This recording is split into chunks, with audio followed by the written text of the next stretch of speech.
and featuring Max Sand. Why do they make these things upside down? Why? Come on!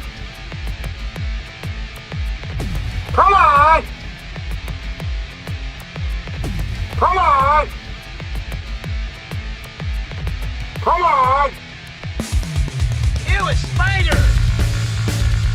Why do they make them upside down? Why? Why the fuck do they build trailers with these fucking things upside down? They're all over my goddamn place and they're upside down! Why don't they make them right side up? Why? Ew, a spider! Shut up, Max. Shut up, Max. Shut up, Max. Shut up, Max. Shut up, Max! Shut up, Max. Shut up, Max! Shut up, Max. Shut up, Max! Shut up, Max. Shut up, Max! Internet scumbag! I never leave a mind note for people I taunt over the years, so I'm gonna be in your head forever. Internet scumbag! That's all you fucking do is you sit online every fucking day watching other people's videos and fucking commenting, blah blah blah. You pause the videos and say, oh, what's this in the background? What's this in the background? What is that over there? You're a fucking creep. Internet scumbag! Because dummies, don't you freaking realize that if you don't put your phone in the fridge, that it gets too hot and it won't fucking charge? You gotta be thinking about these things, right? Internet scumbag! You gotta be thinking about these things, right? Internet scumbag! You gotta be thinking about these things, right? Shut up, Max! You gotta be thinking about these things, right? Why do they build these things upside down? It is absolutely fucking retarded! Why do they make them upside down? Why? Why the fuck do they build trailers with these fucking things upside down? They're all over my goddamn place and they're upside down! Why don't they make them right side up? Why? It's absolutely fucking retarded! Retarded! It's absolutely fucking retarded! Retarded! Ew, a spider! Shut up, Max. Shut up, Max. Shut up, Max. Shut up, Max. Shut up, Max! Shut up, Max. Shut up, Max! Shut up, Max. Shut up, Max! Shut up, Max. Shut up, Max! Internet scumbag!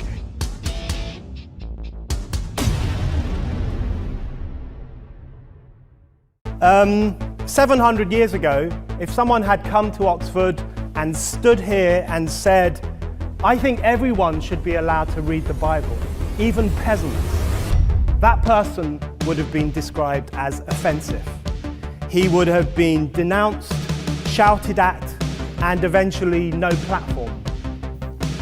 200 years ago, if someone had come to Oxford and stood here and said, I don't believe in God, that person would have been described as offensive.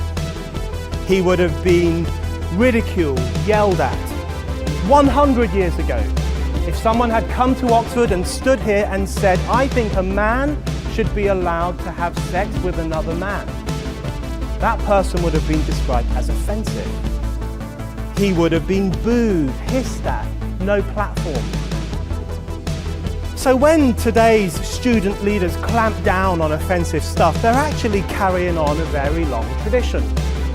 A tradition whereby the creme de la creme of British society take it upon themselves to police the parameters of acceptable thought and to exclude offensiveness from the academy.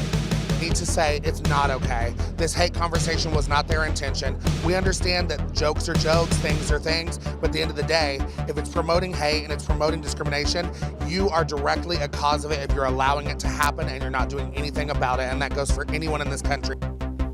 Throughout history, the church, politicians, universities have always branded certain ideas offensive and have waged war against them. Yet you all come to us young people for hope. How dare you? You have stolen my dreams and my childhood with your empty words. Today, student leaders do the same. They carry out one of the oldest, foulest forms of intolerance, intolerance of anyone who gives offense. But giving offense is good. In fact, it's essential. Humans have long had the urge to offend against the natural order, the religious order, the moral order, and in the process, they have pushed humanity forward. A person that comes here and has crowds that go further than any eye can see, there's nobody that can see the end of this crowd. That's not somebody that lost an election, and now because of it, our country is being destroyed. In fact, pretty much every leap forward in history, pretty much every freedom we enjoy is a product of individuals having given offense. It costs twice as much to fill my truck up with gas. It costs twice as much to fill my cart up with groceries. Milk, bacon, everything's more expensive. You want to add on to your house, that's all more expensive. That's a direct result of Joe Biden messing up the supply chain. Having offended against the orthodoxies of their age.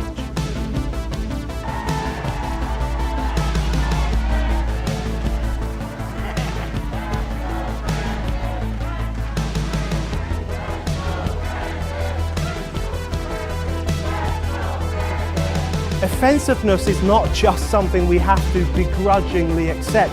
Offensiveness is the motor of human progress. Donald J. Trump is now President of the United States.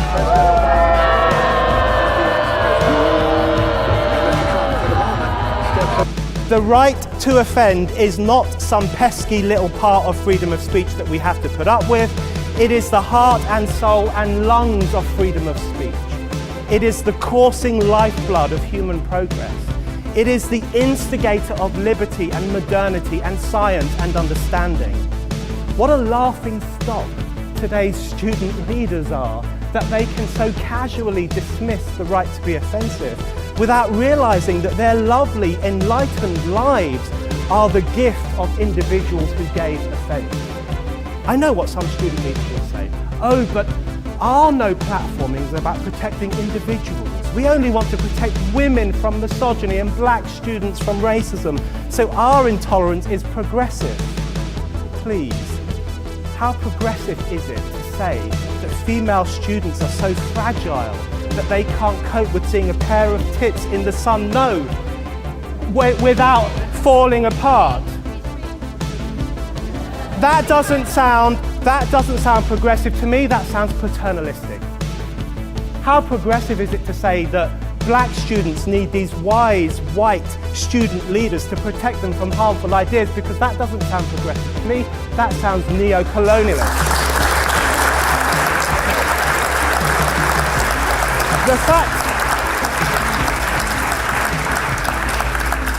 The fact is, today's student leaders aren't protecting individuals, they're protecting an idea.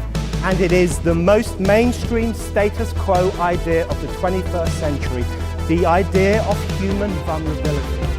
The poisonous notion that humans are fragile and therefore our speech and our relations must be monitored and policed. It is this misanthropic, orthodox idea that they promote and which they protect from criticism as surely as priests once ring-fenced their beliefs from ridicule. In this choking climate, we have got to move beyond talking about a right to offend. We have to talk about a duty to offend. Anyone who cares for freedom, anyone who believes that humanity only progresses through being daring and disrespectful now has a duty to rile and stir and outrage, a duty to break out of the new grey conformism, a duty to ridicule the new guardians of decency, a duty to tell them, fuck your orthodoxy.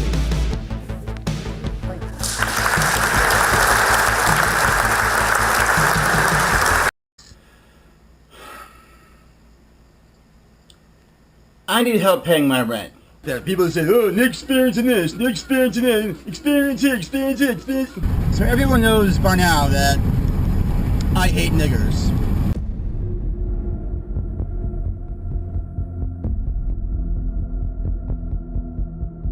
The world is not changing. Okay. I need help paying my rent. He hasn't had a job in 6 years. Unemployed for 6 long years. Nobody will hire him.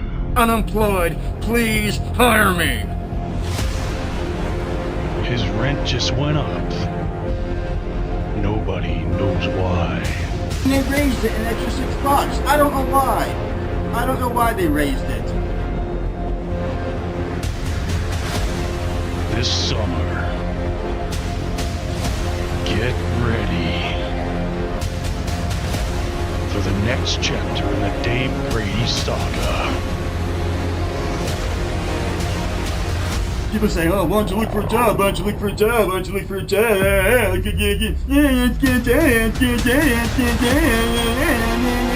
Join Dave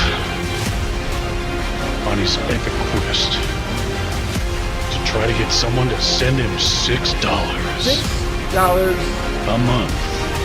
A month. Or $42 for 7 months. $42 for the next 7 months. I've looked online. There's nothing out there. There is nothing. I used to live in Pleasant Valley, so I figured, hey, why not? I'll take it to the fucking streets. So, if you have terminal ass cancer and don't feel like you're already suffering enough, goddamn niggas. You can catch every video in the DCU franchise. Only on my own damn channel.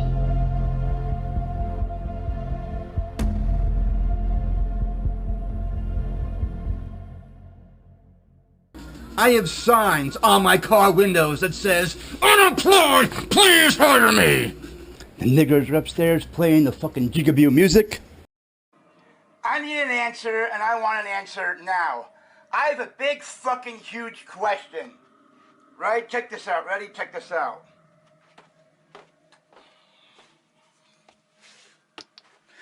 Why do they make these things upside down? Why? Ew, a spider. Why do they make them upside down? Why? Why the fuck do they build trailers with these fucking things upside down? They're all over my goddamn place and they're upside down. Why don't they make them right side up? Why? These things should be right side up, not upside down. It's stupid. It is absolutely fucking stupid to build these things upside down. Absolutely fucking retarded. Fucking retarded. Why do they build these things upside down? It is absolutely fucking retarded. Retarded.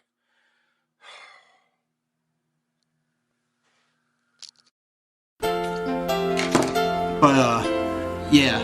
And fuck you, double fuck you, and Freeman, double fuck you, and Freeman.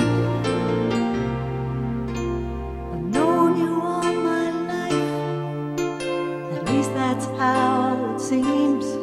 I've never known another way, living out a dream. Now I know you're leaving me, and I'll never understand. Before I let you walk away, I have one last demand. Tell me a lie to say that you won't go. Look in my eyes and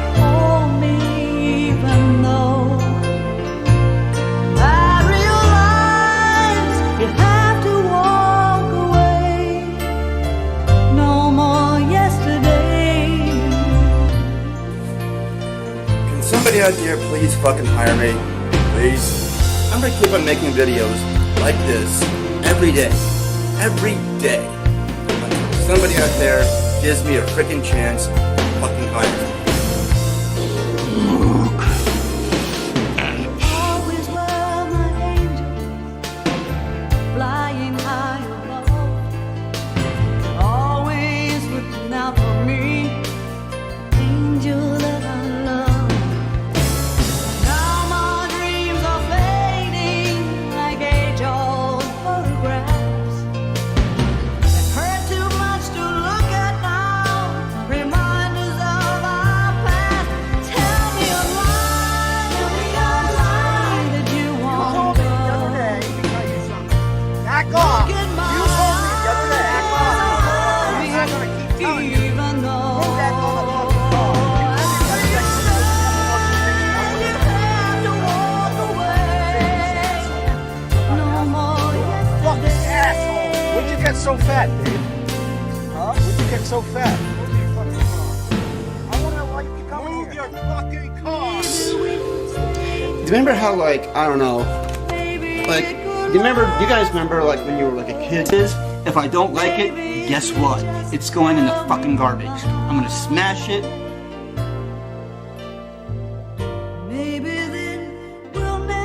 Around 9, and then, I leave around, like, 4, sometimes 4:30, depending upon, whether it's gonna come early. That fat guy you have on your show? Get rid of him, whatever his fucking name is, that fat guy, that huge fat guy who's like weighs like 3,000 pounds or something. Attention, Mike Gage, and everybody else on fucking Craigslist. I am not a fucking pedophile, you old fucking piece of shit maggot motherfucker. Mike Gage, I'm coming for you. That's right, motherfucker. I'm coming to fucking kill you. I am not a goddamn fucking pedophile. 700 years ago, if someone had come to Oxford and stood here and said, I think everyone should be allowed to read the Bible, even peasants, that person would have been described as offensive. He would have been denounced, shouted at, and eventually no platform. 200 years ago, if someone had come to Oxford and stood here and said, I don't believe in God, that person would have been described as offensive. He would have been ridiculed, yelled at. 100 years ago, if someone had come to Oxford and stood here and said, I think a man should be allowed to have sex with another man, that person would have been described as offensive. He would have been booed, hissed at, no platform. So when today's student leaders clamp down on offensive stuff, they're actually carrying on a very long tradition. A tradition whereby the creme de la creme of British society take it upon themselves to police the parameters of acceptable thought and to exclude offensiveness from the academy. Need to say it's not okay. This hate conversation was not their intention. We understand that jokes are jokes, things are things, but at the end of the day, if it's promoting hate and it's promoting discrimination, you are directly a cause of it if you're allowing it to happen and you're not doing anything about it, and that goes for anyone in this country. Throughout history, the church, politicians, universities have always branded certain ideas offensive and have waged war against them. Yet you all come to us young people for hope. How dare you? You have stolen my dreams and my childhood with your empty words. Today, student leaders do the same. They carry out one of the oldest, foulest forms of intolerance, intolerance of anyone who gives offense. But giving offense is good. In fact, it's essential. Humans have long had the urge to offend against the natural order, the religious order, the moral order, and in the process, they have pushed humanity forward. A person that comes here and has crowds and go further than any eye can see, there's nobody that can see the end of this crowd. That's not somebody that lost an election, and now because of it, our country is being destroyed. In fact, pretty much every leap forward in history Pretty much every freedom we enjoy is a product of individuals having given offense. It costs twice as much to fill my truck up with gas. It costs twice as much to fill my cart up with groceries. Milk, bacon, everything's more expensive. You want to add on to your house, that's all more expensive. That's a direct result of Joe Biden messing up the supply chain. Having offended against the orthodoxies of their age.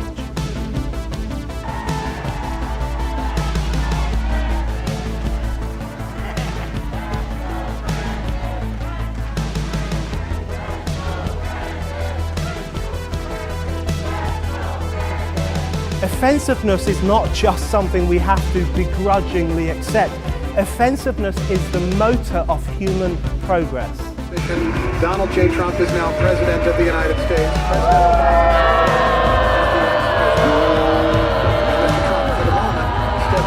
The right to offend is not some pesky little part of freedom of speech that we have to put up with. It is the heart and soul and lungs of freedom of speech. It is the coursing lifeblood of human progress.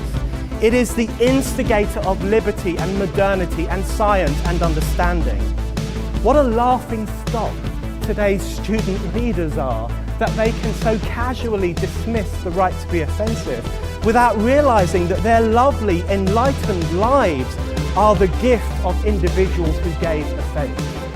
I know what some student leaders will say. Oh, but our no platforming is about protecting individuals. We only want to protect women from misogyny and black students from racism, so our intolerance is progressive. Please, how progressive is it to say that female students are so fragile that they can't cope with seeing a pair of tits in the sun? No, without falling apart. That doesn't sound progressive to me. That sounds paternalistic. How progressive is it to say that black students need these wise, white student leaders to protect them from harmful ideas? Because that doesn't sound progressive to me. That sounds neo-colonialist.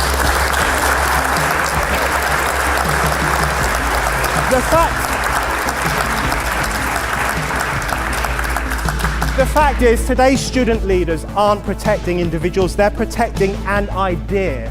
And it is the most mainstream status quo idea of the 21st century, the idea of human vulnerability.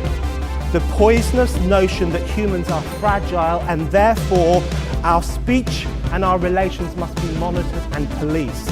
It is this misanthropic, orthodox idea that they promote and which they protect from criticism as surely as priests once ring-fenced their beliefs from ridicule.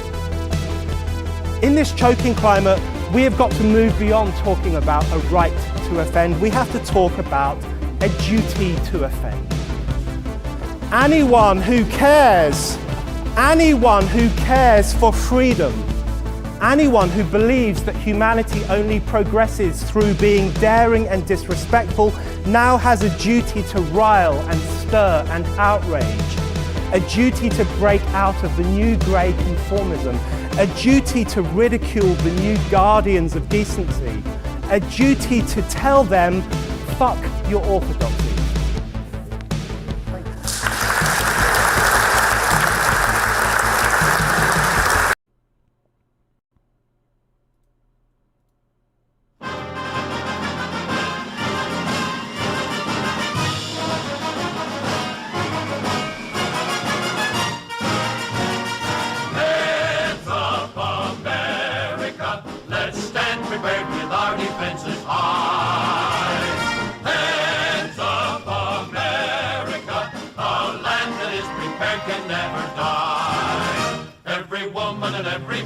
Must be part of the CD plan, must be ready with every eye up to the sky. Heads up, America, for America must never, never die. Freedom is everybody's business, everybody must take his turn. Freedom is everybody's business, so let civil events be everyone's concern. Let every family work together, and together our minds we'll show. In defense of our land, united we'll stand, ready for any foe.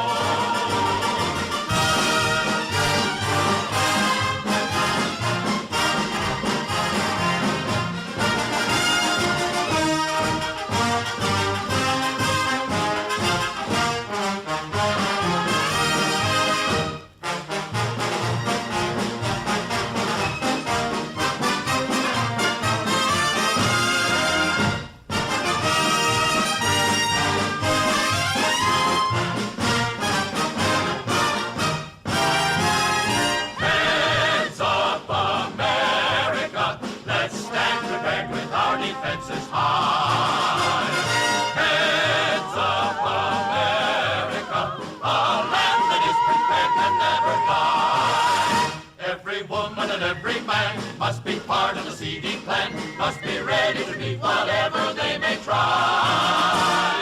Heads of America, and America will never, never die. Heads of America.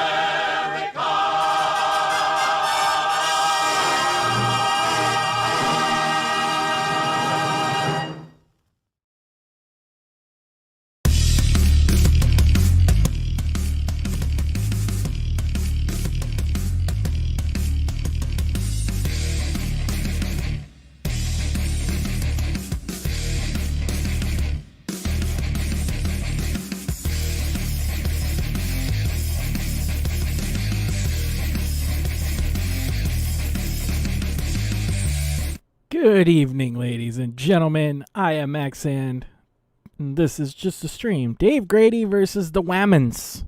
The Wahmens folk. Just got a collection of Dave-related things and his interactions with the Wahmens. And, yeah, it's not always very good, and we're gonna try and figure out if we can maybe spot why he might have some issues. Joining us tonight is Alex. Oh, wait, no, it's not. God damn it. You're on the air, sir. It's good to be here. It's Tay. I meant Tay. Oh, yeah, and Shmuley's joining us, too. Alright, I'm really drunk, and so I didn't pay attention at all to what you said, but it's good to be on air today, sir. Oh, I fucked up Tay's intro. It's no big deal. Yeah, we're just gonna look at some fucking Dave videos. I mean, that's so I think we have to start now. Originally, I wanted to start with Dave's video that started this whole thing,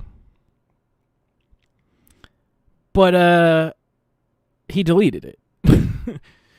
So Jacqueline Glenn, who's like an atheist YouTuber, made a response video to Dave's video about her, and since she put clips of him in there, I'm gonna go from there.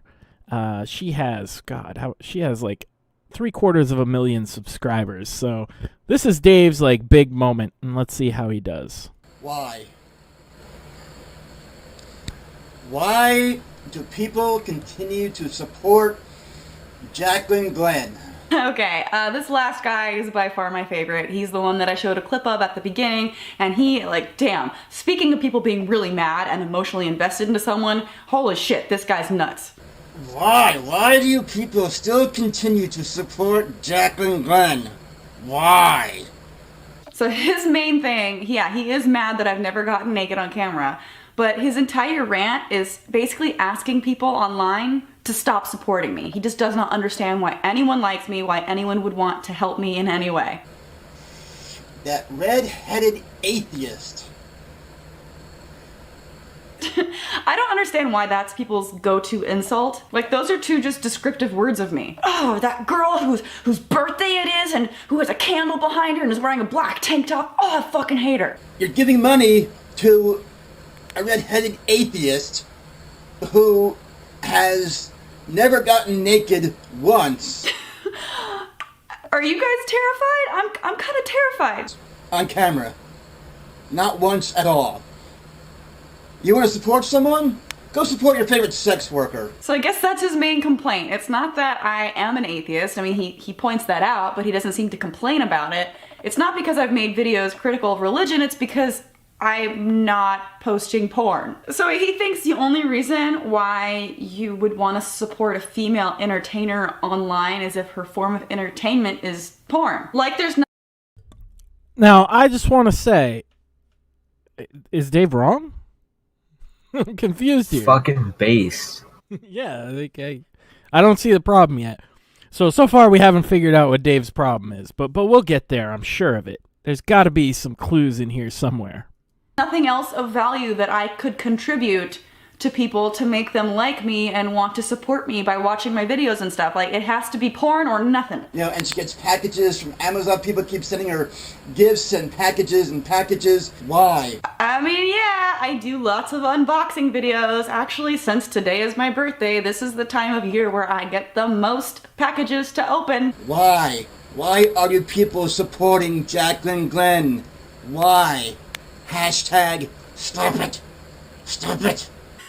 Stop it! I love this. I love that we're making hashtags, guys. I hope everyone tweets at me with these hashtags. Hashtag stop supporting Jacqueline Glenn. You know what? This is gonna be fun. I know I'm gonna be traveling, but we can still do this. I think if everyone would love to make a video similar to this guy, use hashtag stop supporting Jacqueline Glenn. You can make the video about whatever you want, but I think you should be as pissed as this guy. Grit your teeth. You can send me the videos on Twitter. I will retweet every single one of them. Let's have a hate party on my birthday on my Twitter. That's fucking hilarious. Let's do it. Let that bitch get a job. Let that atheist get a job. Yeah, because I'm not working my ass off right now at all, no. Now, I don't know about you guys, but I'm just gonna guess here that if you were to suggest a job for me, it would be something involving removing my clothing. I don't know, just throwing that out there as a wild guess. There's plenty of sex workers out there that could use your money other than Jacqueline Glenn. Hashtag stop supporting Jacqueline Glenn. Hashtag stop supporting Jacqueline Glenn. There are millions of sex workers out there that could use your help. Do not give your hard-earned money to Jacqueline Glenn. He's so repetitive throughout this entire video, and I cut a lot of this out. This is exactly like everybody who experiences Dave. You don't get it as much when he does the call-in shows because there's a back and forth. But the first time anybody experiences an actual Dave video, which I personally feel is the highest form of Dave posting, you realize that this is a man who repeats everything he says at least 3 times, often more than that. And it's kind of his trademark. It's amazing. It's either... You're either in awe of his ability to repeat the same shit in the same words 3 times, and though he does edit his videos, doesn't edit it out, or it makes you rageful and insane and hate Dave with every fiber of your being. I fall in the former camp, but it's definitely something even this dumb fucking thought picked up on. Because he literally said... Oh, go for it. It really helps you remember like his main points because he iterates them 3 times. It's true. That's why he does that. I'm sure of it. Does the same thing 5 or 6 times throughout this video. So I was kind of wondering, call me crazy, but I think it'd be hilarious if someone could like take this guy's rant and make it some form of a dubstep song. I mean, he repeats himself enough that I think it would be something you could definitely drop a beat to. So if anyone out there is musically talented and knows how to take videos of someone talking and turn it into an epic song, please do that. That's the only thing I ever would want for my birthday. Me too, to be quite honest. I would love if there were... I'm going to actually look at this hashtag. I haven't looked at it, but if a lot of people did the stop supporting Jacqueline Glenn hashtag like she said, like her fans and shit, that would actually be pretty funny. People imitating Dave in mass would be the most entertaining thing ever. Though we have more than this to get through. Do not give your money to Jacqueline Glenn. Do not give your hard-earned money to Jacqueline Glenn. This video has to be my favorite response to hate that I've ever posted on my channel. It's just so ridiculous, and I don't understand people. The rage is so real. And speaking of not supporting me, and yeah, we're not going to sit through her shilling her fucking garbage. So I'm going to click that hashtag real quick, and it seems like we definitely got a couple here. Chaos Unfold or whatever. Hey guys, so it's come to my attention that Jacqueline Glenn needs to be stopped. So we need to get the hashtag going of hashtag stop supporting Jacqueline Glenn, and I'm going to give you a list of reasons why Jacqueline Glenn needs to be stopped. She is a lesbian. She has the same birthday as me, and that's just not on. She did the... I think this person didn't get what was supposed to happen here. You're supposed to do a Dave video, you dumb fucking lesbian. Why isn't she taking off her clothes? Yeah. Okay, well, let's check out Sketty Tangles. These are going to be awful. Supporting Jacqueline Glenn. Oh, man. I'm sold. Stop it. Stop it. Let that bitch get a job. That atheist. Get a job. Get a job. Get a job. Get a job. Get a job. Get a job. Get a job. Get a job. Stop it. She has never, ever gotten naked once on camera. Stop it. Stop. Supporting Jacqueline Glenn. Jacqueline Glenn. All right, that was fairly good. That was great. Show us your boobs, Jacqueline Glenn. We'll do one more of these. Stop supporting Jacqueline Glenn. She's a prude. She's a bitch. She doesn't share her nudes. She just gets online and talks to a fucking camera. Who the fuck does she think she is? That is the worst that guy. Dave impression I've ever seen. See, that's some stupid-ass fucking atheist. He probably loves science. He probably supports lesbians. Here's a black Radical. guy. Here's a black guy in a car. Why do you people keep supporting Jacqueline Glenn? Here's a list of things I don't like about Jacqueline Glenn. Number 1. Oh my God, he did research. This guy nailed Dave. Yeah, that's she has red hair. Number 2, she's an atheist. Number 3, she's a red-headed atheist. 4, she dyes her hair red, and she's also an atheist while doing it. Number 5 through 10, that's what I'm gonna call her when I see her face. I'm gonna make fun of her by calling her an atheist. If I see Jacqueline Glenn... All right, maybe not. He started out strong. He couldn't keep it up. He doesn't know that Dave is not that systematic in his approach. This has turned into a rate my Dave impression stream. One more. Hey, you care to give it a shot? Yeah. I'm Dave. Naked men jerking off. I got no money. I don't ask you people how you. Well, there you go. I'm that guy. Oh yeah. I'm that guy jerking off. That's the funniest part of the song. Let's see this one here. The funniest part of the song is where he's jerking off. Fucking Jacqueline Glenn. Fucking trying to make videos online. Don't you know? Yeah, that's a fail. See, this guy's just depressed. This guy's just a... That guy almost sounds like Iron Man. Yeah, he does, but it sounds like a depressed Iron Man. He's like, oh man, I'm an atheist. I don't believe in Jesus. Oh my God.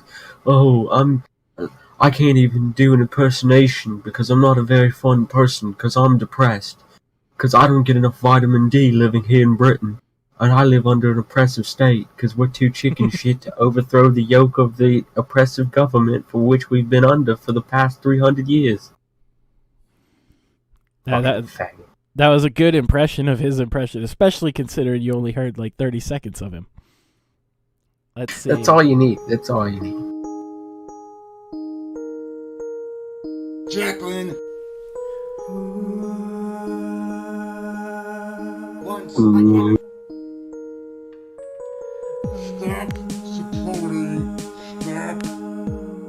See, it's too low energy to be Dave. If you're gonna make a song out of Dave, it's gotta be like high energy. One more. I keep saying that. This red-headed atheist, you owe me money. like do you have a bushy beaver down there? Is it do you have regular hair down there? Or is it like a landing? Do you have a landing strip? Stop giving your hard-earned money to Jacqueline Glenn. Are they small tips or big tips? Anyway, so this atheist is making money off of my misery. You found me through the interwebs when you Googled your name. And you have a bushy beaver down there? Do you have regular hair down there? Or is it like a landing? Do you have a landing strip? Or is it clean shaven? I want to know. But you owe me money, Jacqueline Glenn. You owe me money because you found my video saying, because I was saying, stop supporting Jacqueline Glenn. If you want to tell them you're gay. I think that won the song contest. Thus far. Yeah. So what do all those people have against atheists? I just don't think you get it, man. Where do we start? Yeah, I fucking hate science. You really want me to go into this? We really need to reiterate our problems. First of all their women are. Can I get the Jesse Lee Peterson drop? Oh, I closed the fucking window. She's a lesbian. There you go. Yeah. Second of all, they all are like fanatical in their worship of like Bill Nye and other mediocre, new age salesmen. They lie. You can't trust them. And they just follow the children of the lie because they haven't forgiven their mother. It's true. So, obviously, Dave had some response videos, and there were some of them in that last song. So clearly that person took the time to find Dave and actually make a song, which I appreciate. So let's see what Dave's response to this was. It's entitled, Reply, This Guy Really Hates Me, This Bitch Finally Found Me, Yay, # Jacqueline Glenn. Okay, so I was looking on the YouTubes today, right? And I finally got recognized by Jacqueline Glenn. The stupid atheist recognized me because I had said something about her in a previous video saying, that she has never gotten naked on the interwebs, That stupid fucking atheist with whatever color hair she's wearing at the time, either red, purple, black, brown, yellow, whatever color her hair color is during, the certain day or whatever, whatever certain, she decides to go with a certain month. Dave has a way with words, am I right? He's just a master of giving you his unfiltered opinion in between all the you-knows and ums. This thing is like out of control here. But, yeah. Jacqueline Glenn finally gave me the attention that I needed. Jacqueline Glenn, this stupid atheist. Speaking of atheists, and you're a kiss atheist and a realist. If you ain't, then you probably fear me. Social justice to defend you. Christopher Cantwell, radical agenda. Yeah. Jacqueline Glenn, she has all these like different hair colors and whatever nail polish she's wearing at a certain time. But she finally gave me the attention that I needed. I got mentioned by Jacqueline Glenn, the stupid retarded atheist. She has never, ever, ever gotten naked on the interwebs, Because she meant...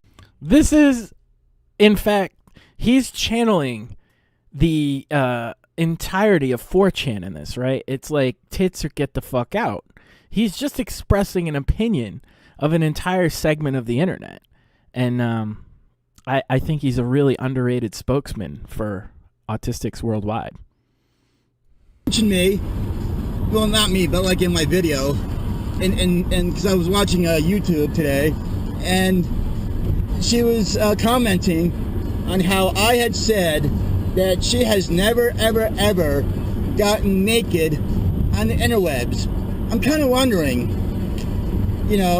does she have big tits or small tits?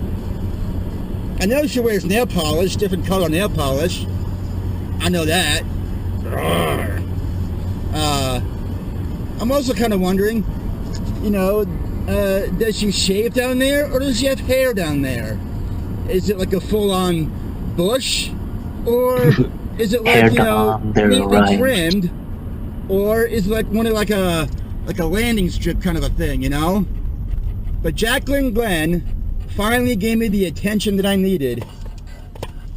Jacqueline Glenn finally gave me the attention that I needed. Wow. So for the sake of brevity, he repeats those talking points about if she has a bush, hair down there, shaved, or a landing strip, and that's basically what he asks for the next 5 minutes. I wanted to move on to his second response video, where he claims that because she used his video, she owes him money. I think that's pretty funny. Stop supporting Jacqueline Glenn. So I guess that's a new trend going around on the interwebs, right? Stop supporting Jacqueline Glenn. This red-headed atheist, anarchist, atheist, and realist, if you ain't, then you probably fear me, social justice, it offends you. Stop supporting Jacqueline Glenn. Radical agenda. Anyway, so this atheist is... I kind of feel like that's like a Tourette's thing, no? He just like has a tick where he says atheist and he has to sing the old Christopher Cantwell theme song. I don't know. It's weird. Making money off of my misery. Yeah, you found me through the interwebs when you Googled your name and shit like that, and you decided to make a video about me. I made a rebuttal the other day, and so I'm making another rebuttal.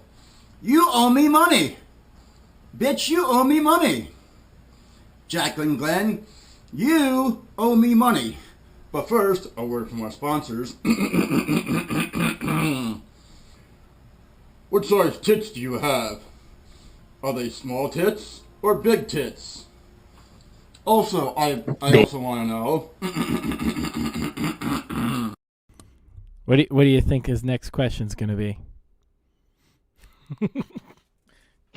Taylor. He's gonna ask Dave.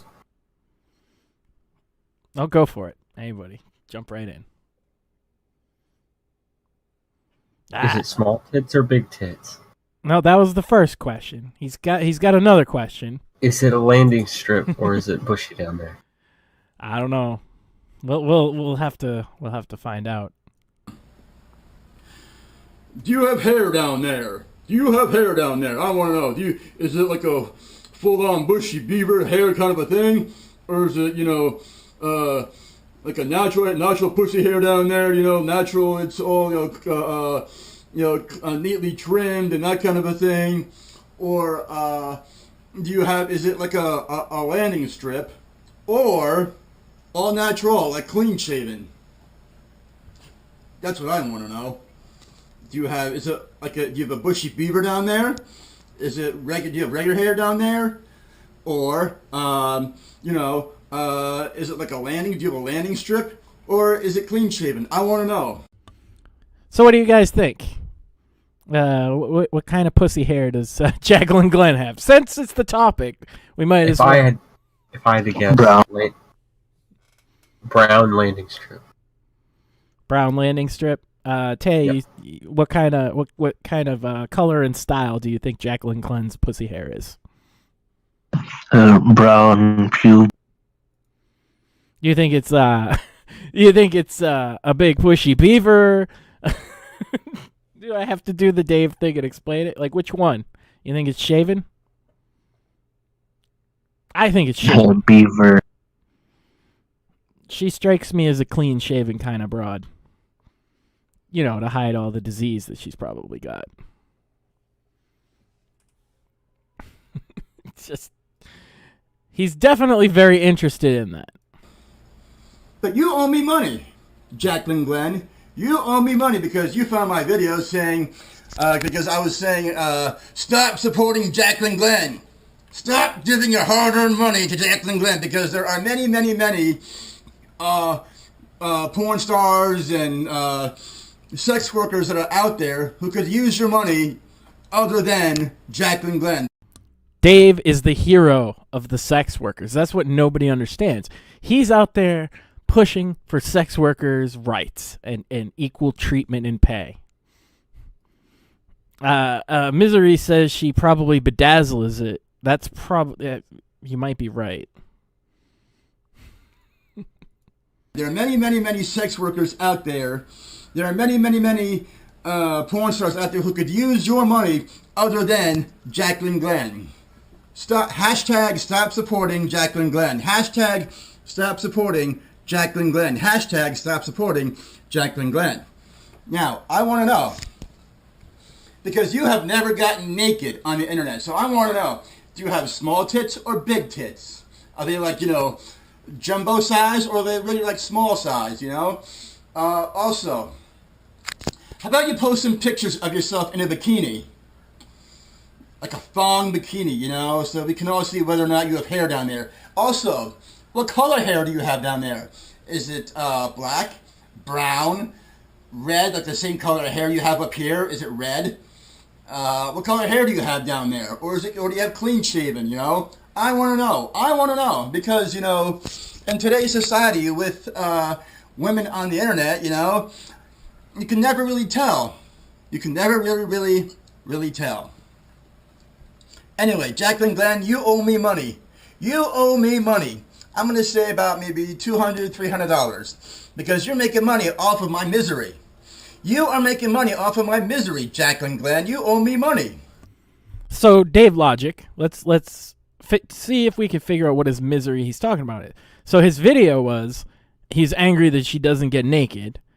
She used that video. Therefore, he was miserable that she doesn't get naked, and she's using that to make money. So she's making money that Dave's upset that she won't get naked. So she's fucking him twice. Not just once by not getting naked. Then she's making money. I think he's got a point. I think... And I want to collect. So how about you send me money to my P.O. Box, which is P.O. Box 313, Pleasant Valley, New York, 12569. Again, 80 Guy 313. Send me cold hard cash. And it would be a shame if anybody sent anything to his P.O. box, like dildos or something. Yeah, like fucking Ian Freeman did before. Yeah, Ian Freeman sent him that black dildo. That was awful. Who would do such a thing? It certainly wasn't me. It was Ian Freeman. He signed it. Send me cold hard cash because, I don't have a Patreon or a bank account or anything like that. So send me money, cash, cold hard cash. I want cold hard cash, the green stuff. I want money from you because you're making money off of my misery. See, Dave's missing. He wants something. Go ahead. Or don't. Oh, I said he wants something else that's cold and hard.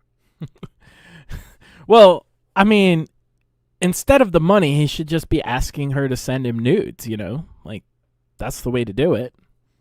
He's missing the opportunity here to get both the answers to his questions and something of value. Just saying. You are making money off my misery, Jacqueline Glenn. So, I want money from you, about $250 freaking dollars. You owe me money, Jacqueline Glenn. Hashtag stop supporting Jacqueline Glenn. How about everyone else gives their money to like sex workers, or go buy furniture for your house, or just in general, stop supporting Jacqueline Glenn. Stop supporting Jacqueline Glenn. Stop supporting Jacqueline Glenn. Hashtag stop supporting Jacqueline Glenn. Stop supporting Jacqueline Glenn. I did 5 times. Anarchist, atheist.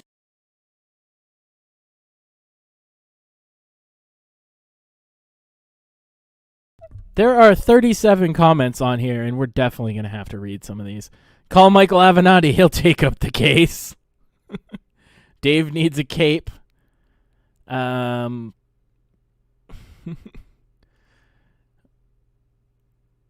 need help. And then he responded, haters gonna hate. He said, shut the fuck up, thought. Somebody else. You need physical punishment. Dave is help. You need a spanking, thought. It's just, man. Dave is special. So that brings us to the kind of the centerpiece of this particular stream. Dave put out a video of questions for potential employers the other day. We watched some of it on stream yesterday. He's put out a sequel now. Questions for you women out there. And I haven't watched it because I didn't want to spoil it. So we're gonna take a look at Dave's questions for women out there. If there's any women out in the audience, feel free to answer him. This video is entitled Questions for Women. I got a bunch of questions I want to ask for you women out there. Do you wear nail polish? Yes or no? Like on your hands, on your feet? Do you wear nail polish? Yes or no? On your hands, on your feet? Let's see. Another question. What color are your bra and panties? I'd like to know. Like, what color? What do you wear? Like the tidy whities? You know, do you wear like a white bra, white panties? I mean, come on, come on, whitey tidies. Do you wear, all white? Do you wear like brown? Come on. What about some colors, man? You gotta have some flair.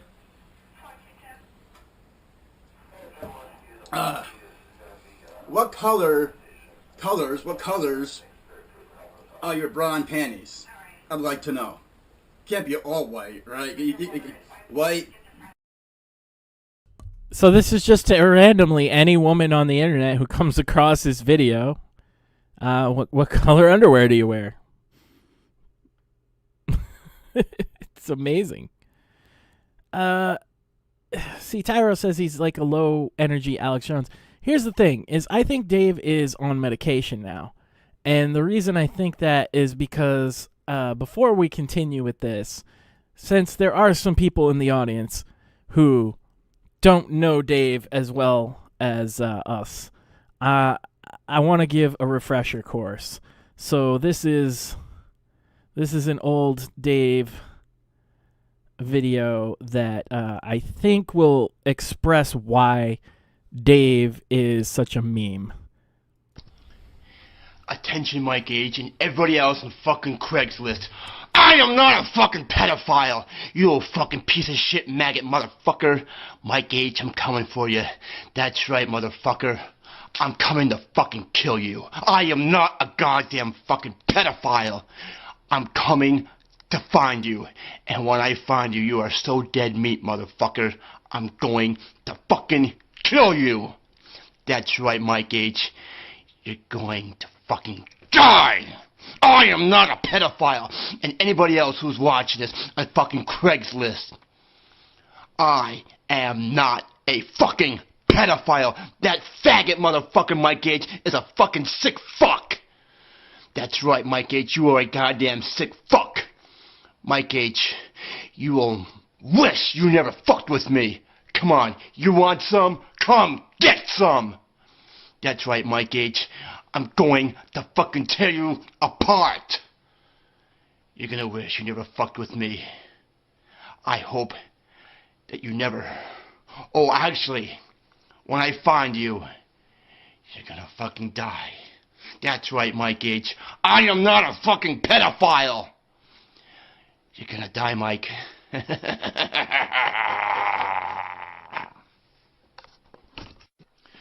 Attention, Mike Gage.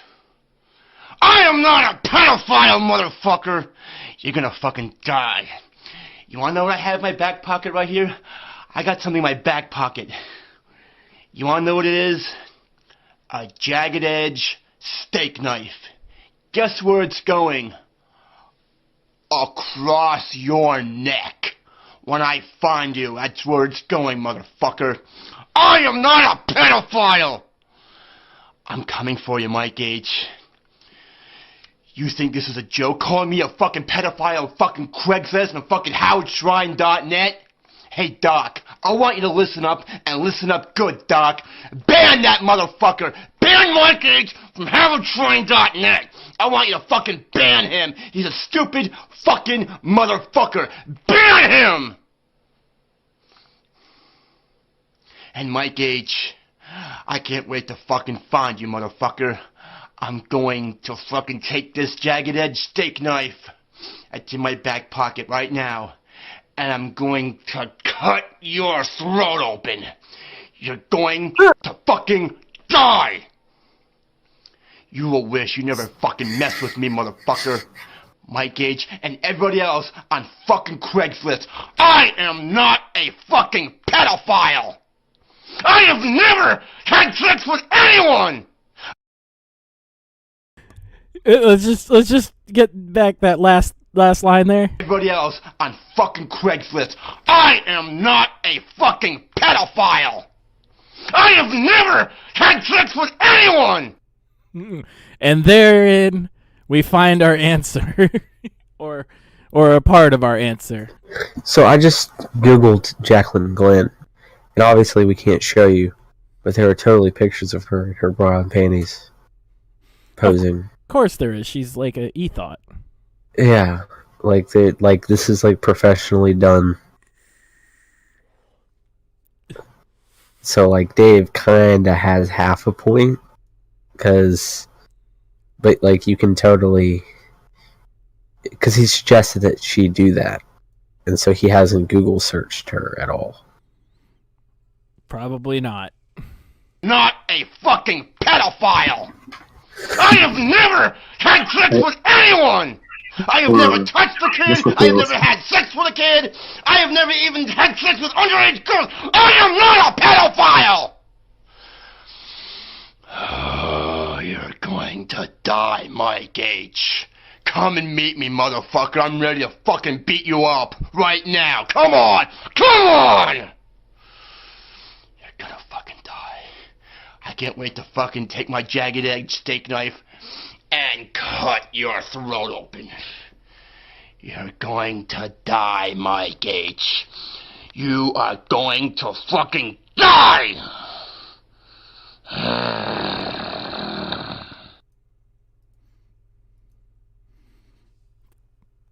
So yeah, that's Dave.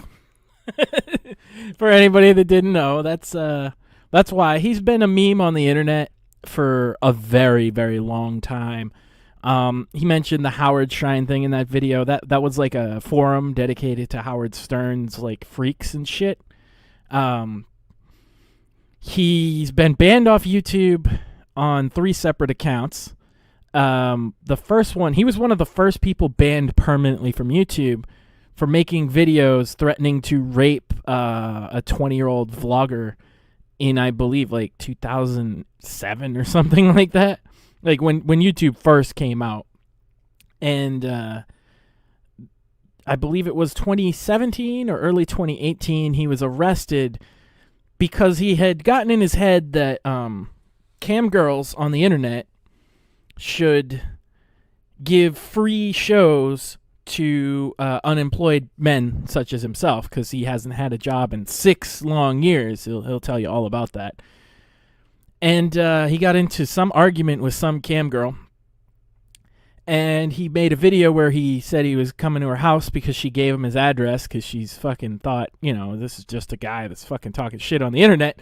And he went to her house and he said in the video, "I'm gonna have sex with you whether you like it or not."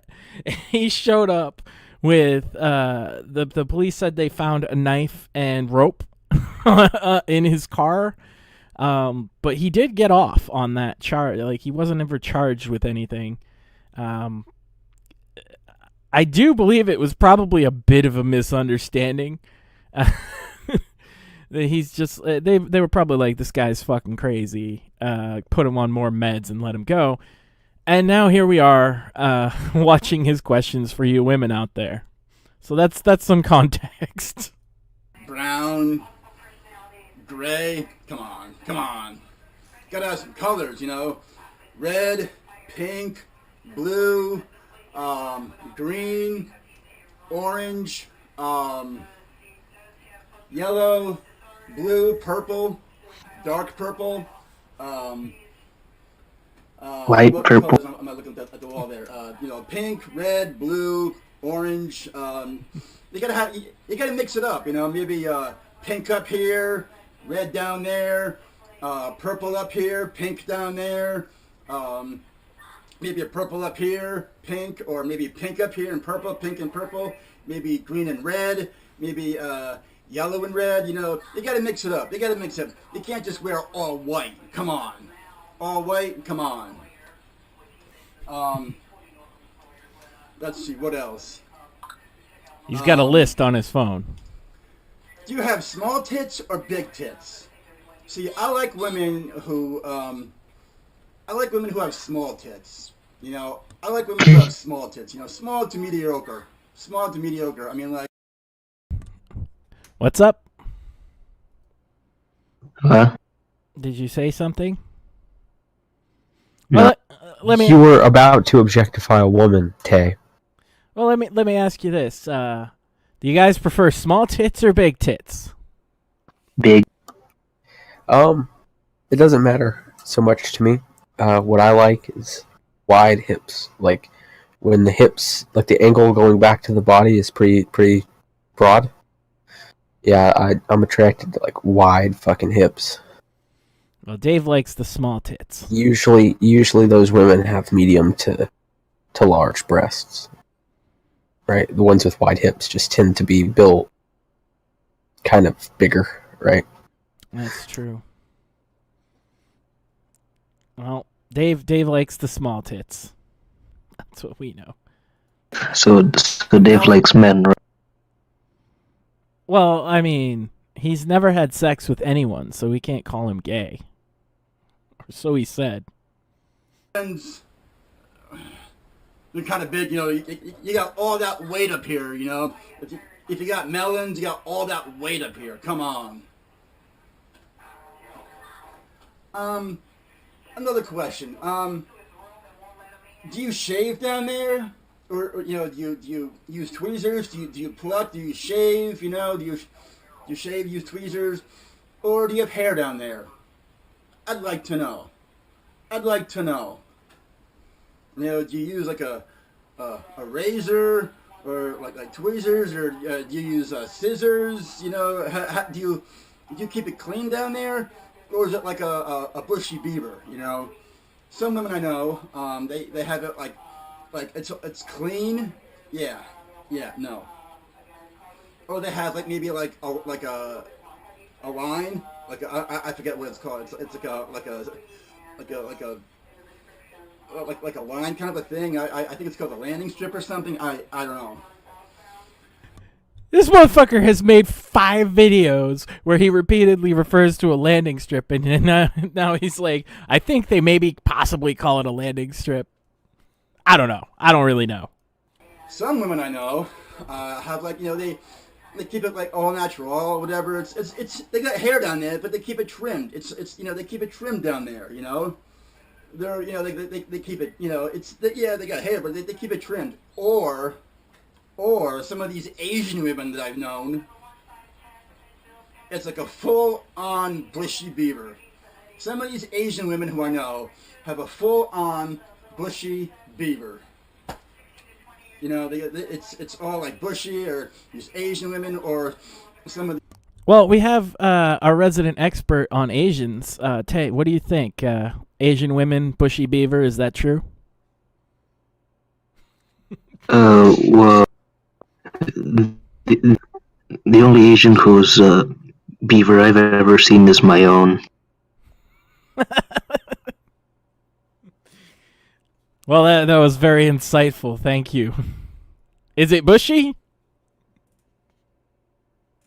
Well, how bushy does it have to be considered bushy? Gee, all right, we'll move on. These skank-ass bitches that I know, they have like, it's a full-on bush kind of a thing. I love how he gets to thug these stank ass bitches. I know, like he. It gets all like urban. I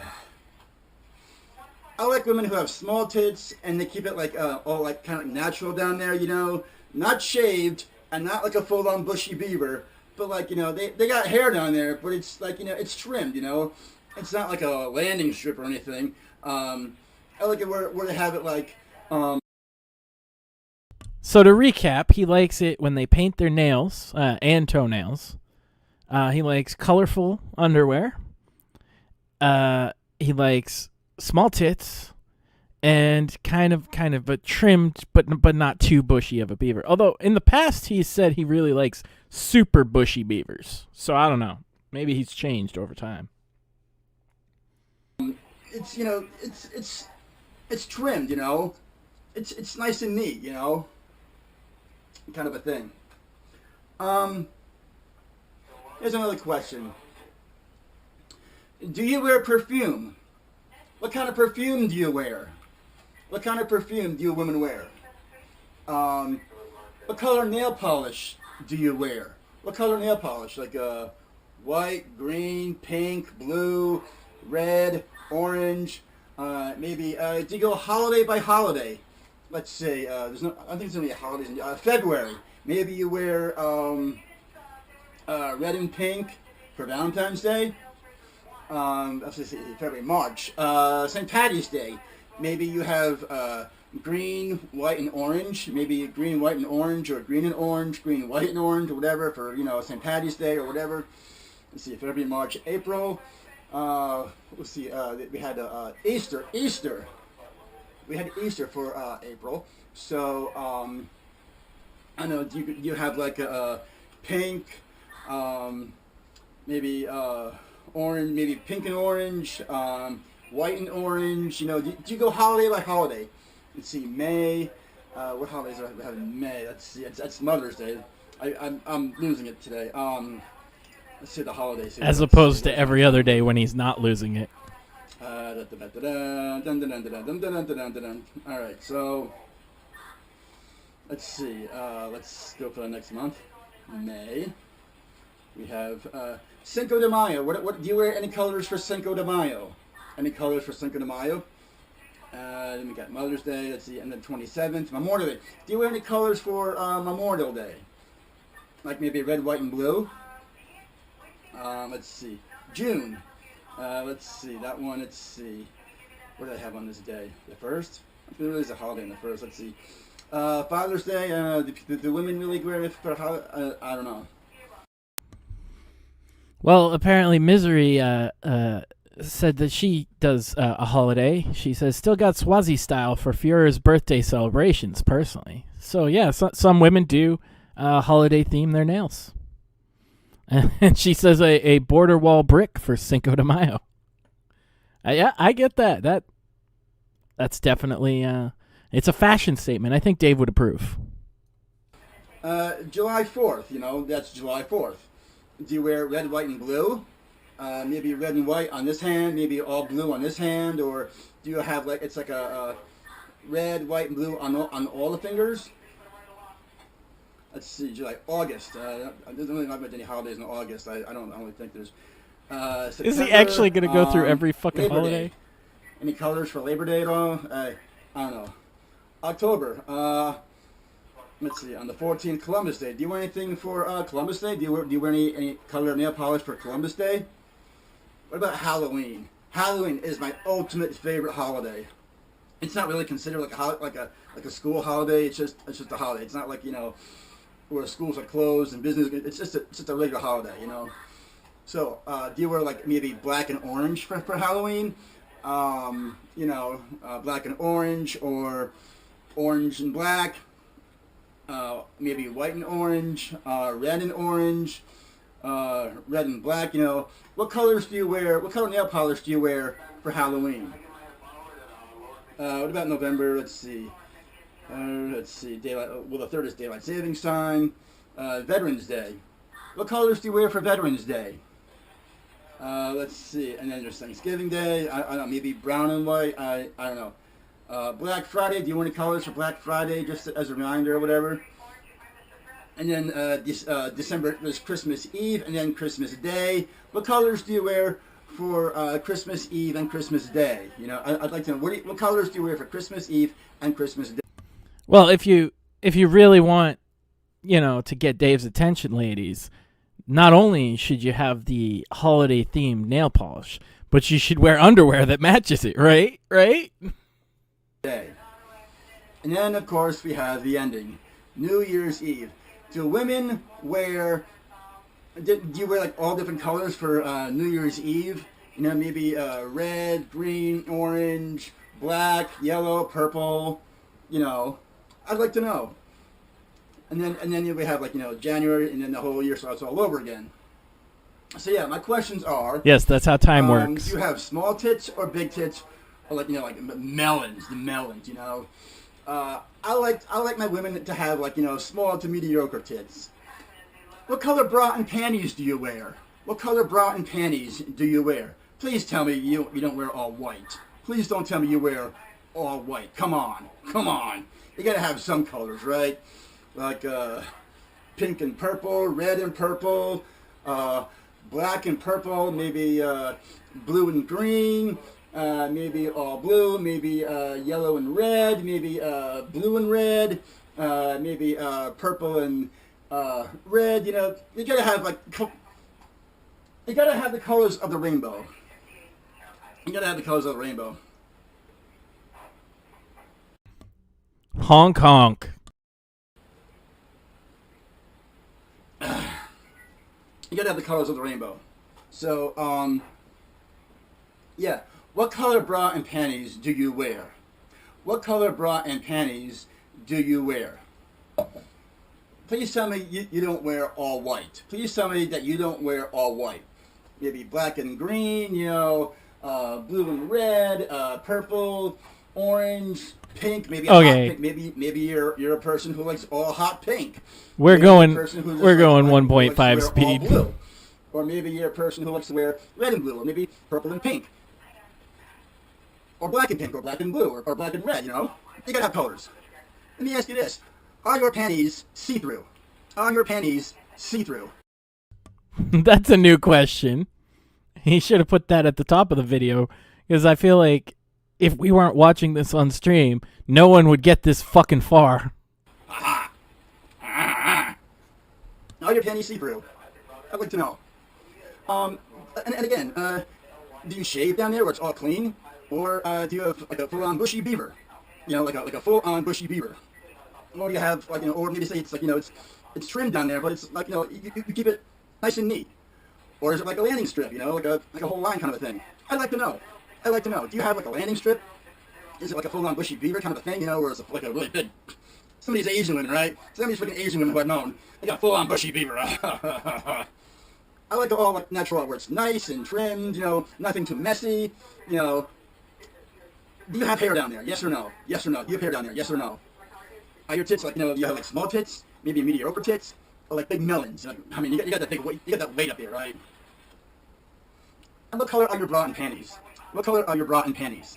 Like, you know, pink and blue, purple and black, pink and red, maybe green and red, you know, blue and red, yellow and pink, purple and blue, purple and green. You know, what colors are your bra and panties? Please don't tell me that you have all white, all just basic white. Maybe you have some gray. You know, all white. Come on, tidy whiteys. Come on. Tidy whiteys, just come on. Come on. It would be interesting if we could somehow get Dave to answer a lot of these questions back. You know, maybe not all of them apply, but clearly,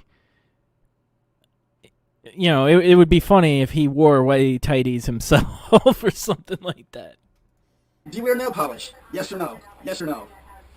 And let's say you do shave down there. How do you do it? Do you use like a razor, like a electric razor, and go,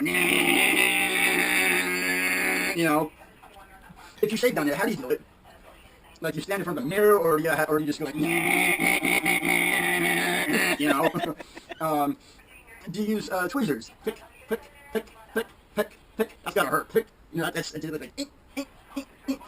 Or do you have like the I don't know? There's some kind of ways like you use like a cream or something, some kind of cream, and just peel it off. Whatever. I don't know. How do you women out there keep it clean down there? You shave it off. You use like men's like how men like they go out and they get like that foamy stuff they put on their face and they just shave it off. You do it that way, you get like a can of Barbasol and go right down there. Use the old razor, scrape. How do you women keep it clean down there? I'd like to know. Like I said, you use an electric razor. How do you women keep it clean down there? I'd like to know. What colors are your brown panties? What colors are your brown panties? Pink and blue, purple and blue, blue and pink, purple and black, green and black, green and gray, pink and green. I want to know. And are some of your panties see-through? What color? And with your panties, is it like the skinny type of panties? What do your panties look like? What do your brown panties look like? Because I've been single for many years, so I don't go around shopping for brown panties. I wouldn't even know what to even. He's been single for many years, and we still haven't figured out why. Do you guys have any clue why he might be single? I'm confused. I think it has something to do with modernity, and it's the same reason why a lot of people, like myself, are single. It's because modernity has ruined society, so that only Chads are able to pump and dump Stacys.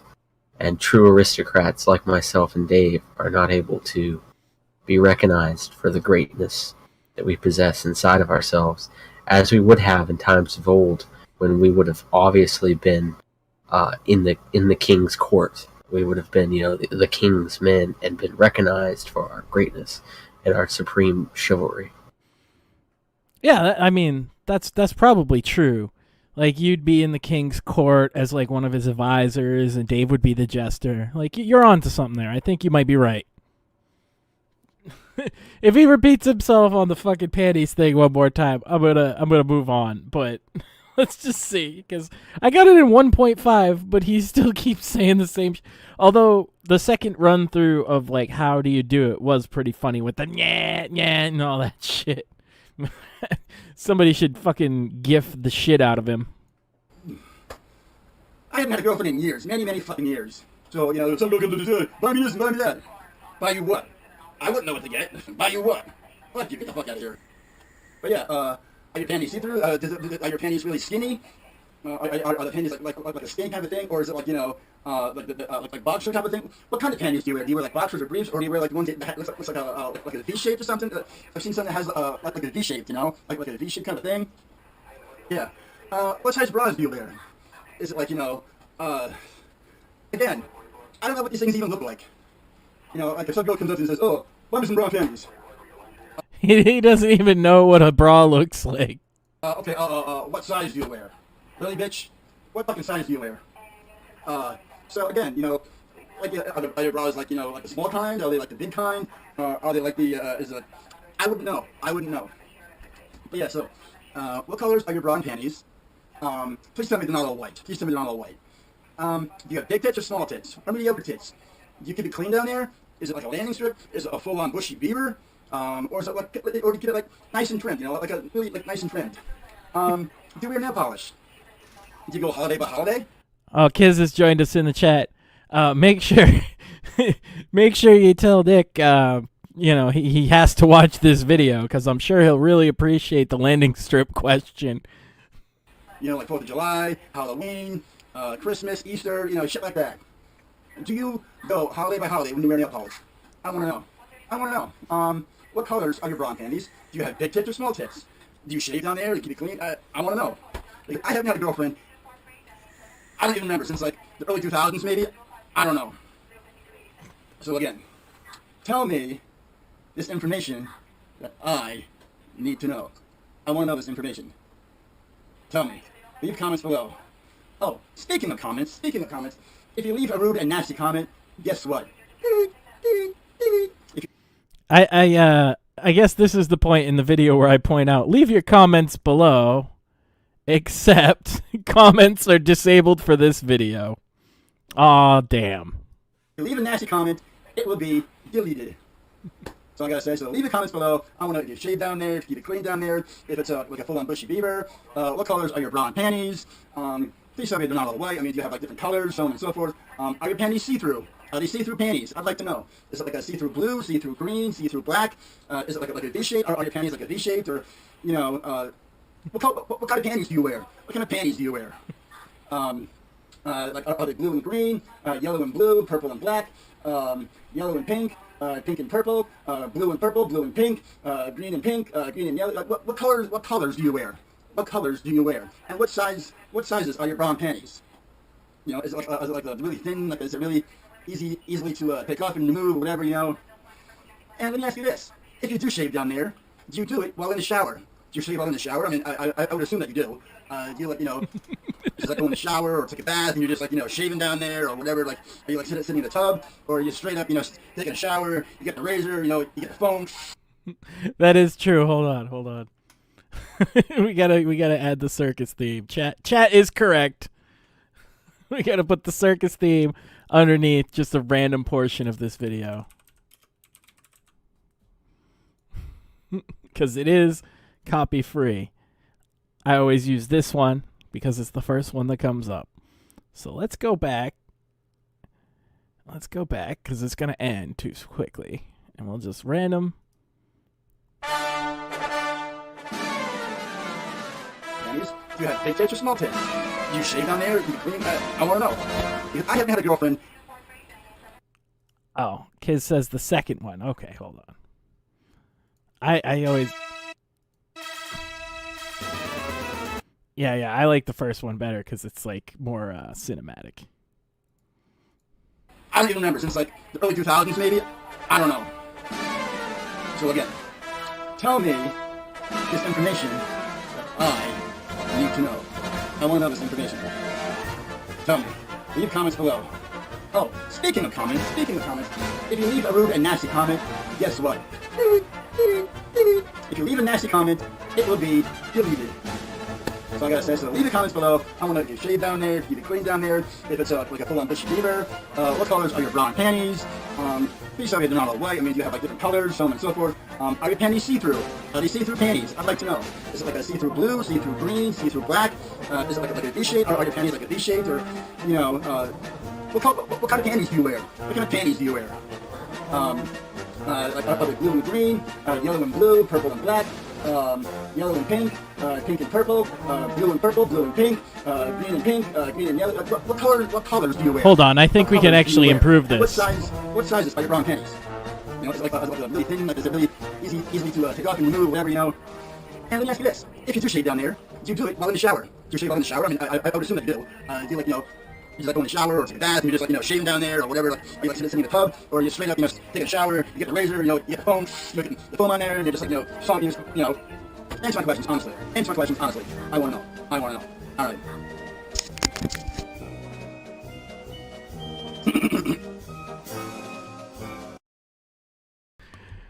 Oh, fucking Dave, huh? He is the greatest thing on the internet. I'll have to cut a clip and mix it with some fucking circus music at some point. Just, it works so well with the Dice Golden Rape scene that I just have to continue to use it over everything that's insane that I find on the internet. And Dave's always insane. So yeah, so the consensus was the reason that Dave hasn't had a girlfriend in 20 years is modernity. It's nothing about him himself. Well, what would be? I mean, how would that be? What about him would lead to that outcome? I don't see it. Yeah. Clearly, he is a stallion among men. You know, he's just there's that 80-20 rule. You know what I mean? Like, women want, you know, 20% of the men or whatever, and 80% of them they consider below average attractive. And Dave's clearly in the top 20, but they still don't want him. So there's got to be something wrong here. You know, unless you guys had anything else, I was actually going to take us out with another song in honor of Dave, a song that Taylor even hinted at earlier. So we've solved the mystery of Dave, and all that's left to do is let him out in his finest moment.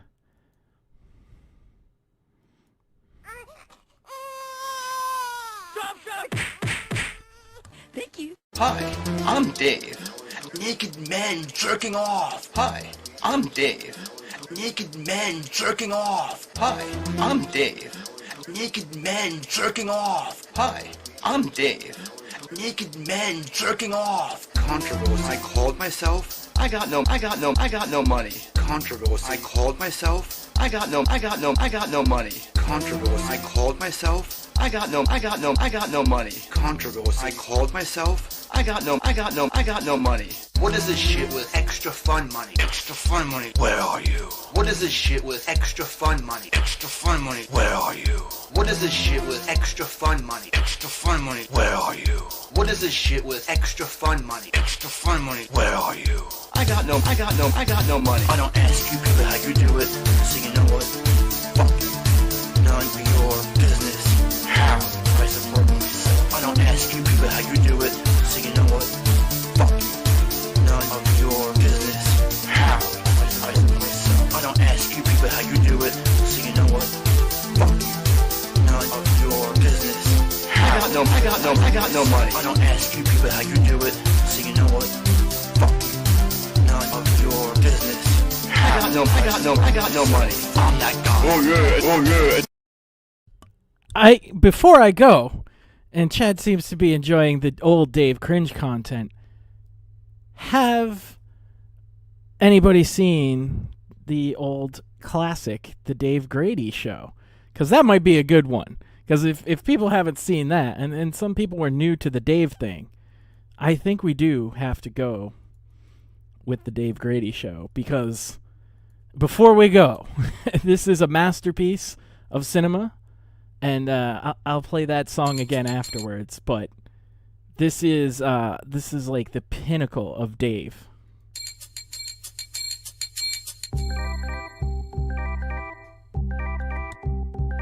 Is this thing on? They call me Dave Grady and they're like hot chicks. But don't talk about me cause I get real pissed. It's none of your business what I do, what I say.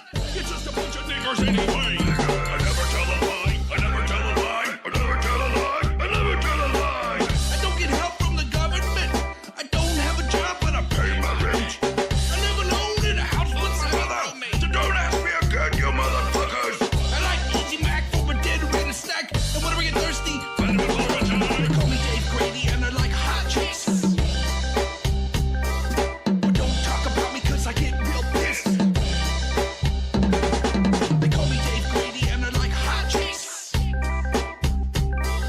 But don't talk about me cause I get real pissed. What? What? I like how...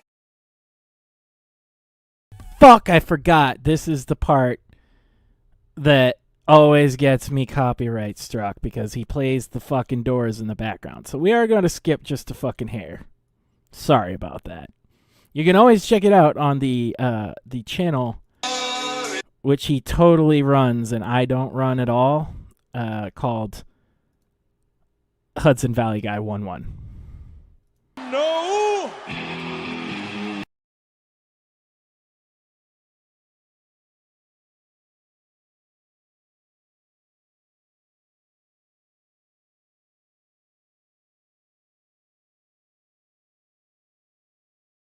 Okay, I like working with the dogs, the beagles, they're a great bunch of dogs. I've asked many times, I've asked her, if I can, bring my camera there. She said, no, I can't because I'm there to work, not play, I go there every morning, it's about 5:30 right now, looking at my watch right here, it says, 5:30.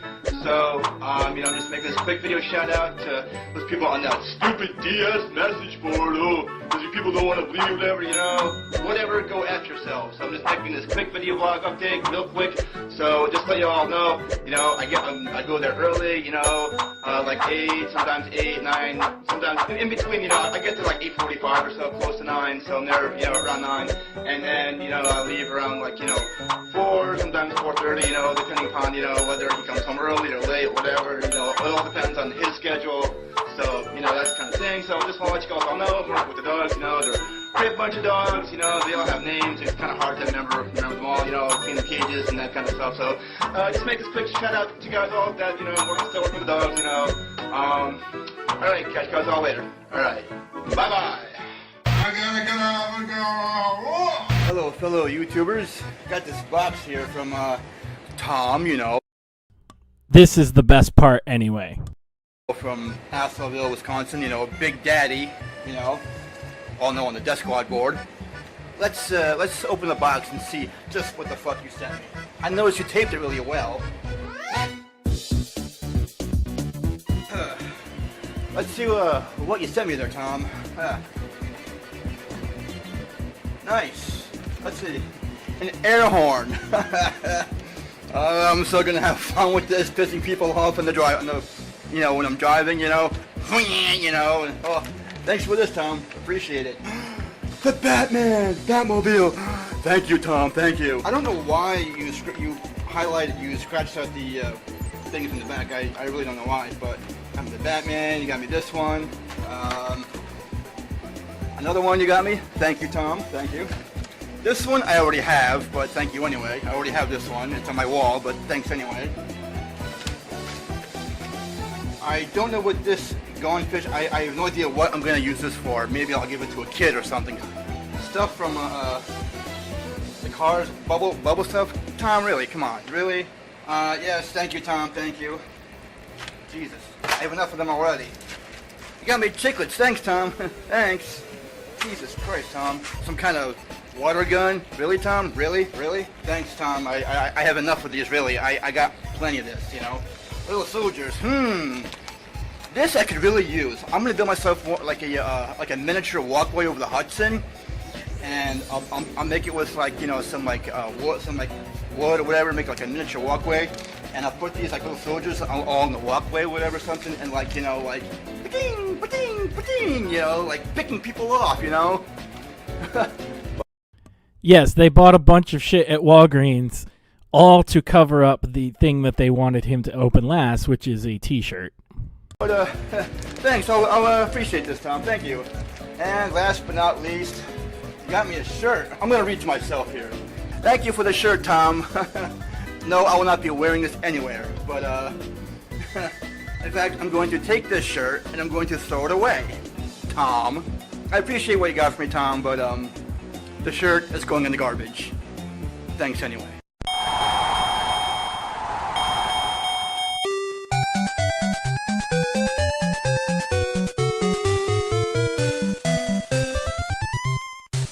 Come on, man. What?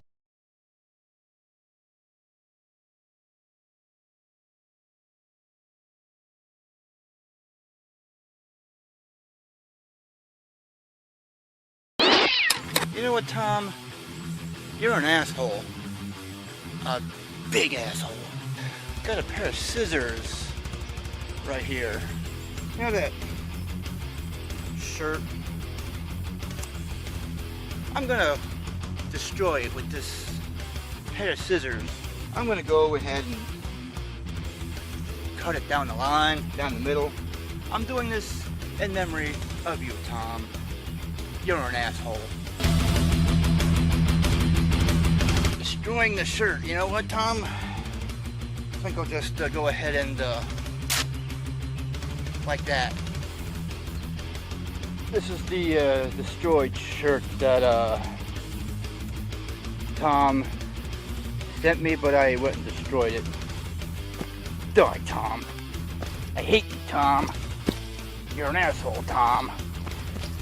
Oh, I forgot to slice it down the middle. Couldn't find a place to burn it, so I thought I'd destroy it out in the park. Truly are an asshole, Tom.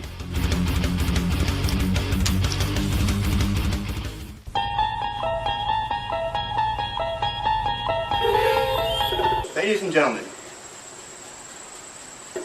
it is my great honor to give to you footage that is so unethical, so vile, just enough evasion share with you right here on YouTube. What you're about to see is footage from the outside part of the Swamp Pool House.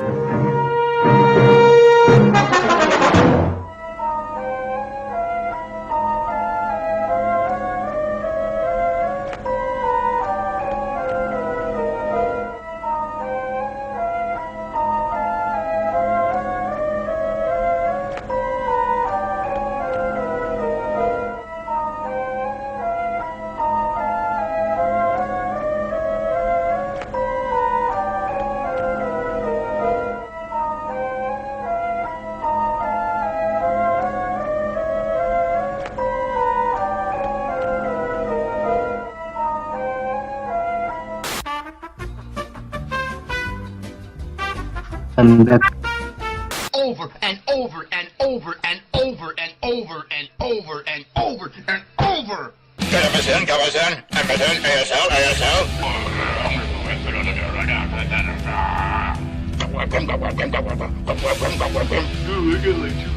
I got looking for webcam. Commission.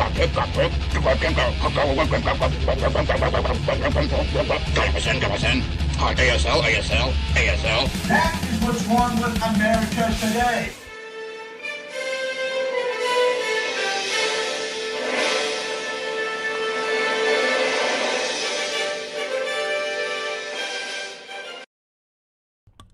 Yeah, that one's like 8 years old now. 7 or 8 years old. Dave has been a meme for a long fucking time. I wonder how old Dave is. Dave's in his 40s. I'm not sure exactly, but he's in his 40s. Yeah, unless there's any other thoughts, I'm going to go back, finish out that song and call it a day. I just thought if there were people in the audience who hadn't experienced Dave before, now they've gotten the full Dave Grady experience. So, what if I made a rape scene in my series? That's all right. We're gonna call it a night. I think. I mean, how are you gonna make it? Are you gonna do what Dice did and rape yourself, or? It'll be a cartoon. I'd like to shy away from that. I mean, I wouldn't even rape you. So that's a thing. Yeah. All right. Enough about that. You can talk about that some other time. This was about Dave, and yeah, we were about. Oh, Dave. Where are you? What is this shit with extra fun money? Where are you? What is this shit with extra fun money? Extra fun money. Where are you? I got no money. I don't ask you people how you do it, so you know what? Fuck you. None of your business. How I support myself. I don't ask you people how you do it, so you know what? Fuck you. None of your business. How I support myself. I don't ask you people how you do it, so you know what? Fuck you. None of your business. I got no money. I don't ask you people how you do it, so you know what? Fuck you. None of your business. I got no money. I'm that guy. Oh yeah. I'm that guy. Jerking off. I'm that guy. Oh yeah. I'm that guy. Jerking off. This is the I'm best. that guy. Oh yeah. I'm that guy. Fuck you. I'm that guy. Oh yeah. I'm that guy. Jerking off. Knock it off. I am sick and tired. Knock it off. Knock it off. I am sick and tired. Knock it off. Fucking asshole. Knock it off. I am sick and tired. Knock it off. Knock it off. I am sick and tired. Knock it off. Fucking asshole. This is a message for that retard Dave. Whatever the hell that fucking asshole name is. Retard Dave. Sarah's whatever the hell is goddamn motherfucking. You are a goddamn motherfucking asshole. If I knew you in person, Peter Pan, steal from the rich, give to the poor. Can someone please tell me I am a fucking loser, a fucking retard, a fucking piece of shit goddamn motherfucking work. I want to switch gears here for a little minute. I like lesbians. Hot chicks. Lesbians. Congas. Nice rack. I like lesbians. Hot chicks. Lesbians. Congas. Nice rack. Something else. Okay. About why I hate fucking faggot. You are a motherfucking I like men. Hot men. Nothing wrong with men like men. Nothing at all. I guess what I'm trying to say is.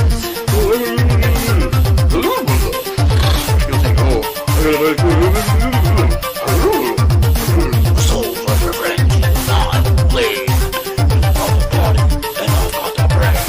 Anyway, welfare, food stamps. I don't have like thousands and thousands of dollars to play with. You people out there think I do, which I don't. When do I get my 15 minutes of fame? I think these people are unemployed motherfuckers. I don't ask you people how you do it, so you know what? Fuck you. None of your business. How I support myself. I don't ask you people how you do it, so you know what? Fuck you. None of your business. How I support myself. I don't ask you people how you do it, so you know what? Fuck you. None of your business. I got no money. I don't ask you people how you do it, so you know what? Fuck you. None of your business. I got no money. I'm that guy. Oh yeah. I'm that guy. Fuck you. I'm that guy. Oh yeah. I'm that guy. Jerking off. I'm that guy. Oh yeah. I'm that guy. Fuck you. I'm that guy. Oh yeah. I'm that guy. Jerking off. Comfortable. I called myself. I got no money. Comfortable. I called myself. I got no money. Comfortable. I called myself. I got no money. Comfortable. I called myself. I got no money. I got no money. Knock it off. 700 years ago, if someone had come to Oxford and stood here and said, I think everyone should be allowed to read the Bible, even peasants, that person would have been described as offensive. He would have been denounced, shouted at, and eventually no platform. 200 years ago, if someone had come to Oxford and stood here and said, I don't believe in God, that person would have been described as offensive. He would have been ridiculed, yelled at. 100 years ago, if someone had come to Oxford and stood here and said, I think a man should be allowed to have sex with another man, that person would have been described as offensive. He would have been booed, hissed at, no platform. So when today's student leaders clamp down on offensive stuff, they're actually carrying on a very long tradition. A tradition whereby the creme de la creme of British society take it upon themselves to police the parameters of acceptable thought and to exclude offensiveness from the academy. Need to say it's not okay. This hate conversation was not their intention. We understand that jokes are jokes, things are things, but at the end of the day, if it's promoting hate and it's promoting discrimination, you are directly a cause of it if you're allowing it to happen and you're not doing anything about it, and that goes for anyone in this country. Throughout history, the church, politicians, universities have always branded certain ideas offensive and have waged war against them. Yet you all come to us young people for hope. How dare you? You have stolen my dreams, my childhood with your empty words. Today, student leaders do the same. They carry out one of the oldest, foulest forms of intolerance of anyone who gives offense. But giving offense is good. In fact, it's essential. Humans have long had the urge to offend against the natural order, the religious order, the moral order, and in the process, they have pushed humanity forward. A person that comes here and has crowds and go further than any eye can see, there's nobody that can see the end of this crowd. That's not somebody that lost an election, and now because of it, our country is being destroyed. In fact, pretty much every leap forward in history, pretty much every freedom we enjoy is a product of individuals having given offense. It costs twice as much to fill my truck up with gas. It costs twice as much to fill my cart up with groceries. Milk, bacon, everything's more expensive. You want to add on to your house, that's all more expensive. That's a direct result of Joe Biden messing up the supply chain. Having offended against the orthodoxies of their age.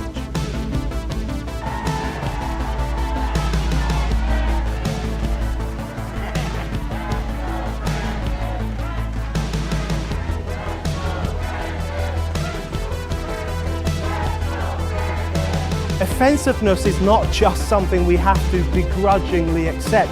Offensiveness is the motor of human progress. Donald J. Trump is now President of the United States.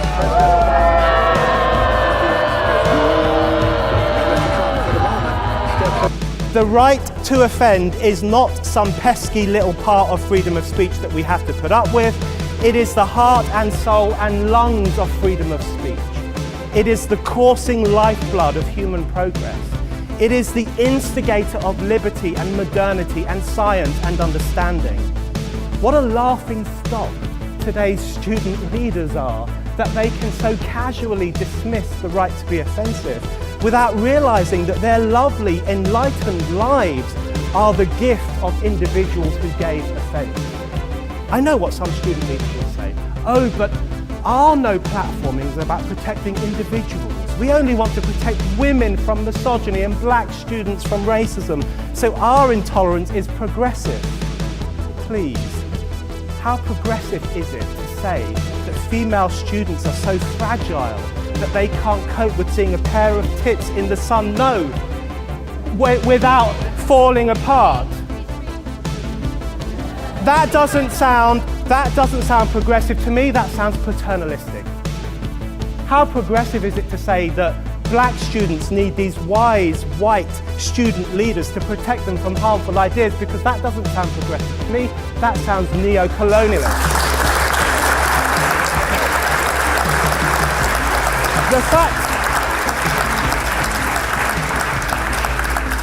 The fact is, today's student leaders aren't protecting individuals, they're protecting an idea.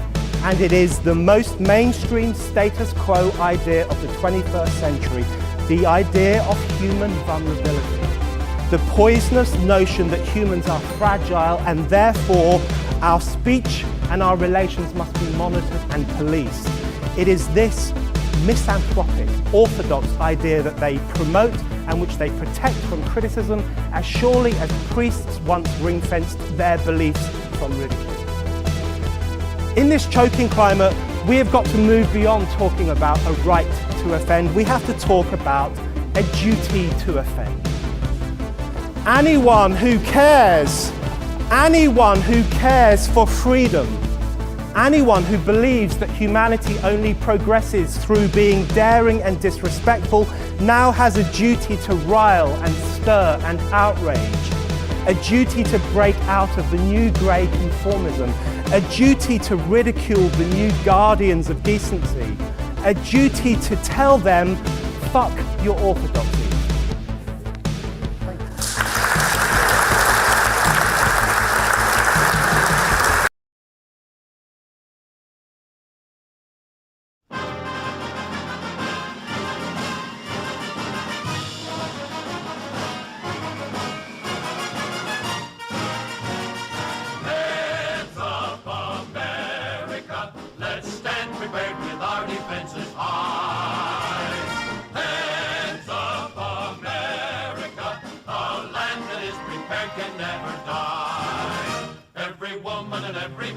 Must be part of the CD plan, must be ready with every eye up to the sky. Heads up, America, for America must never, never die. Freedom is everybody's business, everybody must take his turn. Freedom is everybody's business, so let civil events be everyone's concern. Let every family work together, and together our minds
Good morning, ladies and gentlemen. I am Max Sand. This is Cringing Over Coffee, and we got a fun one today.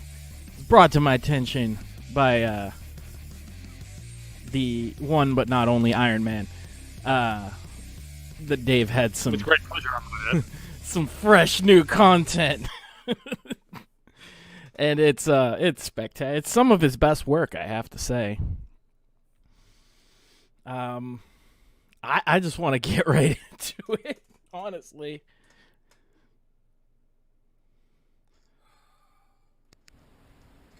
So everyone knows I don't like niggers, right? I strongly disavow Dave, by the way. Just want to put that out there. I want to agree wholeheartedly.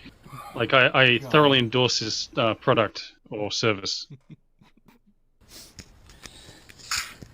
They've ruined the blinds, and it's all over the bushes, right? You see, it's all over the fucking bushes. They made the mess, like, it's all over the bushes. The blinds are on the bushes. Fucking, the blinds are right there on the bushes. They don't know how to fucking act, man. They took, disgusting. I'm not cleaning it up. I'm not cleaning it up.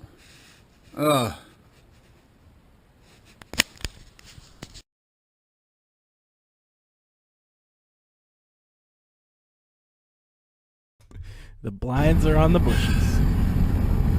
So everyone knows by now that I hate niggers, right? Hey Dave, stop stealing my lines. Well, the upstairs jigaboos, they ruined their fucking blinds, and now it's all over my bushes. Walked outside, was on the steps of the porch, or whatever you want to call it. It was on the bushes. They ruined their fucking blinds. They ain't getting new ones. They ain't getting new ones. They're not getting new ones. Maintenance told me that like a few weeks ago, because you know maintenance had to come over and fix like a part of the sink, or I don't know. They had to fix something about it, you know. But maintenance told me that they're not getting new ones. They ain't getting new ones. You think they're gonna get new ones? Niggers. Goddamn niggers. Fucking jigaboos. They had to fucking, you know, destroy their fucking blinds. Well, I guess it's gonna cost them whenever they decide to fucking move out or whatever. Maintenance was like telling me that, hey, if they want to live like they're in the projects, they should. Those are fucking like nice apartments, and they destroyed it. They fucking destroyed their fucking blinds. They shouldn't have fucking moved in there. They shouldn't have fucking moved in there, destroying the fucking blinds. Yeah, that's gonna cost them. It's gonna cost them when they whenever they you destroy something, they destroyed it. Yeah, it's gonna cost them. It's gonna cost them. I hate niggers. I hate niggers. Because if anybody feels like maybe, I don't know, making like a remix of Dave's rants, it would be much appreciated. I think he would appreciate that. So much trouble. Yeah, but I just want to point out, Dave, this is like he's kind of like the Dennis Leary to my Bill Hicks, right? I mean, he's taking my catchphrase. You know, it's still funny. You know, I can still laugh at it, but you know, I'm a little offended. Fucking drug addicts. They smoke weed. They act like apes, monkeys, jigaboos. Fucking hate them. Fucking hate them. Alright, that's my rant for the day. That's my rant for the day.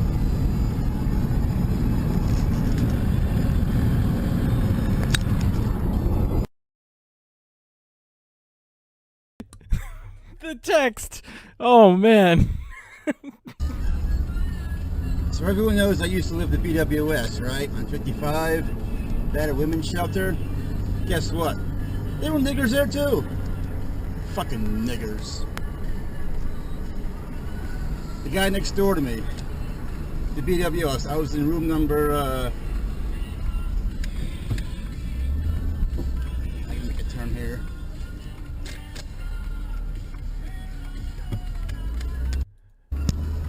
I am basically in fucking tears right now. This is amazing. You know what I love? In the description of one of these videos, he's written in text, I hate N1663RS, right? And then he's got even worse shit written below that, so I don't know what that was for. Like, he's trying to conceal what it actually says.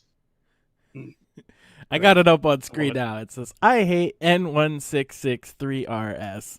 They don't know how to... This is all in caps, of course, because it's Dave. They don't know how to act. Play that loud shit music. They act like criminals and apes. They think they are living in the project. Apes, animals, jigaboos, coons, fucking niggers. So at the bottom, he spells it out. Oh, this is fantastic. There's the rail trail. I was in downstairs in one of the rooms. I forgot what it was. It's been so long. Anyway, it was a nigger who lived right next door to me. Oh, he's pissing on the floor. He was always drinking beer, pissing on the floor. In before copyright claim because Dave plays music in his video. I get so many copy claims because Dave plays it. On the last video I did about Dave, I actually got 5 copy claims on that one video from like a 2-minute clip of Dave. Shitting me. This one will probably get copy claims from rap artists because like there's music playing in the background and the N-word's being said repeatedly, right? So they'll figure it's one of their rap songs. Yeah. Well, I got the best one I've gotten. So I've gotten 2 Charles Manson copy claims. One is by a company that claims to own his music called Merlin 7. Such company does not own his fucking music. But of course, you know, you don't have to prove you own shit to YouTube. And then the other one was the best one. I played a clip of a Manson interview because it was Manson Monday, and I always play Manson. And I got a copyright claim, and I looked at the title of the song and artist. It was like Stitch Boy 666 or something stupid like that. And it was like this juggalo horrorcore rap type shit. And he just had like one sentence of that interview in his song as a sample. And they fucking claimed it. So I wrote a really nasty letter. Like, your fucking third-rate rap music doesn't own Charles Manson and all this fucking... It was a pretty mean fucking thing I wrote. And they released the claim within, like, 5 minutes of me sending it. But, yeah, fuck YouTube. They probably will. There will probably be, like, a Tupac company that's going to claim they own Dave's song. But that wasn't the end of Dave's adventures with the types of people he hates, which is the title of the video. My rant, part 1 of question mark, 5419. Yes, I hate these types of people. And so let's take a look at part 2, which I think is really the pinnacle of the series so far. Yeah, this one that got my attention.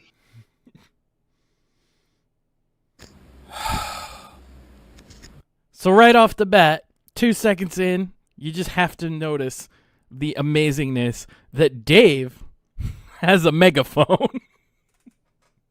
Which I liken to a chimp with a machine gun. For anyone who watches Better Call Saul, they'll understand the reference. It's pretty apt here. I think it's actually more dangerous. So you already know this is going to go in a direction that's going to be hilarious. The niggers are upstairs playing the fucking jigaboo music.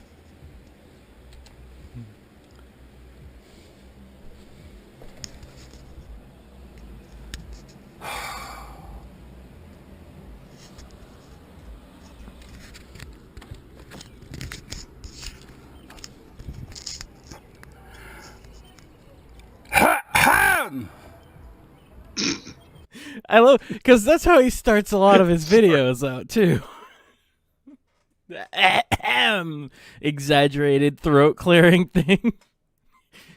Oh, I didn't think anyone actually did that in real life. You know, I thought that was a movie cliche thing. Well, but that's what Dave speaks in, is movie and wrestling cliches. So that's not surprising. I once got copy struck on a Dave video because he said a WWE promo word for word. I got struck by the WWE. Which means he had to have watched the fucking thing so many goddamn times that he got it so picture perfect that their fucking algorithm picked it up.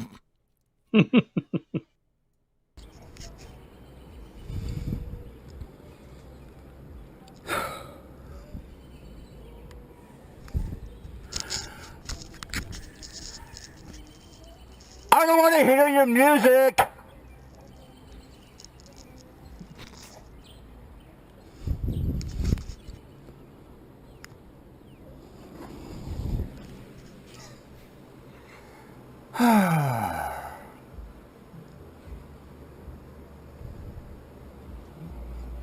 They turn it up. I couldn't quite hear it when I was listening to it before. But they do that? They crank it up? Well, you can't hear it at the beginning, and then all of a sudden he comes back in from the window, and there's just massively loud bass in the background. So they definitely turned it up. But he's saying these people are acting like this, and they got blinds in the bushes and stuff like that. I find this really hard to believe about these kind of people. Yeah, I've never experienced anything like that myself.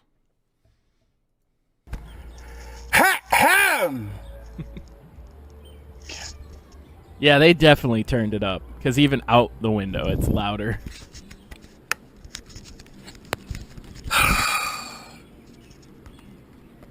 Oh my god!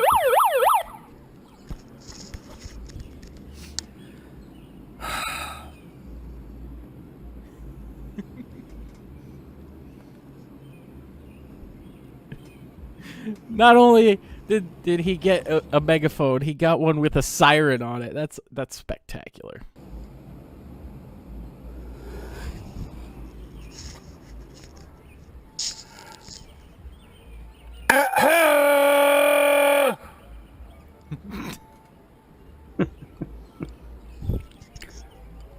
Do you mind turning that shit off? It is shit, I gotta give him that. Yeah, he's not wrong.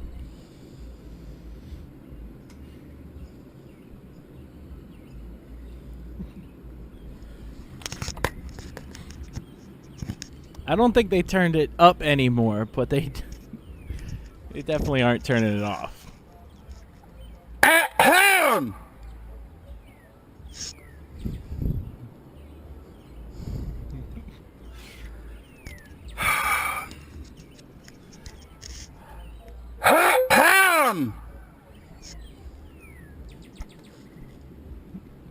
Meanwhile, see, here's the beauty of this, right? This situation is like they're pissing off him, and he in turn is pissing off all of the other neighbors because he's leaning out the window with a fucking megaphone. And so who are they gonna think is the nigger in this situation?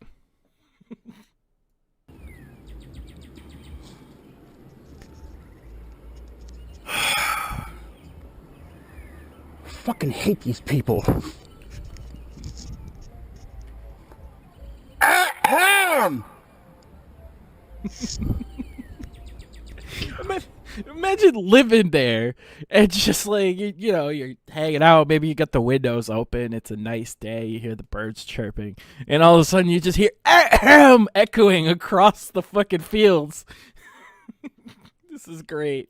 I would leave the music on just so I could hear more Dave. Like, if I was the neighbor. Like, I'm just loving this, you know? That's probably why they turned it up, right? Oh, yeah.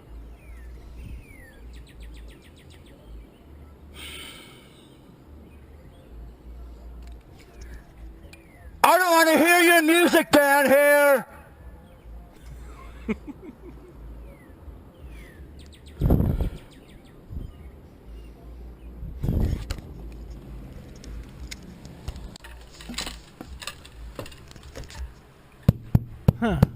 Oh, he is knocking on the door now. Oh boy.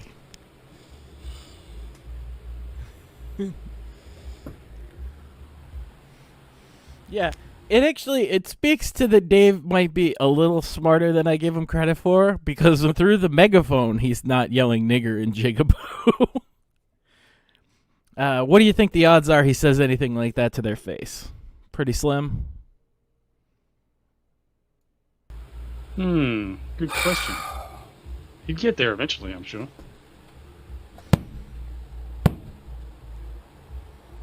Oh no, he's not knocking on their door. He's banging on his ceiling.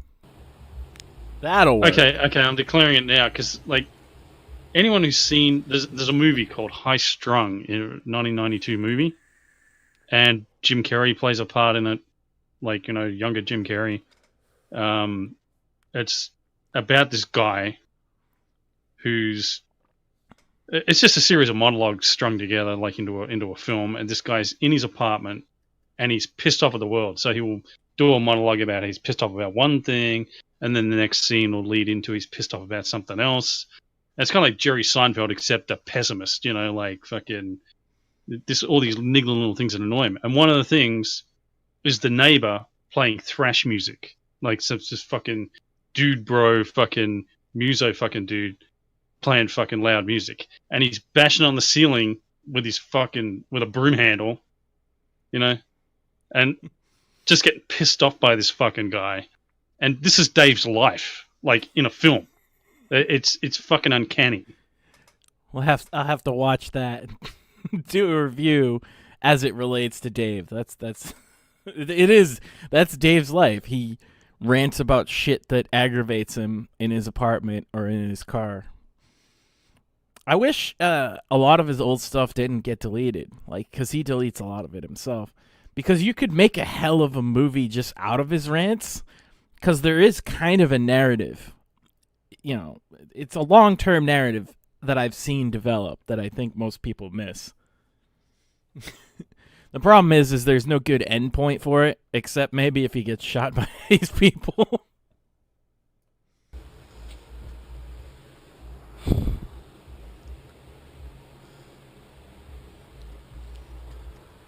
Also, the logical thing would be to knock on their door, so that's not what Dave will do. Fucking hand is hurting. God damn it. He pounds on the ceiling until his hand hurts, but he won't knock on the door.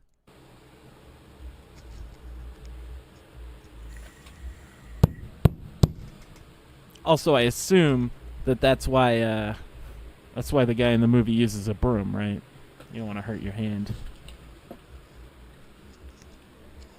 Can you imagine if Dave had a girlfriend, like, or he had a lady over, you know, like, at this point, and he was acting like this? Like, do you reckon he would tone this down, like, with a woman in the room, or he would just go about his business like normal like this? I don't think he's capable of toning it down.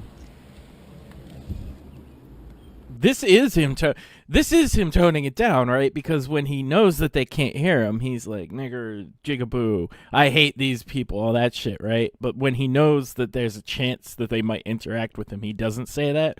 So this is definitely him toning it down.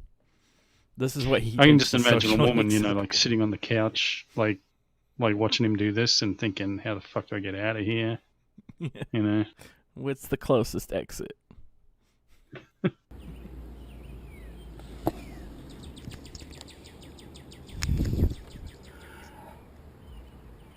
I do not wish to hear your music. I do not wish to hear your music. That'll work. Yeah, that is toned down actually from nigger jigaboo fucking blah blah. I am a little disappointed that he didn't scream any racial epithets into his megaphone. What is this sticker? I think his sticker says "Got Liberty" on his megaphone. What did he buy? A used megaphone from Cantwell? And so, unfortunately for us, that's where the saga ends right now. He's posted some weird videos since then of like colors as songs or something like that. What does blue music sound like? I'm not gonna add to my copy claims by looking at it, because it's literally just like some soft music with blue for 7 minutes. I had one that was recommended last week by Shmuley that I think is cringe worthy. This is a song. You'll probably get a kick out of this one. This is a guy that just records songs on his acoustic guitar. And the song is called Turfs Are Trash.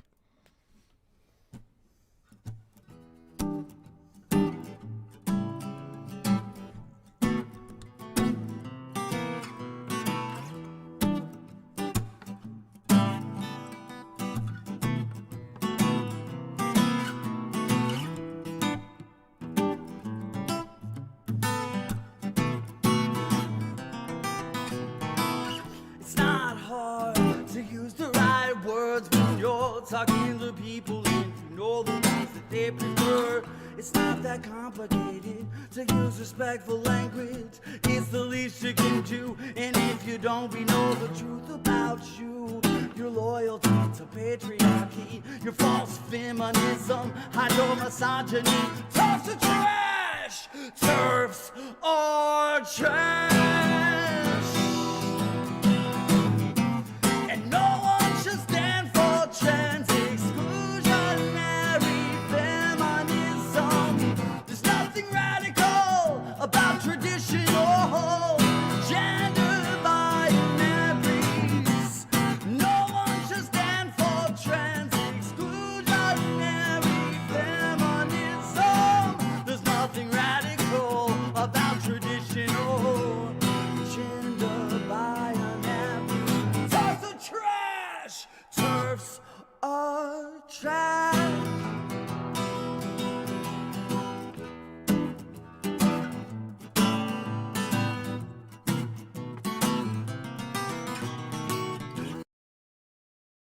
You'd think that would be enough, but it's 2 more minutes of that. And he's actually not the worst guitar player out there. He's got a little bit of polish on that. It's just his fucking song is fucking atrocious. Kids, what's a turf again? I'm not up with the cool kid lingo. A trans exclusionary radical feminist. So he's okay. So he's got a problem with. Yeah, Okay. yeah. He's mad that they like misgender people. So he made this song. He's got an Antifa banner in the back and a commie flag. At least I think it looks like it's all red from where his camera is, but I can sort of see a hammer sickle logo. It's gold. Maybe it's the Chinese flag. What a fucking faggot. I mean, it's not bad. Like, if he was just, like, making a normal song, it wouldn't be horrible.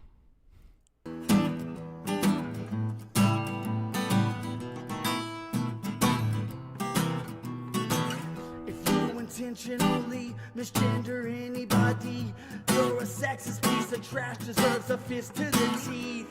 Equality is for everybody. You got a lot of nerve coming around with that turf talk, swerve talk. You're bound to get that sidewalk curb storm. Because turfs are trash! Turfs are trash! We won't stand for trans exclusionary feminism. There's nothing radical about traditional gender binaries. No one should stand for trans exclusionary feminism. There's nothing radical about traditional gender binaries. Turfs are trash. Turfs are trash. Turfs are trash. Turfs are trash.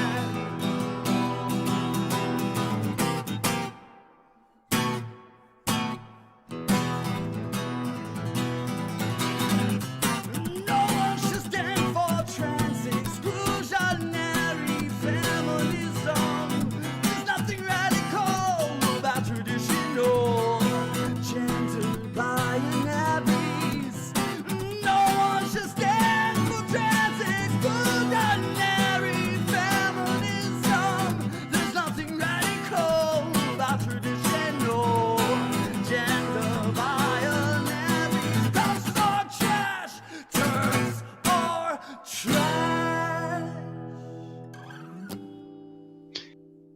Well, thanks a lot for subjecting me to that, Max. Fucking hell. Like, one of my You're things welcome. that I've said is that if you shoehorn fucking words or fucking you shoehorn your politics into art, it creates crappy art. It's like Christian fucking rock music and shit, right? It's just fucking try-hard virtue signaling bullshit.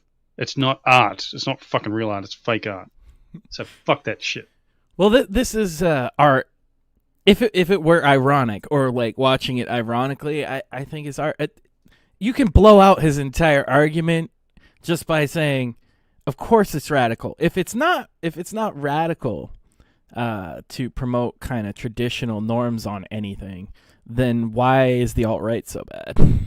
Like your whole argument is it's only radical to be the opposite of anything traditional, but it seems to me like the people getting banned are the ones promoting traditional values. So, yeah. Let's see. Just on a side note, Kiz Kittler, what the fuck are you doing using the Kike YouTube chat? Why aren't you using based dissenter fucking live chat? Like, what are you, an idiot? Because I haven't figured out how to get that one up on screen yet, partially. No, I'm in it right now. Yeah, it doesn't pop out right. Of course, the problem is to get things to come up on Streamlabs. For some reason, it won't recognize. It'll just show a black window if I use Chrome. So I have to use Firefox. So far, it's the only browser that pops up on my Streamlabs for whatever fucking reason. And you literally can't install Gab on Mozilla anymore at all. So I can't show it on screen. Otherwise, I'm using Brave and I've got it popped out here, so yeah, I sort Brave of popped out both the chats. Brave doesn't show up on my Streamlabs either. It's fucking aggravating. I'm looking for all the comments making fun of him, but I'm not sure. I think a lot of them are not even ironically loving his song. He probably deleted any comments that didn't, I would imagine. Let's see if he's got anything else. Any other song titles that stick out to me? Probably not, right? Set our fucking comrades free. I hate the world. This is a class war. Fuck the world. And he's very angry.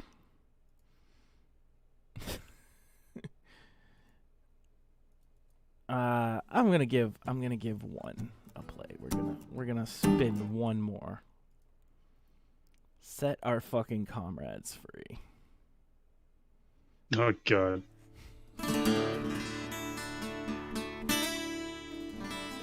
Now he's got 2 Antifa banners. Moving on up in the world. Twice as virtue signaling.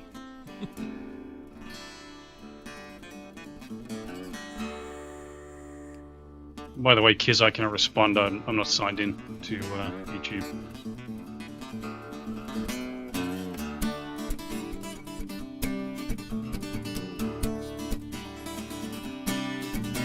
The justice system's rigged against us.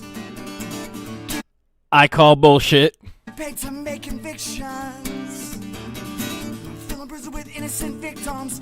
Bourgeois judge decision. Self-defense is not a crime. Freedom for the comrades facing hard time. What comrades facing hard time? They had that fucking the inauguration rally, right? The J20 or whatever. And like 175 of them got arrested. Not one was actually charged. Oh yeah, it's so rigged against them. Meanwhile, Charlottesville, you got people still in prison that literally didn't do anything. All right, I think I've had more than enough of this guy. Yeah, but actually that's an interesting segue because I sort of was talking recently about, free speech sounds like, and what free speech looks like is the Klansman fucking walking down the street yelling, "I hate niggers," right? Like through a fucking megaphone, right? That's what free speech sounds like. That's right? literally Brandenburg versus Ohio. Like the whole case came about because of that. Yeah, And I mean, as long as no one's violent, right? Like, fucking, if people are violent against them, then fucking that's not their fault, right? Like, you know, you don't have the right to fucking physically assault them, right? As a matter of fact, oh, well, you know, there's a lot of fucking side notes on that, right? But, like, the interesting thing is when if you accept that principle, right, which you do unless you're a fucking leftist Antifa dipshit, right, who thinks you got the right to hit people because they hurt your feelings or whatever. You know, you sort of then you consider, okay, what about enforcement, right? Like, and to give you a comparison, right, like the position the cops are in with this kind of thing. Just imagine yourself, you're in a bar and you're with a woman and she's got a big mouth, right? Like some of you guys might have been in this kind of situation, right? And you can only enforce her right to fucking speak, like, if she's going to go up to the biggest guy in the bar and fucking piss him off or insult him, or say my boyfriend can beat you up, or say to his girlfriend, my boyfriend can beat up your boyfriend or whatever, right? You can only enforce it. So, you can only enforce her freedom of speech as far as you're physically able, right? So there's a sort of a limit to that. So you know, unless you're fucking Lois Lane, right? You got to sort of tone it down a little bit, maybe. You know, if you want to have your speech defended, right? And it's not like you haven't got the right to speak and no one's got the right to fucking hit you. But when it comes down to actual enforcement of that right, that's going to be a problem, right? Well, so the left understands that to a degree, and they use that, or they used to use. They don't so much anymore because they've been called on it. But it would be like, you wouldn't say that in Harlem. You know, you wouldn't run around saying all these things about black people in Compton. And it's like, well, what are you trying to say? That black people are violent about words? Is that what you're saying? Like they're savages who will hit you if you say something they don't like? So they've toned down on using that argument in my experience a little bit, but they used to understand that inherently. Like, and I guess they kind of do, because their whole thing is like whoever has the most propensity to use violence is the one that can shut down everybody else's speech. Yeah, it doesn't mean you haven't got the right to fucking say it, because here's the thing, right? Like, say, you know, you do say that in the middle of fucking Harlem, right? And, you know, some nigger comes up and shoots you or fucking punches you or whatever, right? When the cops come and draw the chalk outline, right, they should still fucking go to jail, right? Like, you know, assuming, you know, they just caught on camera or something, they know who fucking did it and what happened. That's still fucking illegal, right? Well, he called me a jigaboo is not exactly a good defense in court for murder. Yeah. Yeah. I mean, that's the thing. When you get to the court, a lot of people get to court for assault and they'll say, hey, judge, it was justified because he said this, right? And the judge will say, I don't give a fuck, right? Like if there's any semblance of fucking normal fucking legal proceedings, right? Right. So, you know, but this is the thing, right? Dave so, should like, listen to this closely because he's bordering very close to needing some of these arguments. Oh yeah, that's a good point. So that's another relevant topic, right? So, you know, even if you don't expect the cops to jump into a riot situation, you know, or fucking possible fucking riot situation, right? Like, you know, say Charlottesville, you've got Antifa's gonna, like, if they fucking jump in and defend someone in a riot situation, like, who's that female reporter that was surrounded by Antifa? Was that Lauren Southern? I think so, yeah. Was that another bitch? Or was it Loomer or someone, right? And there's a whole bunch of fucking lefty dickwads around, and they basically told her to leave, and fucking she was, you know, they were threatening her or going to assault her or whatever, and she's got the right to speak, right?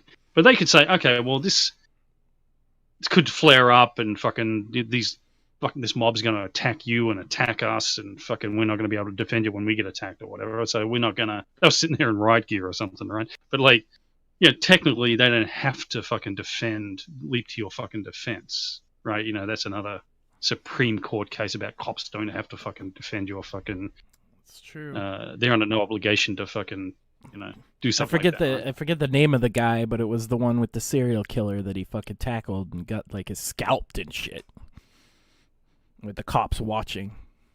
Yeah. Yeah. So, but after the fact, they've got no fucking excuse for not enforcing the fucking law. I mean, it's like the chalk outline stuff, right? Okay, that someone was fucking murdered.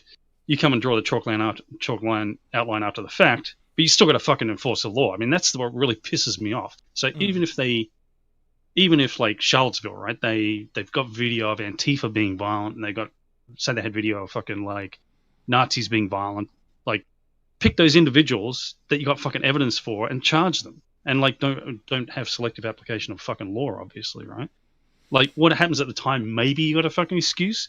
Maybe you say, "Oh, we didn't want to fucking create a situation." Right. But in this day and age, you can find out who those people are. I mean, the media's found out literally like every person that's in a goddamn video of Charlottesville from the right. Like, they've doxed like all of them. If your face is on a video from fucking any of the, particularly the Torchlight rally, they've doxed you at this point. If they can do it, if fucking Antifa can do that, and Unicorn Riot and all those people, I'm sure the police can. yeah, and I mean, like, so it's not just the argument about whether the cops should react. I mean, remember, did you see that video where Lauren Southern comes to Australia and she's fucking in Sydney in a supposed no-go zone, and the cop didn't want her to fucking walk down the street, like, because it's full of Muslims and they might get violent? Did you see that video? I did see some of that, yeah. Yeah. And then, like, this seems to be the logic, right? Like, okay, if you go down there, violence will ensue, right? And you think, well, okay, why don't you fucking go down there with her? And if violence fucking ensues, you arrest whoever fucking attacks you, right? And they might go, well, violence is bad. We don't want violence to happen, so we're just gonna cuck, right? And fuck that shit, in my opinion, right? Like, and you should be looking for people to fucking arrest. By right? going down with her, you're preventing violence. Like, it's very unlikely they're gonna attack a cop in uniform. Yeah, exactly. But, the cops can't accompany you everywhere. I mean, it's kind of like women have got the right not to be raped at 2 a.m.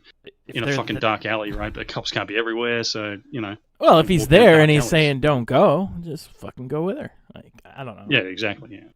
Yeah. But, I mean, like, it's not the cop's job to fucking do that. In which case, that's the reason you should have fucking guns and be able to defend yourself. Like, if you want to walk down a fucking dangerous street and you've got a gun, if someone attacks you, you're allowed to fucking shoot them, right? That would get rid of that fucking person, like that criminal, that fucking problem for the next person who wants to walk down that street. Yeah, and the next, so it's an next argument. guy that is going to do the same thing will think fucking twice because, I remember Muhammad get shot doing this shit. Yeah. Well, I mean, but there's arguments there, but you can't get away from the argument that in the end, if you can prove someone fucking did something fucking criminal, fucking arrest them, and the cops have got this discretion whether they fucking arrest people, probably, and say, oh, well, the court system is clogged, or fucking, oh, no, they better let them off with a warning, or fucking whatever. But, I mean, come the fuck on, Well, I go back to what Joe Biden said in his, campaign announcement thing, and he said Trump assigned a moral equivalency by saying there were fine people on both sides. Well, there was a moral equivalency. Some of them acted lawfully and some of them acted unlawfully, and that's true of both sides. Anybody who says that there was nobody on the right that acted unlawfully, just watch the video of the guy that draws his gun and fires a fucking warning shot. Like, it's... You could argue there was the black guy with the flamethrower, but he approached that guy who was just standing there with the flamethrower, so I don't know. There were people that acted unlawfully on both sides, and the majority of both sides, I would argue, even the Antifa side, acted lawfully, because the majority of them are a bunch of pussies that aren't going to do shit too. You have to remember that. Like, they're there just to virtue signal, and it's maybe 10% of them that are there to get violent.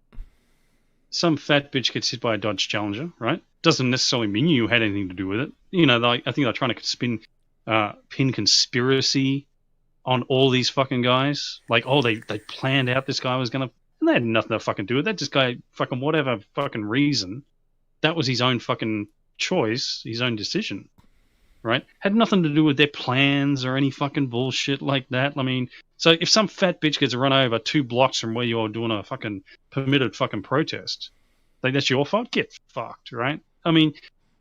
It's never black and white, or one group was wrong and the other group was right. It's fucking like, and even the situations involving like just 2 individuals, they can do individual actions that are right or wrong, fucking Warski and his fucking stupid idiot mate with the fucking gun, Aim. Yeah. Stand your ground. Yeah, I've watched that a couple times now because I'll have to do that one because it's long enough that I could do a whole cringing episode just on that clip. But the more I've watched it, the more I've realized I think Andy and Failure were trying to set up a situation where they shot somebody to get like attention. Like I can't see any other reason for the actions and the way they handle themselves. They certainly weren't like scared for their life. I don't believe that. Failure said he was scared, but he approached the guys and like basically fucking did everything but throw his hands up to him, you know, and said, "I'm afraid." It's like a bitch move. Like, you know, maybe they're pissed off that because one of those guys fucking actually did assault them in some way, right? Some minor way, or like as I recall. So, you know, if you did that to a bitch, like a fucking woman, and she wanted fucking revenge, she'd try to set up you getting in a fight with some big fucking guy or some shit like that, right? I mean, that's kind of the They assaulted Failure twice actually. Once they slapped the phone out of his hand, which is really minor, and then the second time was when he approached them, and they punched him in the back of the head or whatever. But in between that, that dude Alex, the one that pulled the gun, tased one of them. So like, the cop.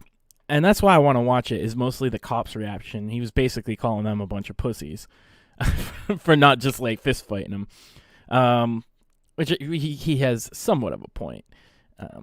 They were about evenly matched. But the whole thing is just silly, and the cop's just like, yeah, if you called us at that point, none of this would have fucking happened, and your boy wouldn't be in jail, and it's, like, kind of true. He screams right away about, oh, that's assault when the phone gets slapped, right? And it's like, well, if you thought you were the victim of a fucking crime and you didn't fucking call the cops, like, I don't want to hear you fucking crying about it. Obviously, you know, this is where I tend to disagree. I mean, you know, it's kind of like, say you come up and punch me, right? Like in a bar or something like that, right? And I could, if I don't respond straight away, like, I can't really say, well, I thought he was going to hit me again. If you punch me and walk out, right? I can either report it to the cops. If I go into the car park and then I punch you, right, like in the back of the head or something when you're walking away, it's kind of like, well, we both committed a fucking crime, and, you know, if we went to court, you know, Judge Judy might tell us to fuck off. Yeah. Right? You know, oh, well, you know, it's a wash. But, like, we both technically committed a crime, right? Like fucking assault. You know, but, like, if I had called the cops, like, after you hit me, like, you would fucking suffer the consequences of that, and, like, I'd be in the right. And if you didn't, it's like people can't pass through this stuff, like with the Zimmerman at that point, thing. like the point that you got assaulted and didn't call the cops, you've decided, I'm going to handle this without them, right? One way or the other, however you choose to fucking handle it. And then you run around screaming, he hit me, he hit me, he hit me. It's like, why should I fucking take you seriously? You know what I mean? Well, see, this interesting thing, right? Say you're going to hit me a second time. Like, you're in the bar, you hit me once, and you're going to hit me a second time, and I knock you the fuck out, right? Like, I was in the right in that case, like, legally. It's like, you know, I was stopping you from fucking assaulting me again, right? And, like, if we get into a big scuffle and a fight at that point, even if I lose, you fucking threw the first punch and I was defending myself, you still fucking go to jail, even if you win the fight, right? Like, you know, like, you might not go to jail, but, you know, you would be in the wrong, right? Well, and courts oftentimes will take that into account in simple assault cases, where who threw the first punch does matter to the judge, and it's kind of instructed to the jury to deliberate about that. It differs from state to state, but generally speaking, whoever starts it gets the worst. You know what I mean? Unless the person, like, the other person used, like, excessive force, right? Well, the individual laws are going to vary, but I'm talking about principles, you know, like, this is fucking principles, not legal advice or any shit like that. You know, you might have state where the laws are fucked up, you know, but, like, true. That's why I say I wouldn't care if I was in the most fucked up legal system whatsoever. I'd still operate that way, right? 'Cause that's the only way that makes sense. Yeah, well, and most people don't take into account the law in those kind of situations until after the fact anyway. Misery says, I think you give those three too much credit. I think a simpler explanation is they are excitable idiots. I think it's a combination. I think they saw an opportunity, and Andy saw money signs because he'd get more attention if they fucking shot somebody. Honestly, and he thought he wouldn't be culpable. I was gonna argue the same point, but I tend to agree, Max. Like, just thinking about it. If that's not the case, it definitely seems like that. It seems like the way they were talking, you know, Failure said, I'm in fear for my life, shoot. Just like that, too, like really mundane. Not like somebody who's actually in fear for their life. You know, he's not screaming like a little girl. He's just like, I'm in fear for my life, shoot. Like, almost like a script, you know? Yeah. Oh, no, I am in fear for my life. Yeah. It was really weird. I got some other fucking. I have two here, and I'll let you pick which cringe to go with. So I have the clip that made me rage quit the show on Stream Me that doesn't exist anymore, which is I'll just eat until I'm dead probably. And I also have Juggalo World of Warcraft player threatens haters. That's kind of a retro. Because it's several years old now. They're both big fat people. Which one do you think sounds more interesting? No, dealer's choice. Yes. I think the Juggalo World of Warcraft player is probably was probably the right I one. want you motherfuckers to see something. You know what this is? This is the handle to my fucking 2-ton jack. Solid fucking steel.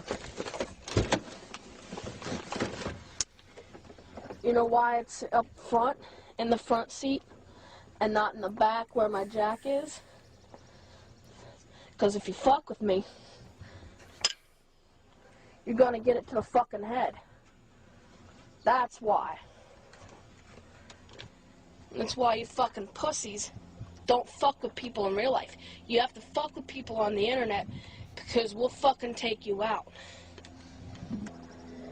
Because if you dared to fucking come up to me in person, in real life, and fucking say shit to my face, this is what you're gonna get. I'm gonna hop out of the fucking van with this in my hand, and I'm gonna fucking hit you in the head as hard as I fucking can and fucking crack your skull open and have your brains laying on the fucking ground, motherfuckers. So yeah.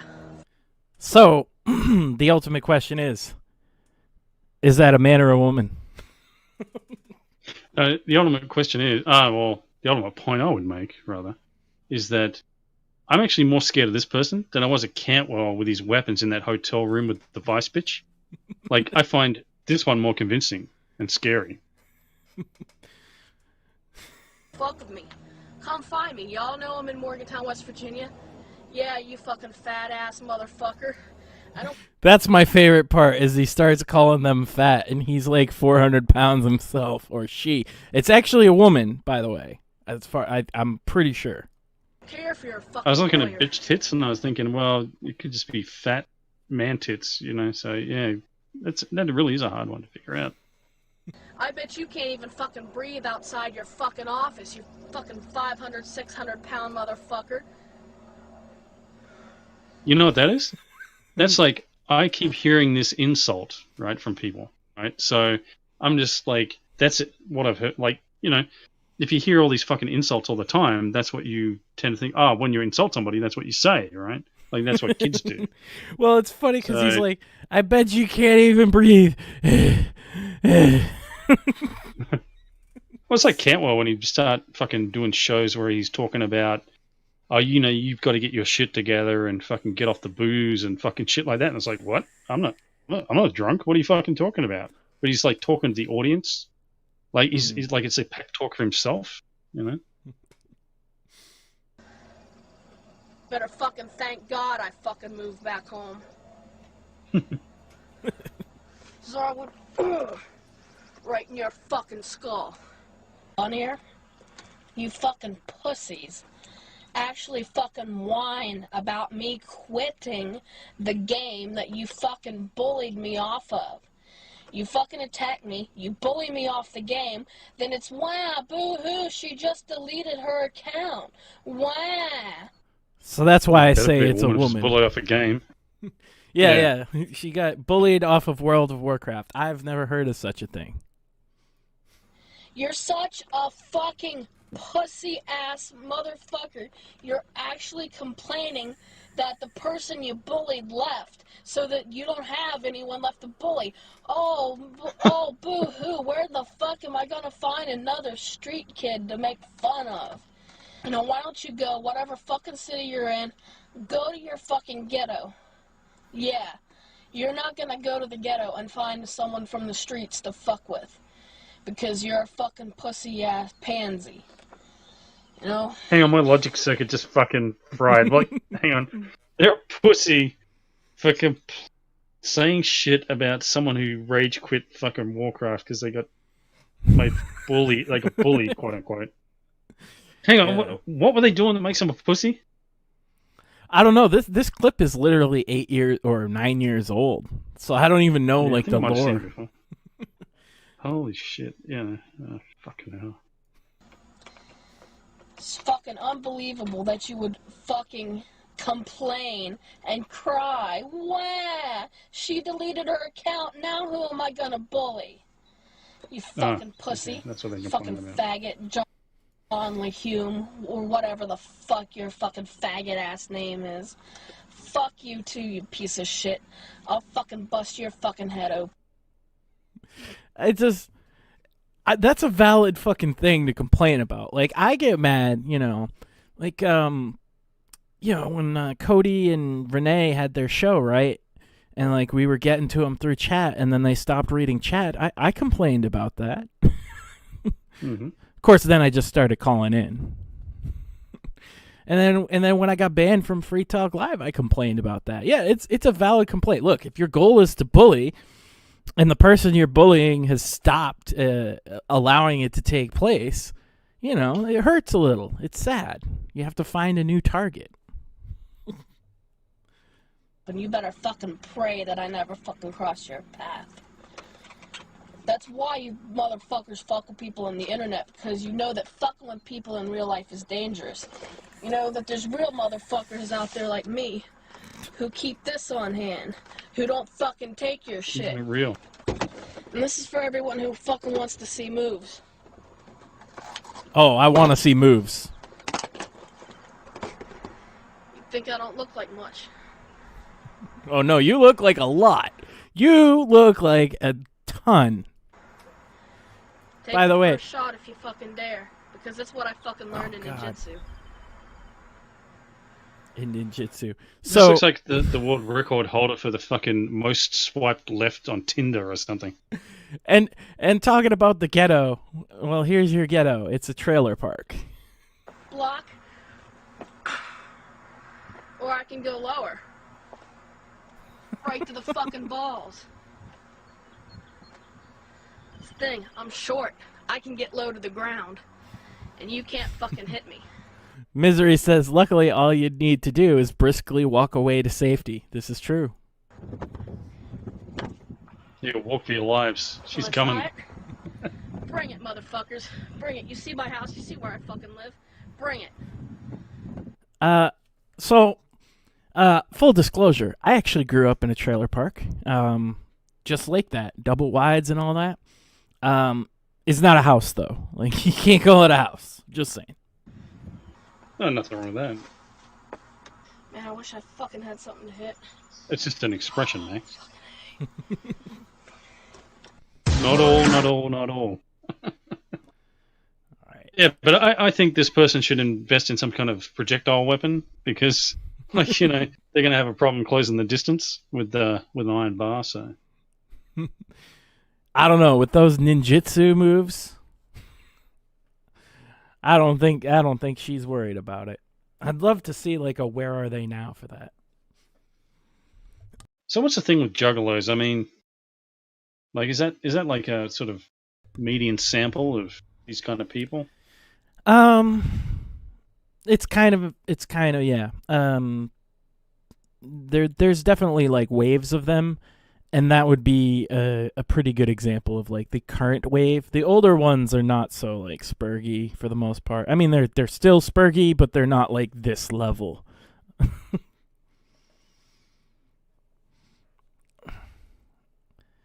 They do tend to be, I don't know, kind of like they want to handle things themselves and don't like cops. I can respect that. But I think that this person probably should just call the cops in any type of situation. They're likely to be not as fat. And speaking of fat, I'll play the other one. So this is the one that made me rage quit on streaming. It's just so fucking infuriating and disgusting. I would just eat until I'm dead, probably. A normal day for me is wake up around 12, figure out something I'm going to eat immediately. TV, video games, bed. It's not a lot of activity. It's hot. It's hot in Georgia. And all my clothing is restricting and tight. So I just sitting there naked, free as can be, and no one bothers me, door shut, we're good. I'm just safe. And video games are where I escape. Oh no, he's got it. Oh god, he's got that one gun that's gonna kill me. Oh no, he's weak, but I'm weak. I'm weak.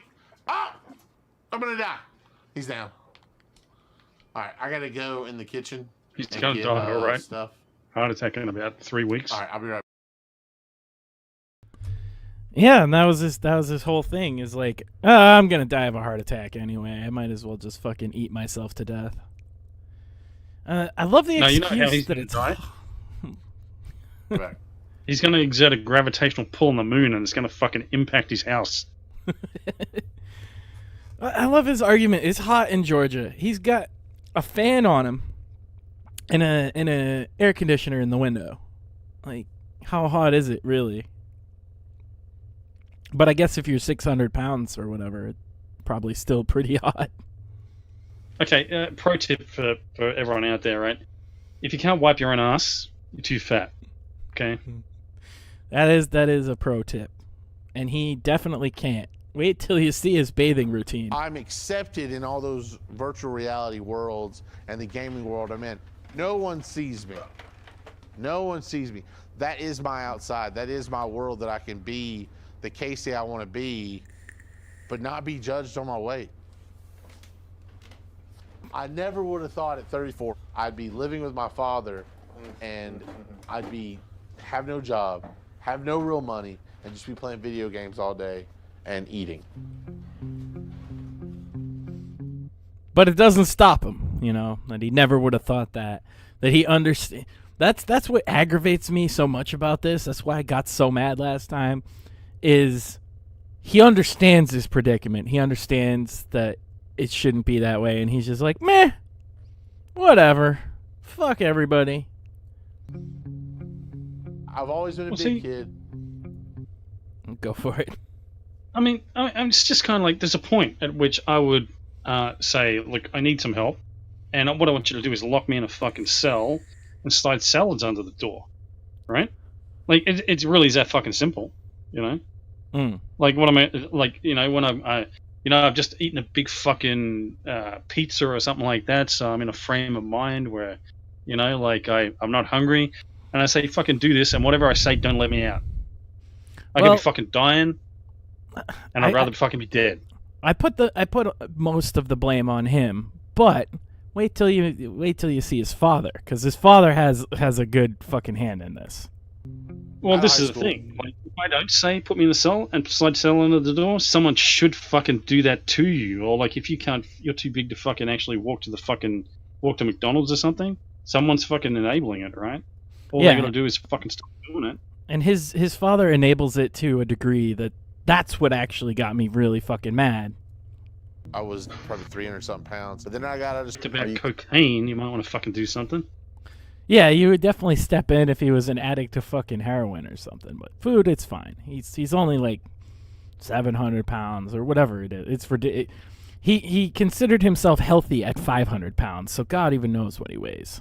Kidding me. No, you didn't. Because if you ordered yourself a meal, it's not in here. Well, whatever.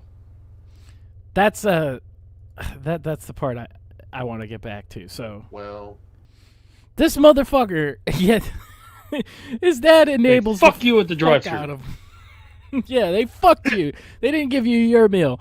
I only got my 6 sandwiches, 3 fries, and 2 drinks, but you didn't get a meal. I don't know. I'm sorry. Here's your lunch. He gives him one of the fries. So he takes the fucking McChicken or whatever it is in the fucking burger, puts them together, and puts salt in the middle of it. Like, accelerationist? Maybe. I had considered that his father just wants him to fucking... He's like, the kid's already a failure. I'm fucking done here. I'll just fucking shove food down his throat until his heart gives out, and then I'll have my house back. Well, it could be the case for a lot of these people that like people go, because this is a pretty common story, that these people are just like, well, I could fucking stab them to death, but I probably wouldn't get through the fat layers, so I'll just fucking kill them with food. Fuck it. Because once they're a shift was not on a fucking log and they're a fucking Jabba the Hutt, you got that in your house, like, and it stinks to high heaven. You're probably dreaming about the fucking day that they fucking drop dead and you just fucking fumigate the place. He eats 6 or 7 fucking McDonald's sandwiches, and he's like, I'll let you know what we're gonna do about supper. Like, that many sandwiches. Like, if I take my family is my wife and my son and myself, right? If I take us out, we as a family unit eat like a fraction of that, and I'll be full, like all day. Like, supper will come around and I'll be like, I'll do a light supper today, This guy's like, we got to get more. 34 years old. Well, I love McDonald's. I eat a ton of fucking... I mean, I used to have huge fucking McDonald's meals. But I'd be in the army, I'd be running fucking like 80 Ks and shit. Yeah. Yeah, where you can actually fucking put those calories to a fucking purpose. Fucking poor dog is like, look at all this food. Just hook me up, bro. Like, come on. He's like, get this fucking dog out of here. I need my 6 sandwiches. I can't even. He just eats so much. Do you think, like, seriously, in this sort of situation, like where it's a kid in particular, right? If you said, fuck this, I'm going to do a fritzel, right? I'm going to fucking lock this fucker in the basement, right? And fucking not let him... I'm going to just go full fucking criminal fucking imprisonment with this person, right? Because they're going to thank me when I'm done, right? Do you reckon they would? I don't. They probably wouldn't, but like, it'd be, if you're a parent and you actually gave a fuck, you kind of have to, and just risk it. I mean, you do some variation of that for sure. Like, I would, like my boy's skinny, right? So like, we originally had planned like, oh, he's not gonna be, we're not gonna give him this, we're not gonna give him. You do have to like roll with the punches. My boy's a little bit underweight because he's so active, So I let him eat a little more junk food than I probably would have liked. But if he got to this point, well, he wouldn't get to that point per se, because I would have intervened a long fucking time before this. But yeah, you would do some variation of it, right? Even if he's an adult. Take him out in the backyard and tell him about the rabbits, so we put a fucking gun to the back of his head, maybe. Like, fucking, when he gets that fucking big. Yeah, like, you'd have to do something. I can't imagine going to the lengths his father does, which knows the fucking solution. He's not fucking stupid. He's just like, well, I'm not willing to give up eat to not be fat. If I could just eat and not gain weight, yeah. And if I could just do cocaine and not, you know what I mean? Like, what the fuck? Not get any of the negative side effects. If I could just smoke cigarettes forever and have great fucking lung function, that would be wonderful. Hey, if they invented fucking like some technology that fucking would just clear out smokers' lungs, right? Like, I wouldn't care that fucking some people, like, I probably still wouldn't do it because of the nicotine thing, but maybe you could cure nicotine addiction too with science, right? Like, I'd fucking smoke, right? Like, and fucking, I think it looks cool, I think it fucking smells okay too, right? maybe I'd fucking do it. You wouldn't have to worry about quitting when you didn't want to do it. But like I wouldn't care that these smokers have gotten away with it. Like if they come up with a pill that made you thin, and this guy was cured, that'd be fucking great. Like I wouldn't say, oh well, he did the easy way or something. Like that'd be fucking awesome. It'd be a fantastic. And all these women that world. say, I like being fat and I'm okay, I'm comfortable with my body, and all these you're fat shaming and all this bullshit. If they invented that pill, those fucking women would take it in a fucking millisecond. They would fucking stampede over each other to be the first in line to get it. And that's the thing. 2 milliseconds too long.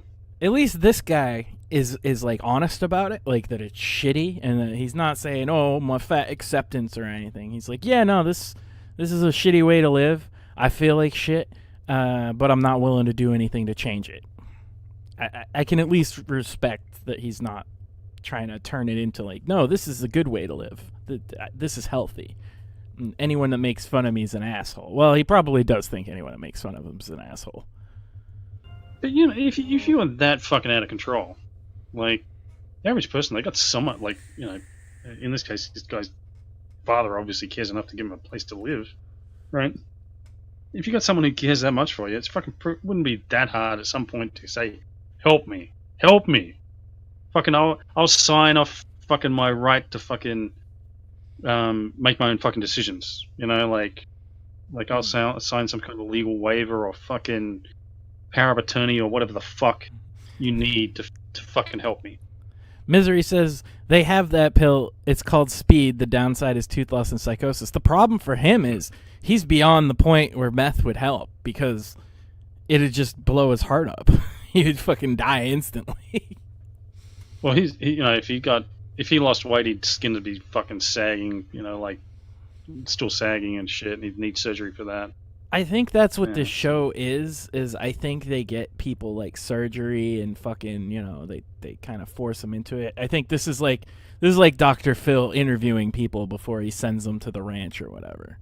But like I've never been able to find like how this story ends. I think this was when was this posted? January 19th of this year. So he's presumably still alive. Yeah, activity will just kill him at this point. Oh, you can't do fucking prolonged activity enough to fucking burn calories, so he's just got to burn calories by existing and fucking eat less. I mean, that's the only way to fucking lose weight for him. Yeah, he's I mean, barring any type of surgery, the option at this point is to literally go to like a borderline starvation diet for a while. And that would work. It's worked for plenty of people. It would get them down not even to starvation.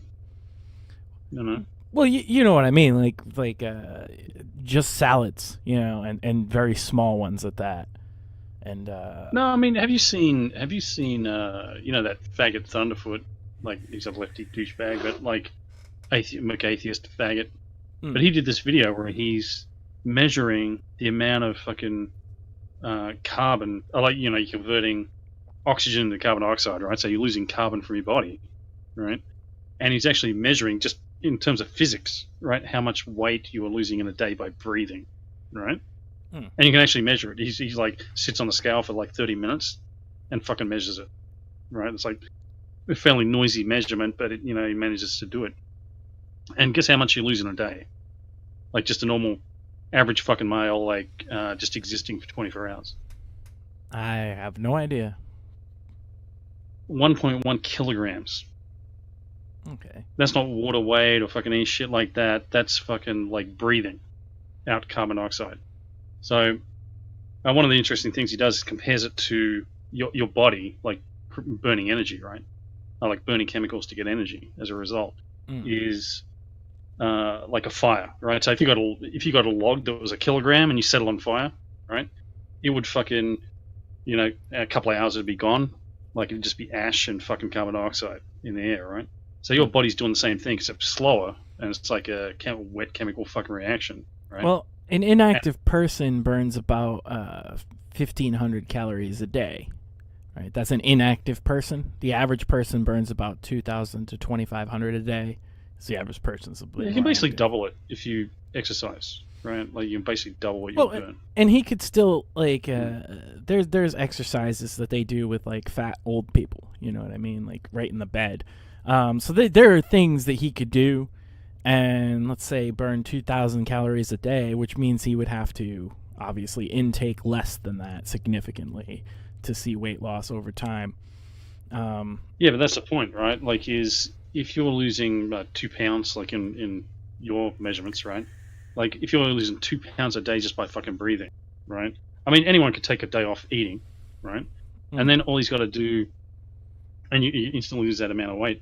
But you could just eat what you would normally eat if you were like, if you weighed fucking, 100 pounds or whatever, like it's a normal weight. And like you would fucking, like it just, you can't not fucking burn energy. Like, and these women that say, oh, I don't eat anything and I don't lose weight, or I just eat a little bit and I don't lose weight. You're burning 2 pounds a fucking day. Don't tell me you don't fucking eat anything. Yeah, Misery makes a good point. Moving is going to be serious resistance training for this guy with so much weight he's carrying. Yeah. Yeah, but he doesn't need to. That's my point, Well, yeah, but like even just the stuff that he does now. That's why I say if he just went to a diet, I say borderline starvation. That sounds more extreme than it is. If he went to like 1,000 calorie a day diet, he would lose several hundred pounds over the course of a year. That's absolutely possible. But he wouldn't have to be more active. He'd be the same active he is now, Yeah. And then once he's lost enough weight, he would be able to like exercise and get active. Like, you don't actually need the surgery. These shows that this is from, they push like, oh well, surgery's like the only option for this people. That's bullshit. That's absolutely bullshit. It's just the easy. And see, the thing is, if you're going to go into surgery, what do they say? Don't fucking eat before surgery, right? For fucking so many fucking hours. Yeah. Okay. And then when you get out of surgery, you can't fucking eat or whatever. And so if you can do that, just keep doing that. Don't have the surgery. I mean, somebody like him,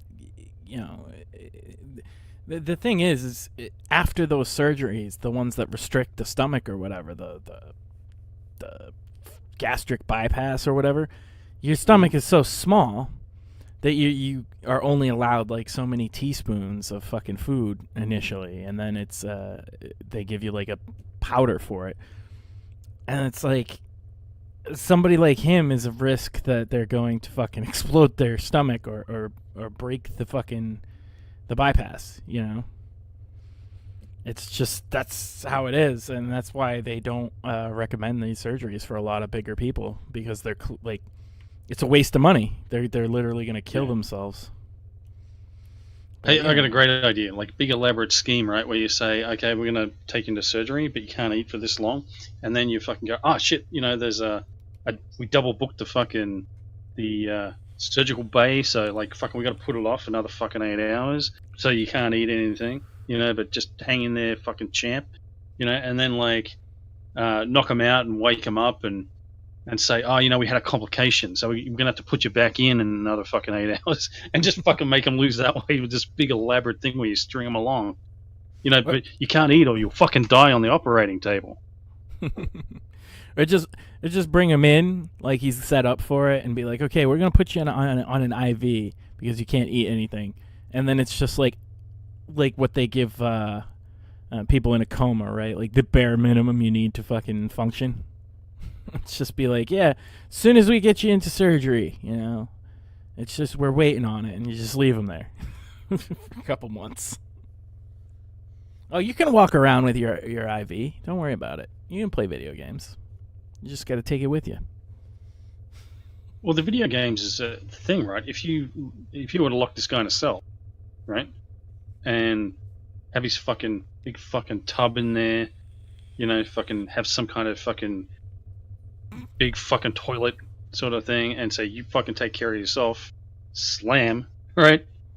To put his video games in there. It doesn't have to be uncomfortable. It doesn't have to be without entertainment, right? It doesn't sound like fucking jail cell sort of shit. It's just like, oh, you can't leave this fucking area, and here's all your mod cons and your comforts and shit, right? I'd give him video games. I'd give him a VR headset, and like here's the game Beat Saber, and that's the only game you get. Which is a game where you're like, it's like lightsabers, and you swing them to cut stuff to the beat of a song. It's actually a pretty intense workout. Like, here's your game. It's the only one we got. Sorry.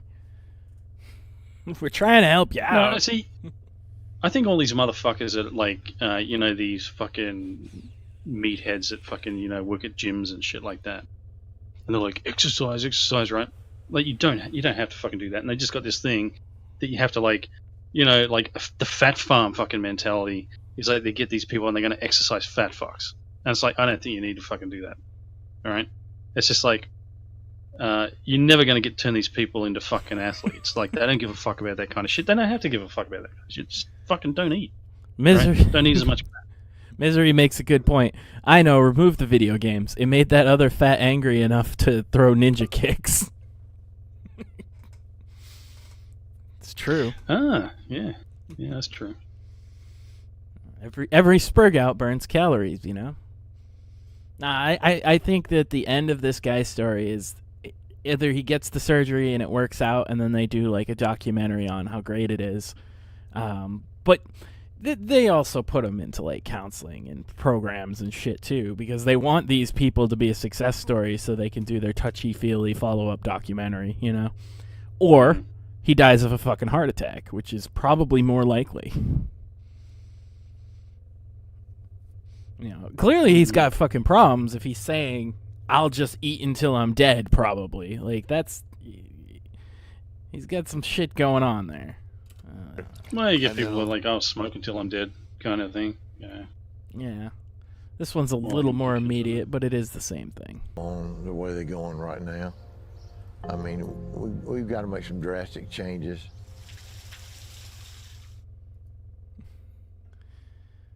Yeah, but, you know, somebody else has to do it for us, because I can't initiate change, and he can't initiate change. Yeah, I mean, that's my big issue with this, is people claiming, like, nobody has any agency. Somebody else has to come in and fucking fix us. Yeah, well, you need to call Dr. Phil. Yeah. Yeah, he'll fix us. And it's like, if you have that mentality that you can't change yourself, it's probably unlikely that it's going to work at all, you know? It's just how it is. The Learning Channel, TLC, has now become like midget and fat people channel, as far as I'm aware. That's what you're learning about. Midgets, fat people, and drag kids. I think that's their entire programming. Oh, I see. They've got the, what's that, Honey Boo Boo? I've never seen that fucking show, but what is that fucking thing with the fucking short white hair? Ugh. Who knows? But that's all I had today. I'm gonna call it. I got some shit to do. Good times. That shit is always like a downer to end on, is the big fat guy in a fucking trough. But there's hope. So yeah, I hope he I hope he either gets his shit together or he dies and his dad gets his house back. There's the hope. Other than that, I might or might not be able to do another one of these this week. Definitely gonna do the Free Speech Friday or the Disavowal Friday, because I disavow the fat guy, I disavow everybody in chat, disavow Iron Man, disavow myself. That should prevent us from getting banned, hopefully. And I'll catch you next time. Oh, what about fat shaming? Strongly avow fat shaming. 700 years ago, if someone had come to Oxford and stood here and said, I think everyone should be allowed to read the Bible, even peasants, that person would have been described as offensive. He would have been denounced, shouted at, and eventually no platform. 200 years ago, if someone had come to Oxford and stood here and said, I don't believe in God, that person would have been described as offensive. He would have been ridiculed, yelled at. 100 years ago, if someone had come to Oxford and stood here and said, I think a man should be allowed to have sex with another man, that person would have been described as offensive. He would have been booed, hissed at, no platform. So when today's student leaders clamp down on offensive stuff, they're actually carrying on a very long tradition. A tradition whereby the creme de la creme of British society take it upon themselves to police the parameters of acceptable thought and to exclude offensiveness from the academy. Need to say it's not okay. This hate conversation was not their intention. We understand that jokes are jokes, things are things, but at the end of the day, if it's promoting hate and it's promoting discrimination, you are directly a cause of it if you're allowing it to happen and you're not doing anything about it, and that goes for anyone in this country. Throughout history, the church, politicians, universities have always branded certain ideas offensive and have waged war against them. Yet you all come to us young people for hope. How dare you? You have stolen my dreams and my childhood with your empty words. Today, student leaders do the same. They carry out one of the oldest, foulest forms of intolerance, intolerance of anyone who gives offense. But giving offense is good. In fact, it's essential. Humans have long had the urge to offend against the natural order, the religious order, the moral order, and in the process, they have pushed humanity forward. A person that comes here and has crowds that go further than any eye can see, there's nobody that can see the end of this crowd. That's not somebody that lost an election, and now because of it, our country is being destroyed. In fact, pretty much every leap forward in history, pretty much every freedom we enjoy is a product of individuals having given offense. It costs twice as much to fill my truck up with gas. It costs twice as much to fill my cart up with groceries.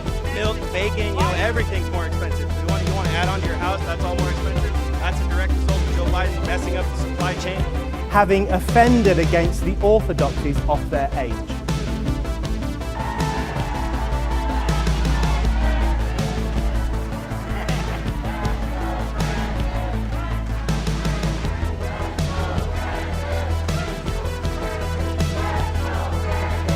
Offensiveness is not just something we have to begrudgingly accept. Offensiveness is the motor of human progress. Donald J. Trump is now President of the United States.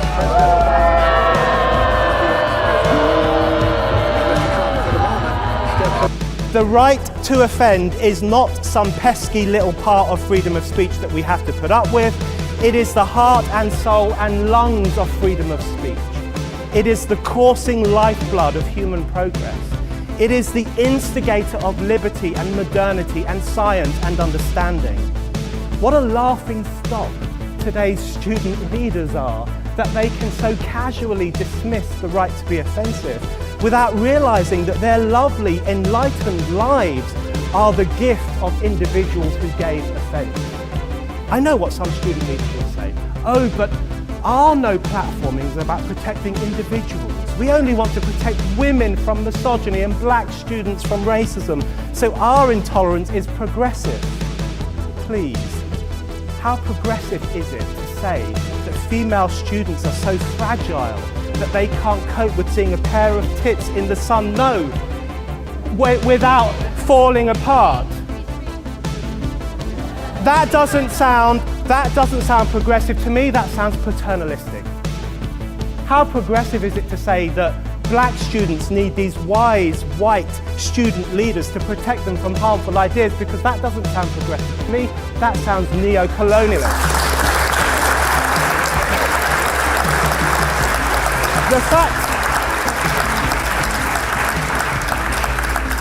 The fact is, today's student leaders aren't protecting individuals, they're protecting an idea. And it is the most mainstream status quo idea of the 21st century, the idea of human vulnerability. The poisonous notion that humans are fragile and therefore our speech, and our relations must be monitored and policed. It is this misanthropic, orthodox idea that they promote and which they protect from criticism as surely as priests once ring-fenced their beliefs from ridicule. In this choking climate, we have got to move beyond talking about a right to offend. We have to talk about a duty to offend. Anyone who cares for freedom, anyone who believes that humanity only progresses through being daring and disrespectful now has a duty to rile and stir and outrage, a duty to break out of the new grey conformism, a duty to ridicule the new guardians of decency, a duty to tell them, fuck your orthodoxy.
Everybody's business, so let civil events be everyone's concern. Let every family work together, and together our minds we'll show. In defense of our land, united we'll stand, ready for any foe.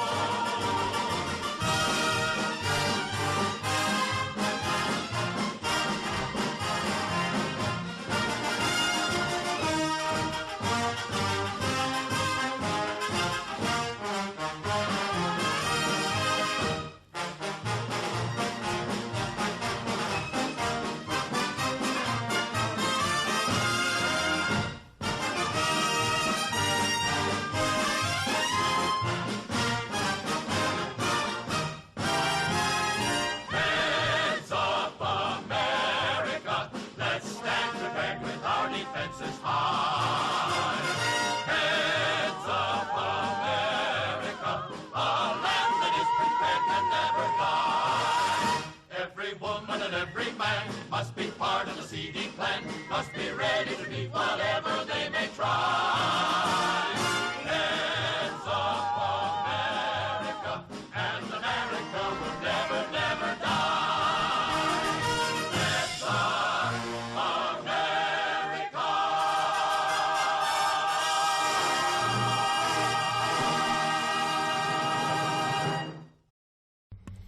Good evening, ladies and gentlemen. I'm Maxan. Once again, the magazine position, and it's become the fucking Dave show. Frankly, because he provides so much content to laugh at. And this week is not an exception. I might have some other things as well, but he's definitely outdone himself. The guy... So... When last we left Dave, we should start there. He was kind of agreeing to do some things that might make him some money with minimal effort. Like putting in effort to actually get paid for once. I know that's a foreign concept to Dave, but he was considering doing it. We were going to make some T-shirts for him. I'm still going to make Dave T-shirts. If he doesn't want to put in the effort of literally only copy-pasting a fucking link onto his channel, well, maybe I'll just donate the proceeds to something. Maybe, I don't know, the Trump campaign or something. That would piss him off because he doesn't like Trump. Or just myself, right? Because I'm an asshole. I think the Trump campaign would be funnier. Dave Grady funding the Trump campaign, I think, would piss him off. And what was the other thing he was going to do? He had made a deal to do a 2-hour podcast for $30 with Shmuley. I don't know the status of that beyond what they said on air last week, so who the fuck knows. But then something popped into my feed that was immensely more interesting than the usual Dave shit. It kind of is usual Dave shit, but it's a little better. He noticed a man in his apartment complex at night doing something, and Dave wasn't sure what was going on. So he did, frankly, his first act in this, I'm going to say, is reasonable. Like, Dave started with a reasonable approach. There is an unidentified man creeping around on your property at night. It is reasonable for Dave to walk out and say, hey, what are you doing here? But as you'll see,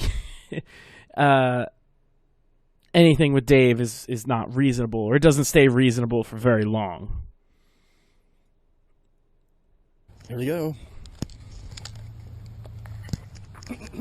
Now, for copyright reasons, I'm not going to do what I wanted to do, because what I wanted to do for this video was to re-edit it with the Cops theme, from the show Cops, like, ugh, bad boys, and then like a whole bunch of Dave clips, because he even has like the radio noises at the beginning of this. I don't know if he's got like his police scanner on or something, but it definitely starts out like an episode of Cops, and I thought that would be funny. I did try to do that. I tested the waters, and it immediately got fucking removed for copyright. So I figured I could just explain what I thought would be a funny way to do it. YouTube is a real dick about those things nowadays. Excuse me. You live here? Huh? Said you live here? Yeah. You don't live here? Yeah. I always see you, like, emptying out, like, No, I ain't dumping garbage. I'm feeding the cats. There are no cats here. Okay, so at this point, Dave is still in the realm of reason. He says, hey, do you live here? Although he did initially, I think, use the megaphone. But when he said excuse me, which is like really obnoxious, but he's still being somewhat of a human being here. He asked, what are you doing out here? I love the Dave megaphone, huh? Oh my God. We need more Dave with a megaphone, especially at night. Yeah, Dave with a megaphone at night is just the best fucking thing that's ever happened on the planet. Unless you're this guy or his neighbors or anything else, then it's not so great. But from the omnipotent perspective of the internet, it's pretty fucking funny. But regardless, he's asking him reasonable questions. What are you doing here? The guy says he's feeding the cats. Dave did give away, like, I didn't notice this until like the third time I watched it when I was trying to edit it for a video. But he did say right there, I see you out here all the time in the garbage. So later on, he does say that he's never seen him before. And the guy does say he's been doing it for years. But right initially, I think he was being kind of genuine here. Hey, is the guy black? The guy is not black, so Dave doesn't automatically hate him by default. I was just thinking we might have a Zimmerman 2.0 situation, that's all. Like neighborhood watch type shit. Don't get out of the truck, Dave. Yeah, it seems to me, we'll see later on a bit more of this, but it seems to me he's like a middle-aged, working class white guy who, at least in his mind, thinks he's doing something good for his community. You could debate that, but initially, like I said, Dave's approach was spot on for about 40 seconds, I would say. You don't live here? Yeah. I always see you, like, emptying out, like, No, I ain't dumping garbage. I'm feeding the cats. There are no cats here. Yes, there is. No, there isn't. I feed them at nighttime. I've been doing it for a couple of years. I know it's here. There's no. I live here. So Dave says he always sees this guy dumping out something in the garbage. Now, it's fair to assume maybe he is dumping his garbage illegally or something like that. And, Dave's just being a model fucking citizen. He's the neighborhood goddamn watch, right? That's reasonable. If I saw somebody in my neighborhood consistently going out and dumping in the trash and I was fairly sure they didn't live there, I might have some of the same questions. But then it veers off into Dave Land, which is the equivalent of Crazy Land. I've been here for like quite a long time, and there's no cats here. I see cats over here when I come in every so often. There's one that waits up at the other one that I feed up there. He'll come right out there when he hears the car. And the reason we feed them is because this is where we can trap them, get them fixed. They're ferals, and by law, we have to put them back to where we get them. But what if you don't catch them? We don't catch them, we don't catch them. But that's why we feed them, because they'll stay in one spot, and then we can use the traps on them. You know? But why come here? I mean, see, that's where I feel like Dave veers off into being Dave, right? Stupid question. What if you don't catch him? Well, then you don't from this guy's perspective anyway, then you don't catch him. I actually, I understand what people are trying to do. But what I think is going on here, I wouldn't approve of the guy feeding strays in my neighborhood either.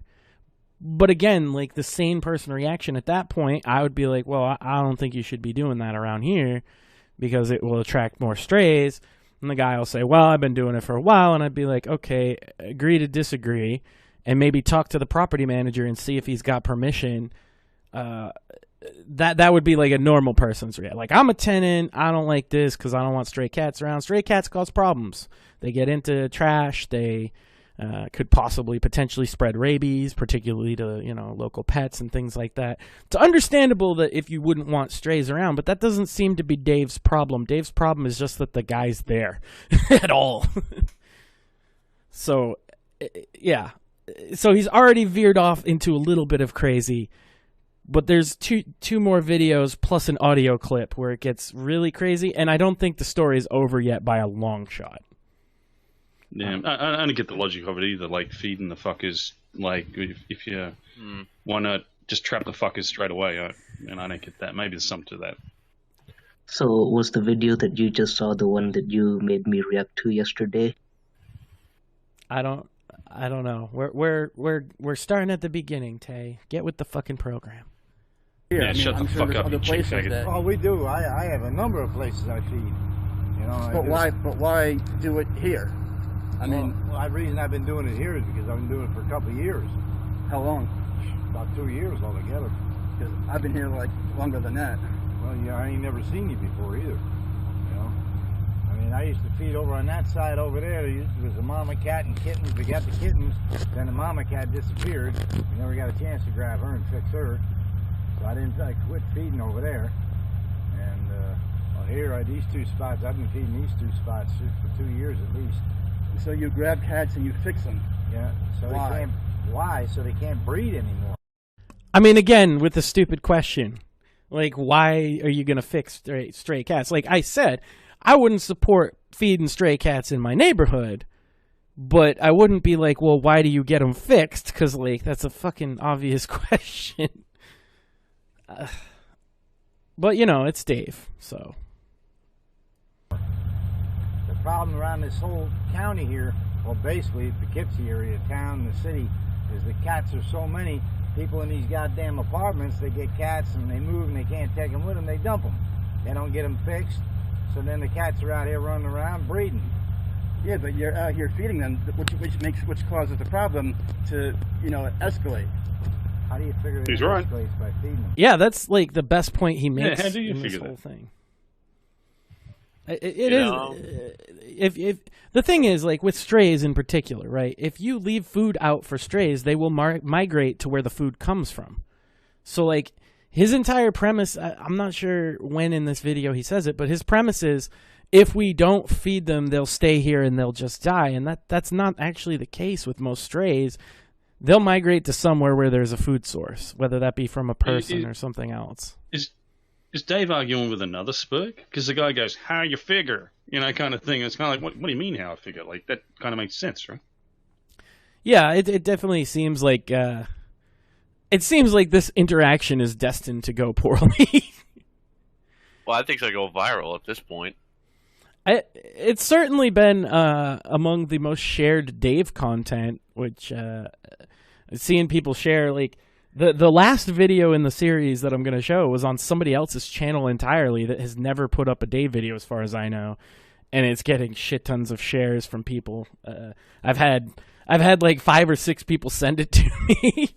It might be among one of the best videos involving Dave Grady I've ever seen, and I don't think that this is over because Dave has vowed that he's going to keep coming out and confronting. Well, I'm getting ahead of myself. Hold on. If you don't fit, first of all, let me explain something. If they're born here, and you how do you know they're born here? Well, how did they get here? There's a company right through the woods right over there. Yeah, I know there's a company over there. I know. But what I'm trying to explain to you, if cats are born, if they've lived here for a certain amount of time, this is their home. If they're not getting fed, they'll wander around looking for food, but they're going to come back to the same spot. They're not going to go away. Well, why not you just don't come here so that you don't feed them so that they'll go someplace else? They're not going to go anywhere. That's what I'm trying to explain to you. They'll go look.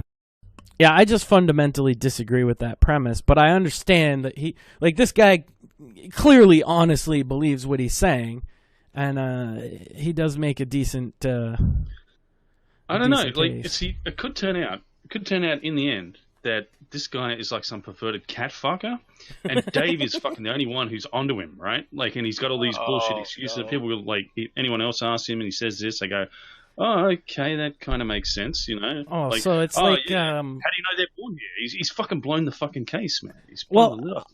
I'll be honest.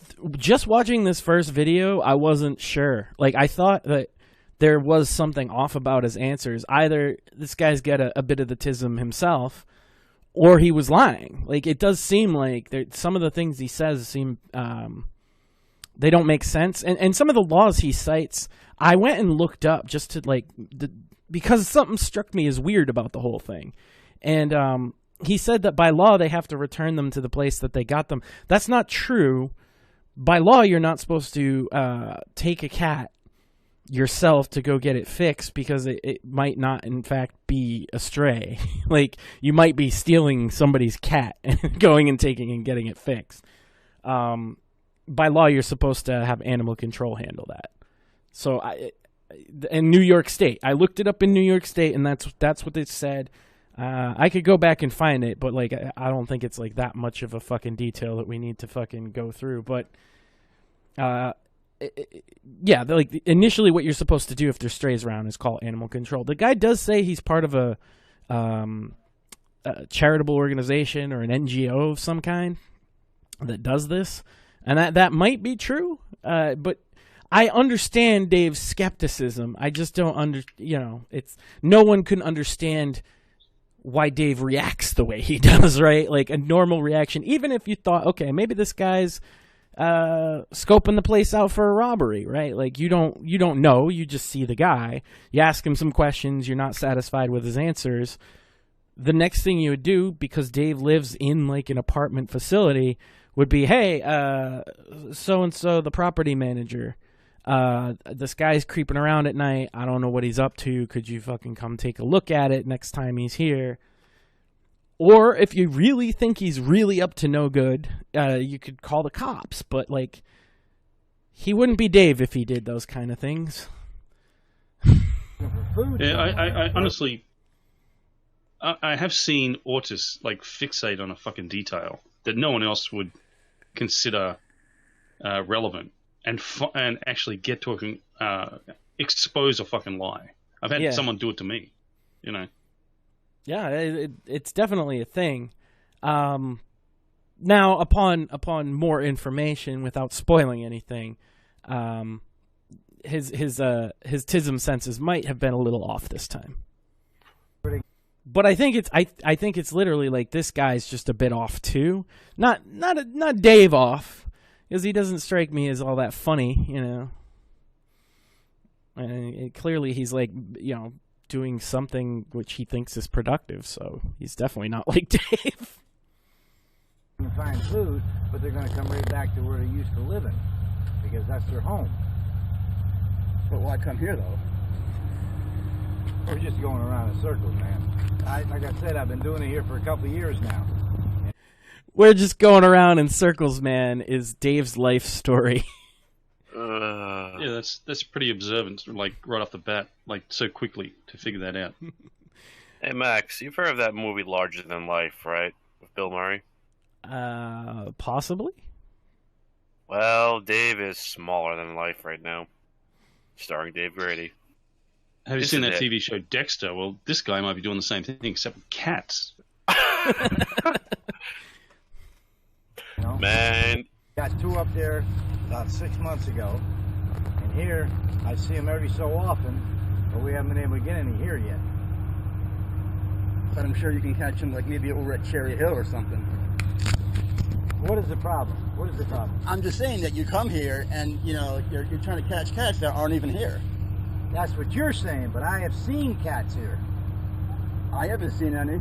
Well, that's you, but I have. I've seen them sitting right by that goddamn drain right there. They go in that hole there. And I've seen raccoons and skunks over here, too. I haven't. Yeah, well, that's you, but I have. Also, I want to point out the hashtags he put on this. Hashtag Pharrell Cats. This also reminds me of the elephant repellent joke. You know, like, oh, there's no elephants around here. It's like, yeah, because of all the elephant repellent. You know, that kind of shit. Yeah. Yeah, it does seem like when they're talking to each other, it seems like there's a punchline that never comes, you know? It does come, though, I promise. It's just not in this video. You know?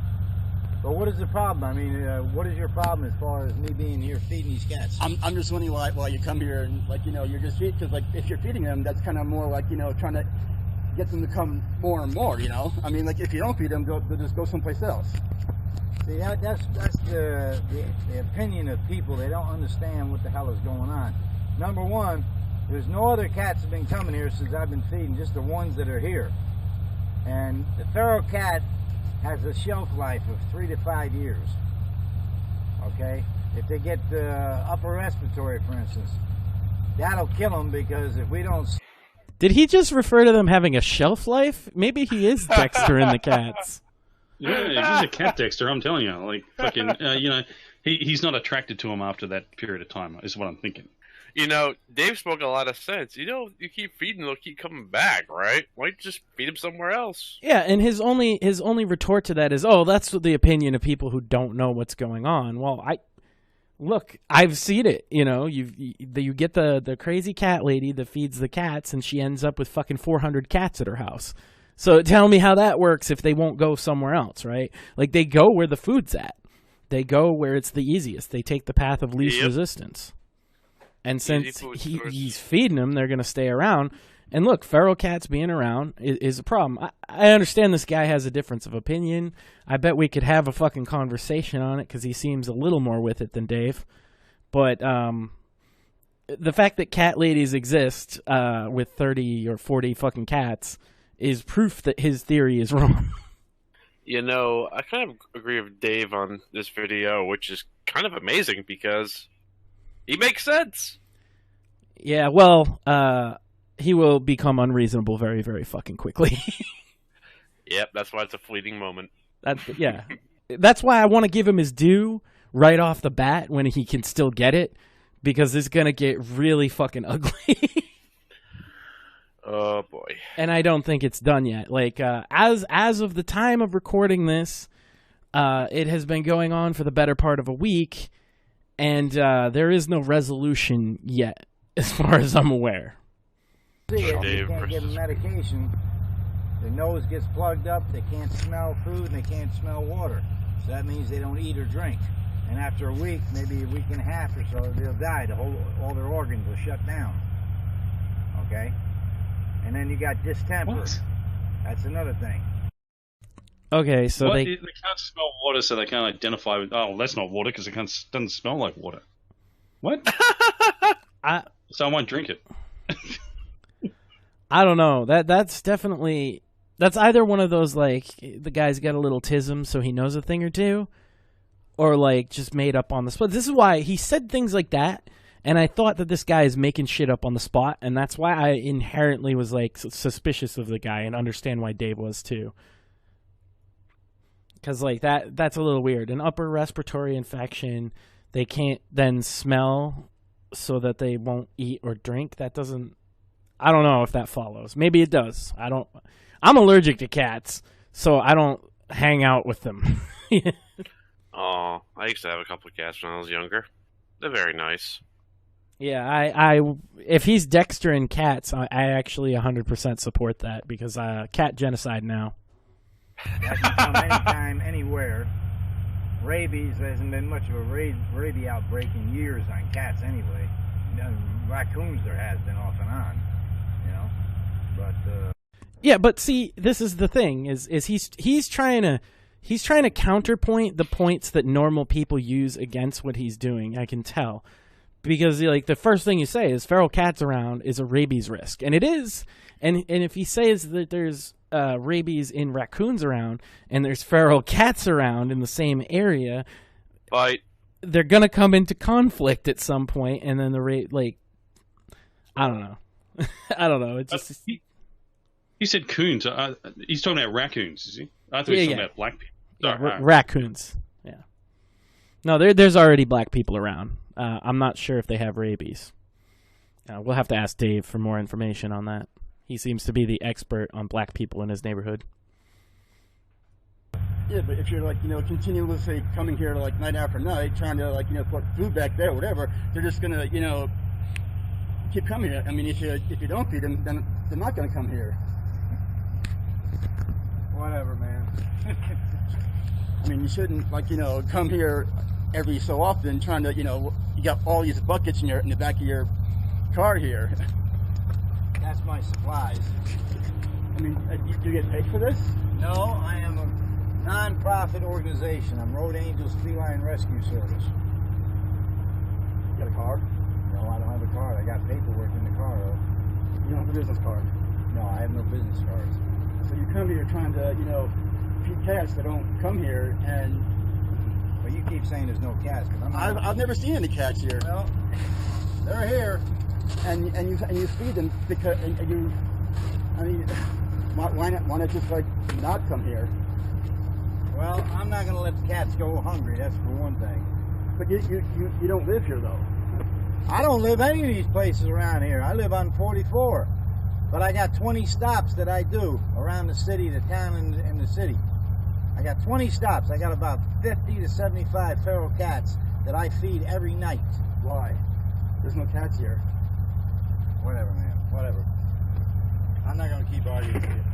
Because I've never seen any cats here for many years I've been here. Well, you ain't looking and you ain't around at the time they're here. I mean, if you say because you're feeding, putting food back there will continue to bring them here and have maybe... It's not bringing them here. They are here, period. I mean, Dave has a valid point again, right? If they weren't here and you're leaving food out, they would probably come here because there's fucking food out. Did you notice something interesting he said? He said, I'm not going to let them go hungry anyway. If you go back and listen to that, it's like, what? What the fuck? And another thing, I was thinking, if you applied this to mice, right? Okay, instead of putting down a mousetrap with a piece of fucking cheese on it, I'm going to put out cheese fucking every night for a week, and then I'm going to put out a mousetrap. Yeah. Yeah, he's more interested in fucking feeding the cats than he is in getting them fixed, clearly, because he does it every night. And if he says there's only 5 cats, he said 2 to 5 or something like that. Well, in 2 years, you probably got them all fixed then, right? So, you're just feeding them for the sake of it. Like I said, some of the things the guy says just don't follow. And Dave hones in on that, to his credit. His ultimate reactions are a bit out of the norm, let's say. But right here, I think he had done a good job up till this point. And okay, I'm talking to the guy. I'm trying to get some information. He asked for a business card. The guy said he had the paperwork, never offered to show it to him. Dave never thought to ask. And he also, interestingly enough, Dave never asks if the guy has permission to come and do this, because that might be the case, right? Maybe the guy, if he's a legitimate... I'm getting an echo here. I don't know. If he's a legitimate guy that's doing this thing, he probably would go around and get permission, right? Like I would assume that. Got some comments in the chat here. I'm messing with my audio, so I'll just mute it for a second. Oh, no problem. Kiz says that my mom has 30 cats because she won't stop feeding them. Yeah, exactly. Stray cats kill rats and pigeons, No Lives Matter says. That's probably true. I wouldn't dispute that. And No Lives says, this is my favorite one, he's a sad old man with no purpose. That might be true. It's hard to say from just this little clip, but I would assume so. Interestingly enough, though, instead of being a crazy cat man and having them all come to his house, he's going throughout the neighborhood and feeding all the cats that way.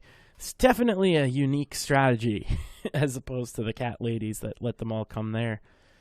I wonder what levels of, what is that, toxoplasmosis or whatever that he has. Because that's a thing. Cat's shit and dander has parasites in it that make people want more cats. That's an actual condition. Well, they make you crazy, but one of the symptoms of the crazy is that you want more cats. You get literally addicted to cat shit. They're not here. Yeah, that's what you're saying. You want to see one? When I get done here, go up to the next dumpster, and you'll see a cat come out right out of the... Matter of fact, there's 2 of them up there. And they eat out of the dumpster. If I don't bring them food, they'll be in the dumpster. But that one cat, as soon as he sees me come in, he'll roll around the ground, and as soon as I walk towards him, he jumps through the hole in the fence and waits for me to put food back there. But why? I mean, you get paid for this? I'm not going to keep it. Forget it, man.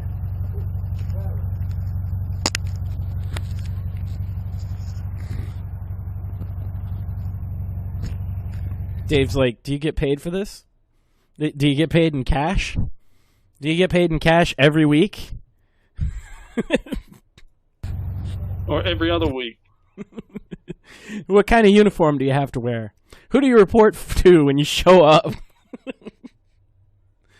you have to come in when it's snowing? Dave.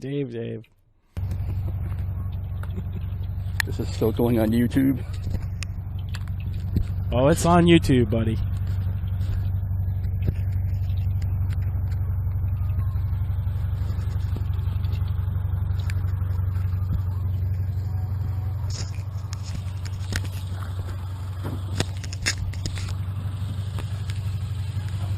Got a red maroon Outback.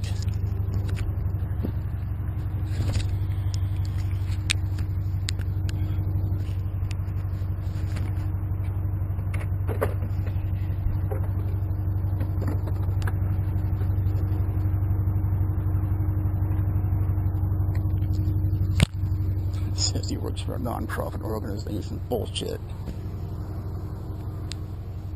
I call it bullshit. Actually, he said he was a non-profit organization. So I imagine the organization's just him.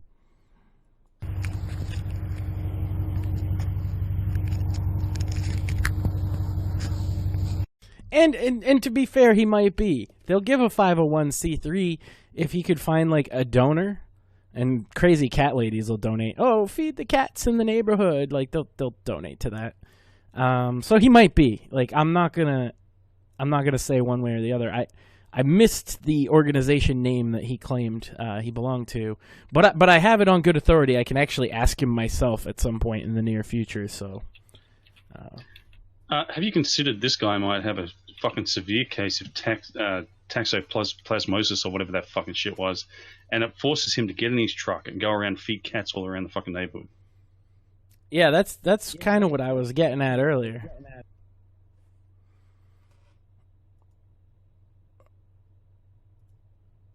Oh, we'll see. I think that's it for their actual interaction here in this video. I think Dave just gives a little outro of the situation. One reason I feed animals, because I like animals.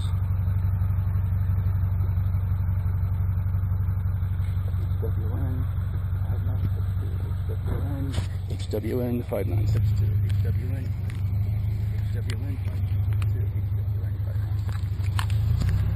Dave's repeating the license plate to himself. HWN 5962. HWN 5962. Remember that, HWN 5962. It's like, Dave, you're filming this. You don't need to repeat it to yourself so that you remember it, buddy. You have it on camera. If you say it once, you can go back and look at it. And he also put it in the description, asshole feeding cats at night. This asshole doesn't live here. Also, I got his plate number. He says he wants to, in quotation, try and catch all the cats, but I didn't see him trying to catch anything. He says he's part of a non-profit org. Yeah, right, I call bullshit. If I see him again, I'm going to get his name. Plate number HWN 5962. Well, I don't think the guy's hiding whatever he's doing, if he's doing what he says or something else. Like, he's just sitting there, walking around, grabbing from his fucking back where he has, like, just tons and tons of fucking something or other. Whatever's in those big buckets. I mean, the guy doesn't seem to be exactly sneaking, I don't know. But I'm going to get his name. What a threat. Yeah, it's like, you got his license plate, buddy. What do you need? Like, what do you need his name for? So you go around just like doing all that stuff. Like other. What? So you go around to each parking lot feeding cats just to try and catch them? I don't go to every parking lot, just where I know the cats are. Well, how do you know which ones they're at, though? There goes the cat right now. Yeah, maybe he across the grass over there. Maybe he's going through the woods. I know where he's going, right here. He come out of the bushes over there. He lives over here. Well, maybe he's going through the woods. Whatever. Have a good night. HWN 5962. HWN 5962. HWN 5962. He says he's from another place, from some kind of private organization or something. Right now, I'm at another dumpster area. HWN 5962.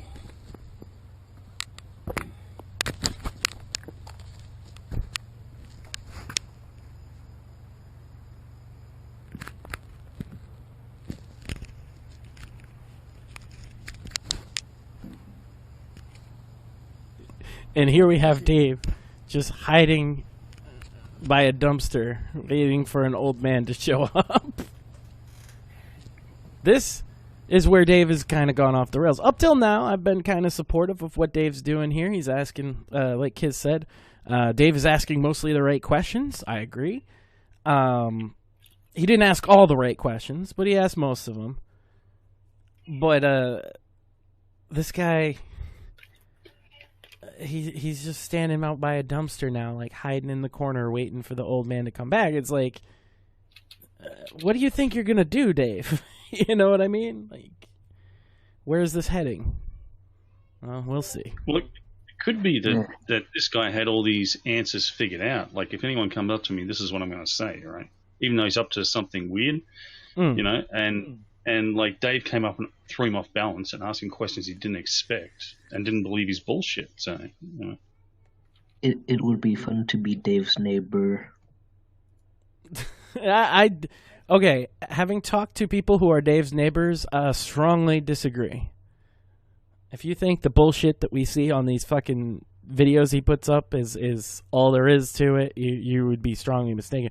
And as a matter of fact, I pointed out earlier somewhere when I was talking about this, it seems very likely that Dave living in your neighborhood would bring the property value down.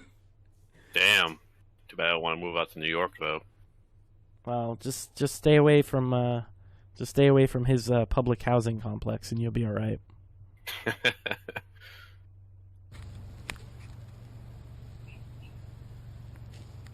Well, you got a 44-year-old man with a camera and sunglasses at night, hiding in a corner, waiting for an old man to go yell at him again. Or no, the man's there. I think. Yeah, Dave. Dave's also creepy for doing that. Yeah, it's pretty. Gemstar says maybe Dave will scare the cats away. Well, I have heard he's a cat killer, so. Oh no, I can hear him going off. The cat man versus the cat killer. Oh Jesus Christ! Well, it is funny because that is a Dave story, and we got like the legitimate story from Dave, if I remember correctly. He moved out of a house where he had a cat, and he just kind of left the cat behind, and some old gay guy just didn't take care of it, and it died. So yeah, Dave's just like, why would you feed a fucking cat? Fuck that. They definitely have opposing philosophies here.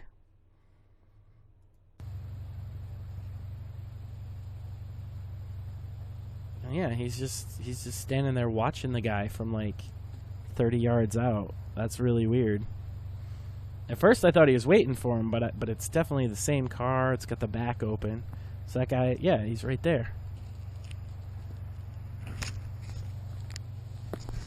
And then Dave slinks back to hide behind the wall. Like, Dave, he saw you, buddy. He looked right at you. Jeez. Your eyesight bad? Okay. So this is part 2, right? Cat Freak shows up once again, round 2, and tells me to mind my own fucking business. I mean, that's a fair point. Cat Freak shows up again, tells me to mind my own business. He has buckets in the back of his car to put down cat food. In the first video, link provided, he claimed he was doing it for some sort of an organization. Yeah, right. And he said he was trying to catch them. So where were the traps? He's lying. License plate number. I do not like being treated like this, Dave says. I will tell the maintenance and the main office about this incident. Dave, you should have already done that. Before you went out and confronted him a second time, if you thought something was up, if you smelled bullshit, you should have talked to the people at your building before that, because that's like literally their job. He drives a red maroon Subaru Outback. Not sure of the year. I did look on his windshield, but it was a new sticker. The apartment complex where I live in is private property. The sign says so when you pull down the hill. None of my goddamn business. Let's see how he likes it being put all over YouTube. Dave, your channel is far from all over YouTube. Like, I get more views than you watching your stupid shit, and I'm not all over YouTube. I will be reporting him. To whom? You already said you talked to maintenance or whatever. So who are you reporting him to? The police? I mean, you should just do that then. Making these videos about it isn't really helping. I guess it's not. Well, it is kind of hurting. Because he's escalating the situation in this video. Thanks for watching. Should I make more of these? Let me know in the comments or by email. And I did. I said, ask him who gave him permission to be on private property. So I told him that, but the thing is, Dave banned me from commenting, so only I can see the comment that I sent to him. Because Dave's a massive pussy. I do want to point that out here. All right. I was just outside, right? I caught the cat freak. He was only here for a few minutes. Putting that cat food, and I asked him, like, why is he here? And he goes, mind your own fucking business. Yeah. I got video. I got video proof on my camera right here. I got video proof, and this shit's going on YouTube. This shit's going on YouTube. His plate number? I want to point out, Dave, without any sunglasses on, is kind of scary. I was about to ask, did he shave his eyebrows off? Oh my god. He's a bit terrifying. Yeah, I always thought maybe like take the fucking sunglasses off. Now I've changed my opinion, Dave. You should always wear your sunglasses. At daytime, nighttime, like you should just wear them around the clock, because putting this on people, it's not right, Dave. This shit's going on YouTube. His plate number? Guys, he drives a maroon Outback. License plate HWN 5962. Maroon Outback. I don't know what year it is, but license plate number HWN 5962. Motherfucker does not live here. And, Dude, he's out of breath and has like a full adrenaline rush because some old man said, mind your own business. It's fucking the life of Dave, man. Here we go. Gonna record him. Here we go.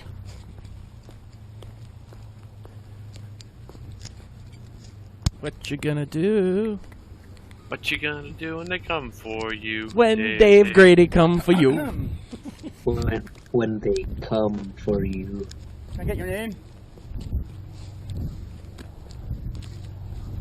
You do know this is private property, right? Listen, I don't need no conversation, okay? There's a sign over there that says private property. I don't give a shit. 20 signs over there. It says private property. What do you want? What the fuck is your problem? I'm just wondering why you come here putting... None of your fucking business, okay? Mind your fucking business. I'm just wondering why you come here. Well, I'm telling you, mind your fucking business.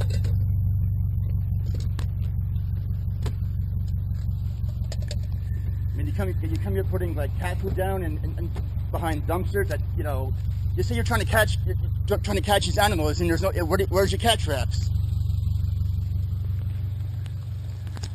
Detective Dave is on the fucking job. God help us.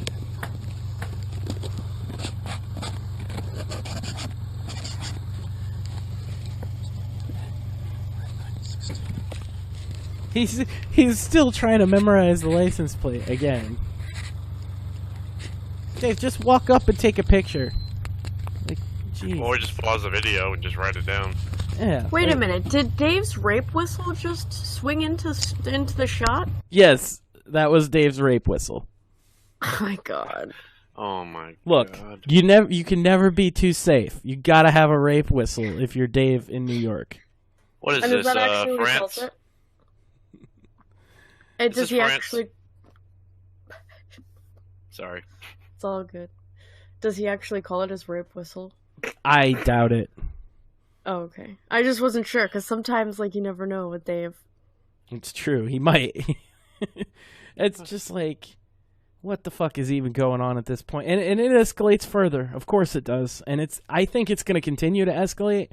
I'm actually trying somewhat to mediate, because there's a direct line from me to the Catman. Like, the friend of the Catman and I have had a conversation about this. He said he might even tune into the show tonight. And I'd like to get Dave and the Catman both on the show so we can de-escalate the tension of this situation. You know? Max, your optimism astounds me. It astounds me. Well, that's totally what I'm trying to do. I'm not trying to escalate it anymore. I think everybody needs to calm down. You know, Catman, or Cat Freak as Dave calls him, and Dave, they both need to just tone it down. This is not going to end well for anybody. Can't we all just get along? So you okay, both, Dr. Phil. You both come on my show, and we'll talk it out, and everything will be calm and cool. It totally won't be a shit show. And I, of all people, won't throw gasoline on the fire, because I don't do that.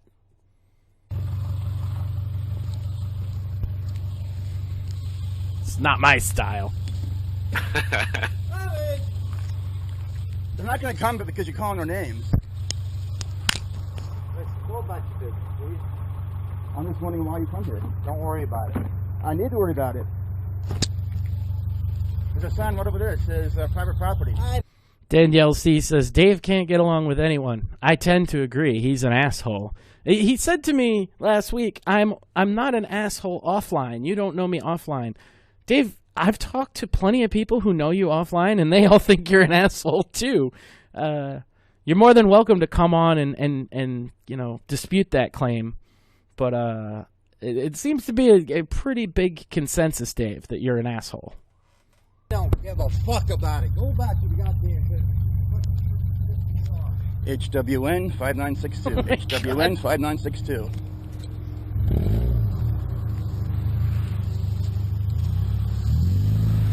HWN 5962.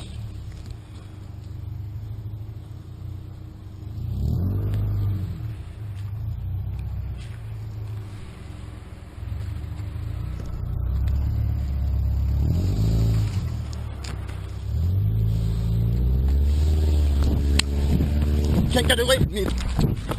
Yeah, Dave's gonna chase him down with his fucking car. Oh my God, Dave! That stop! was amazing. Stop, Dave! You're not the Flash, okay? He's the $6 man. God damn it! I just oh my god, I just imagined him just going like supersonic speed and then doing a Naruto run. Oh, he can't get away from me. I'm thinking more like Action Jackson, like where he jumps on the bonnet of the car and fucking hangs on, like while the guys are trying to get him off. Fucking Iron Man, dude! What the hell? I think Dave in his mind, because he's old school, 1990s old school. He's probably G.I. Joe. No, Terminator 2. When the T-1000 is chasing after the car, that's what he thinks he is. And about 10 steps and he's out of breath. And the guy's just like driving at a normal, reasonable speed for a parking lot. You get him, Dave. Oh, I'm sure you'll chase him right down. Dave needs a segue. Okay, Jared. Dave needs something.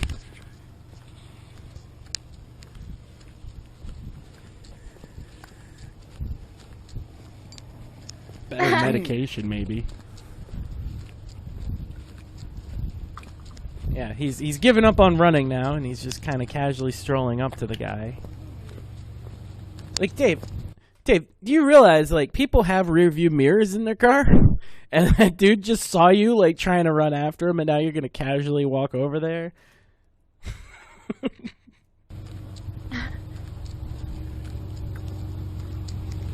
Of course, you don't have a choice.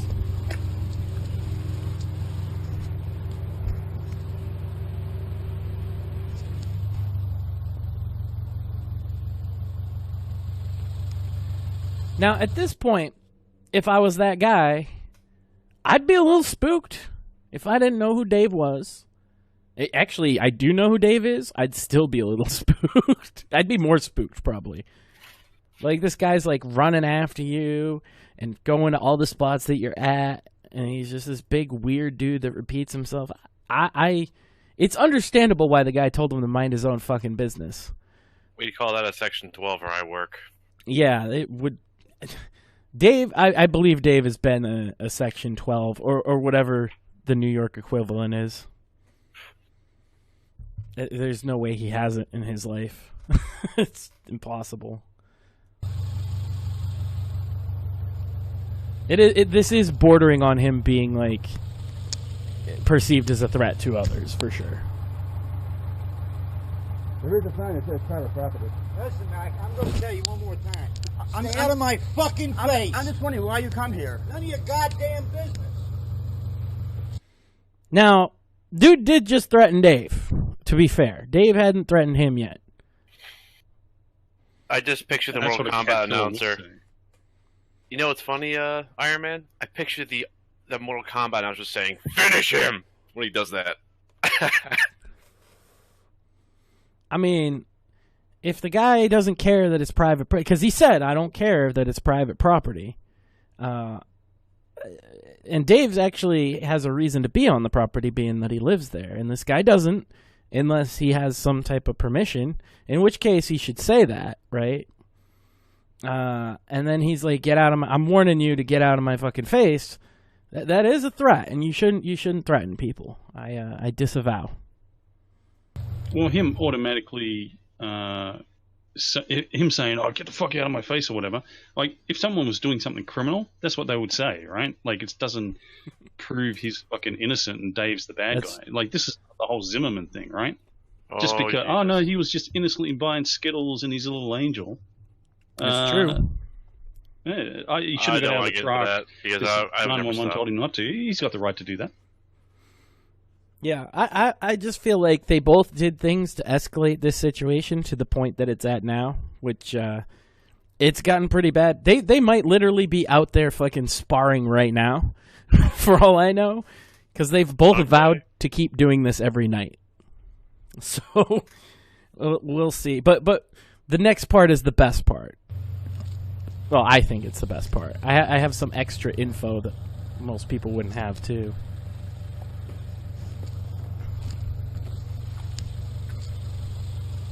You don't live here. That's been established, Dave.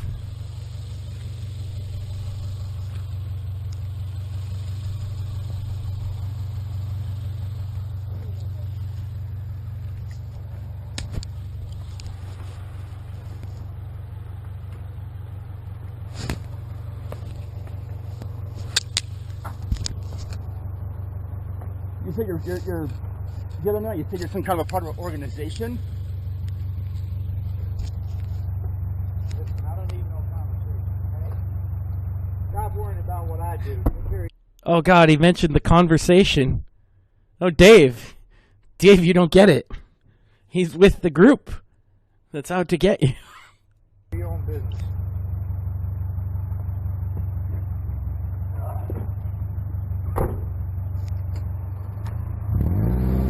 He's gang stalking Dave, confirmed. And he's in a red car, too. Oh, my God. I figured it out, guys.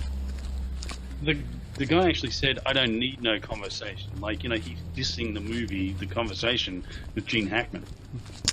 Well, why would you do that? That movie is a classic. Classic movie. According to some. Oh, here we go again. Motherfucker left. At least I got his plate number. Again. Okay, so this is a bunch of, like, just really uncomfortable and cringy interactions. And here's where Dave decides he's going to take things to the next level. So, I have this megaphone, right? I'm going to use it. Oh, no. Everyone has seen the Cat Weirdo videos I posted, right? I'm going to use this megaphone. And instead of him coming all the way down to the dumpster, right? I'm going to park up by the road so that he can't come in. I'm not going to, let him drive all the way down to the dumpster and stuff.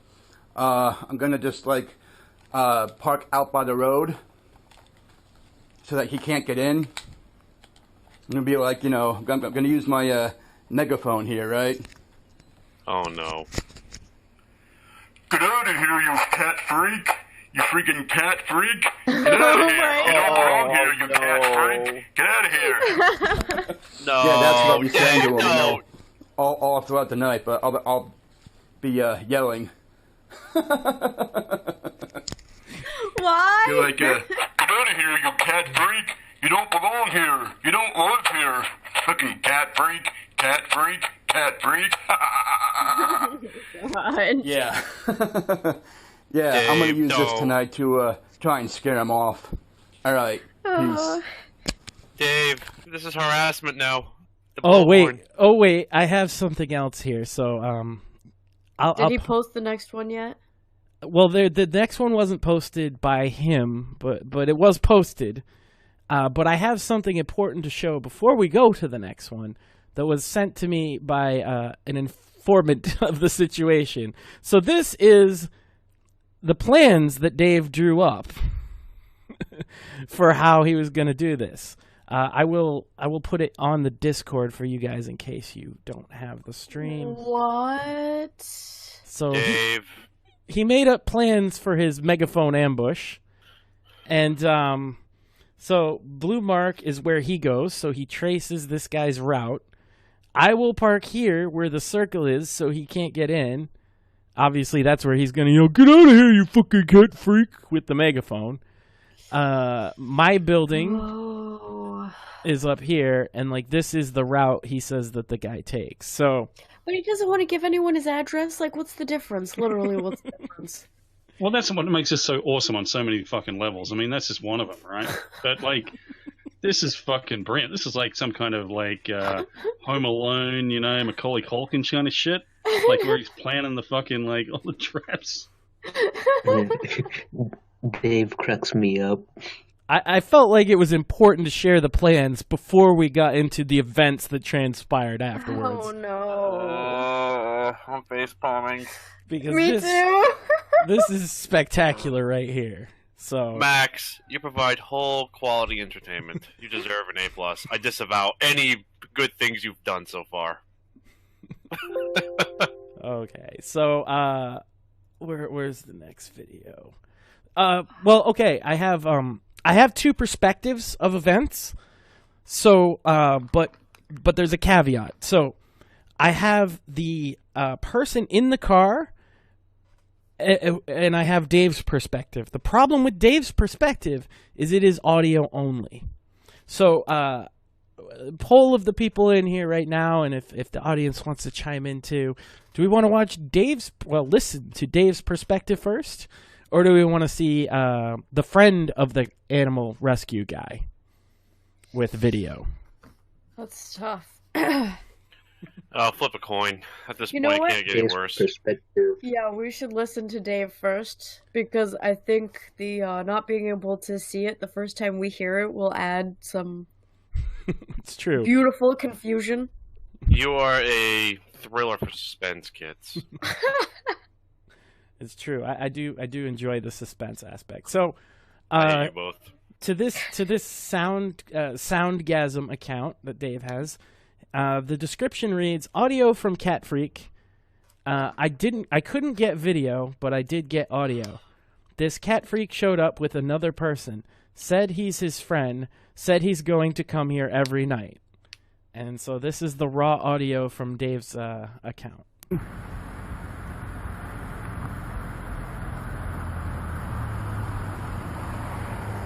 You need to get in? Yeah. What are you doing? Huh? What are you doing? How you doing? I said, what are you doing? Look at my pizza guy. No, what you're doing is you're harassing my fucking friend because you're trying to beat Dennis. Got any explanation for this? I'm just wondering why he comes here. Get your fucking car out of the way. Why do you come here? Get your fucking car out of the way. Why do you come here? None of your motherfucking business. You told me the other day. Let me tell you something. Back off. You told me the other day. Back off, motherfucker. I'm not going to keep telling you. Move that motherfucking car. You told me the other day you were working for some kind of organization. I want to know what the name of it is. None of your motherfucking business, asshole. I'm not an asshole. You're a fucking asshole. When'd you get so fat? Huh? When'd you get so fat? Move your fucking car. I want to know why you keep coming here. Move your fucking car. Please tell me why you come here. Dude, I've told you a number of times it doesn't register in that pea brain of yours. I don't have a pea brain. I went to college. Yeah, college, you're ass. Oh, Move that fucking 4 years. Car. Move that fucking car. You understand? He's just trying to help these animals. I want to know why he comes here. I just fucking told you. Why does he come here? Move that fucking fucking retard. This is a Dave actually going to college. Why does he come here?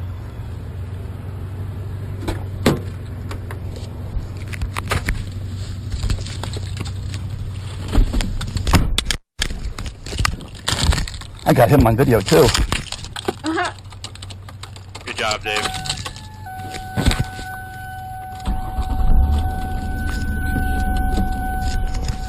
Hello, and the imposters and Blondie. July 26th. This day. God damn it, Dave, with your fucking Rick copywritten Max's music. channel. Always, every fucking time, Dave. I did like his cover story of him waiting for the pizza guy, though. That was fun. That was some quick thinking.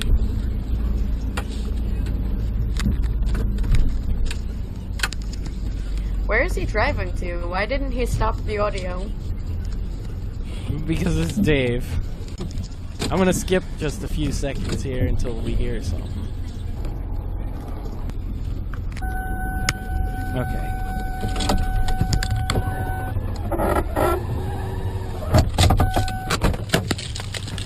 This ought to be a hoot. This ought to be a hoot, he says.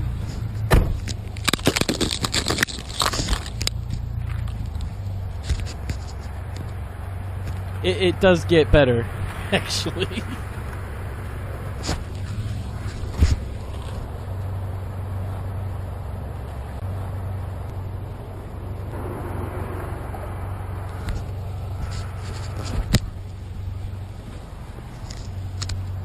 Oh, there's got to be a point. Dave, You gotta learn to edit your shit. I did say it's raw audio. I just wonder why he comes here.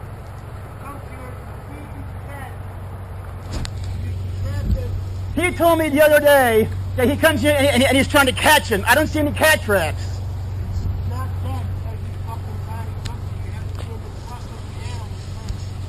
He said he's trying to catch them. You hear what I'm saying, dude? He's feeding the animals so he can't trap them, spay and neuter them to reduce the cat population, thereby reducing the amount of starvation. But why does he come here? Why doesn't he go somewhere else? Oh my God. And he's trying to help. Why doesn't he go to Cherry Hill? He does. Dude, it's got nothing to do with you. Why don't you just go back inside? Go back inside and make some videos. I wonder why he comes here. Go back inside and make some videos. Go harass fucking people. Do what you do best.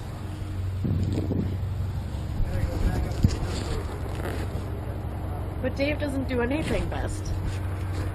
He does his best. This is exactly what he does best.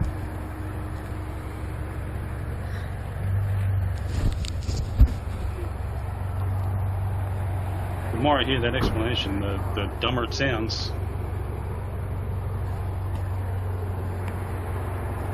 Yeah, but the cats. That's true, but I do believe that they're earnest about it anyway, like even if it's stupid. Well, this other guy's jumping in to defend this guy's explanation, but he doesn't know.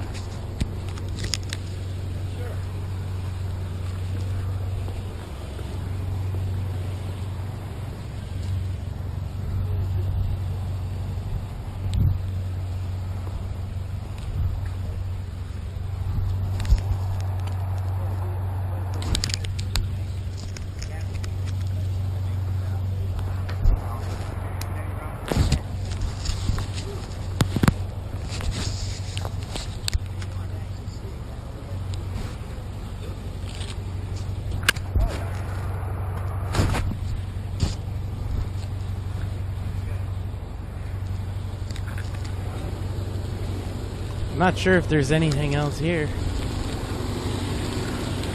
I'll be coming with him every night to make sure you don't fucking harass me. This is private property. It's not private property. There's a sign. Oh, look, the bottom of the hill says private property. It's actually public property because people live here. There's a sign at the bottom. It's public property because people live here. Like, okay, the guy in the car, the friend that's coming out to defend him, he knows a bit about Dave. Obviously, you can tell by go make videos and all that fucking shit.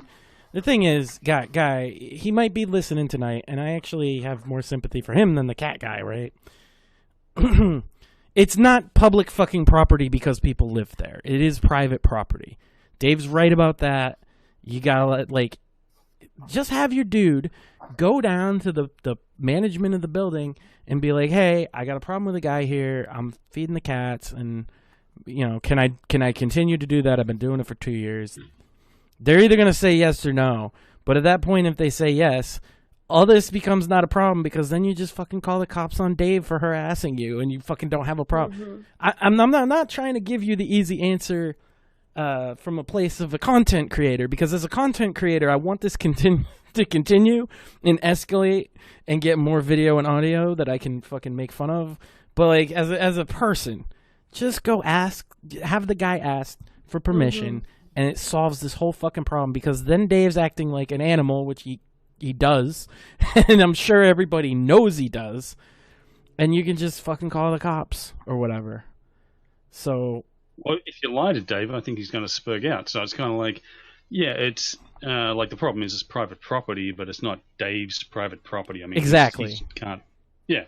And I mean, there's some sort of classification in law, I believe, over there, which is like public-private property, which is like car parks and shit, where, you know, like if you pulled into a supermarket car park, they can't go, oh, you're trespassing, this is private property. Exactly. You know, kind of shit. Yeah. Like I'm saying, like, whether or not, like, I agree with what they're doing or whatever, your best bet, if you want to deal with the Dave problem on, like, a legitimate tip, is go to the fucking property manager or whoever it might be who's in charge over there. Just be like, I got a problem with your tenant. He doesn't like me being here. He's got videos. Show him the fucking videos, right? Like, whatever. And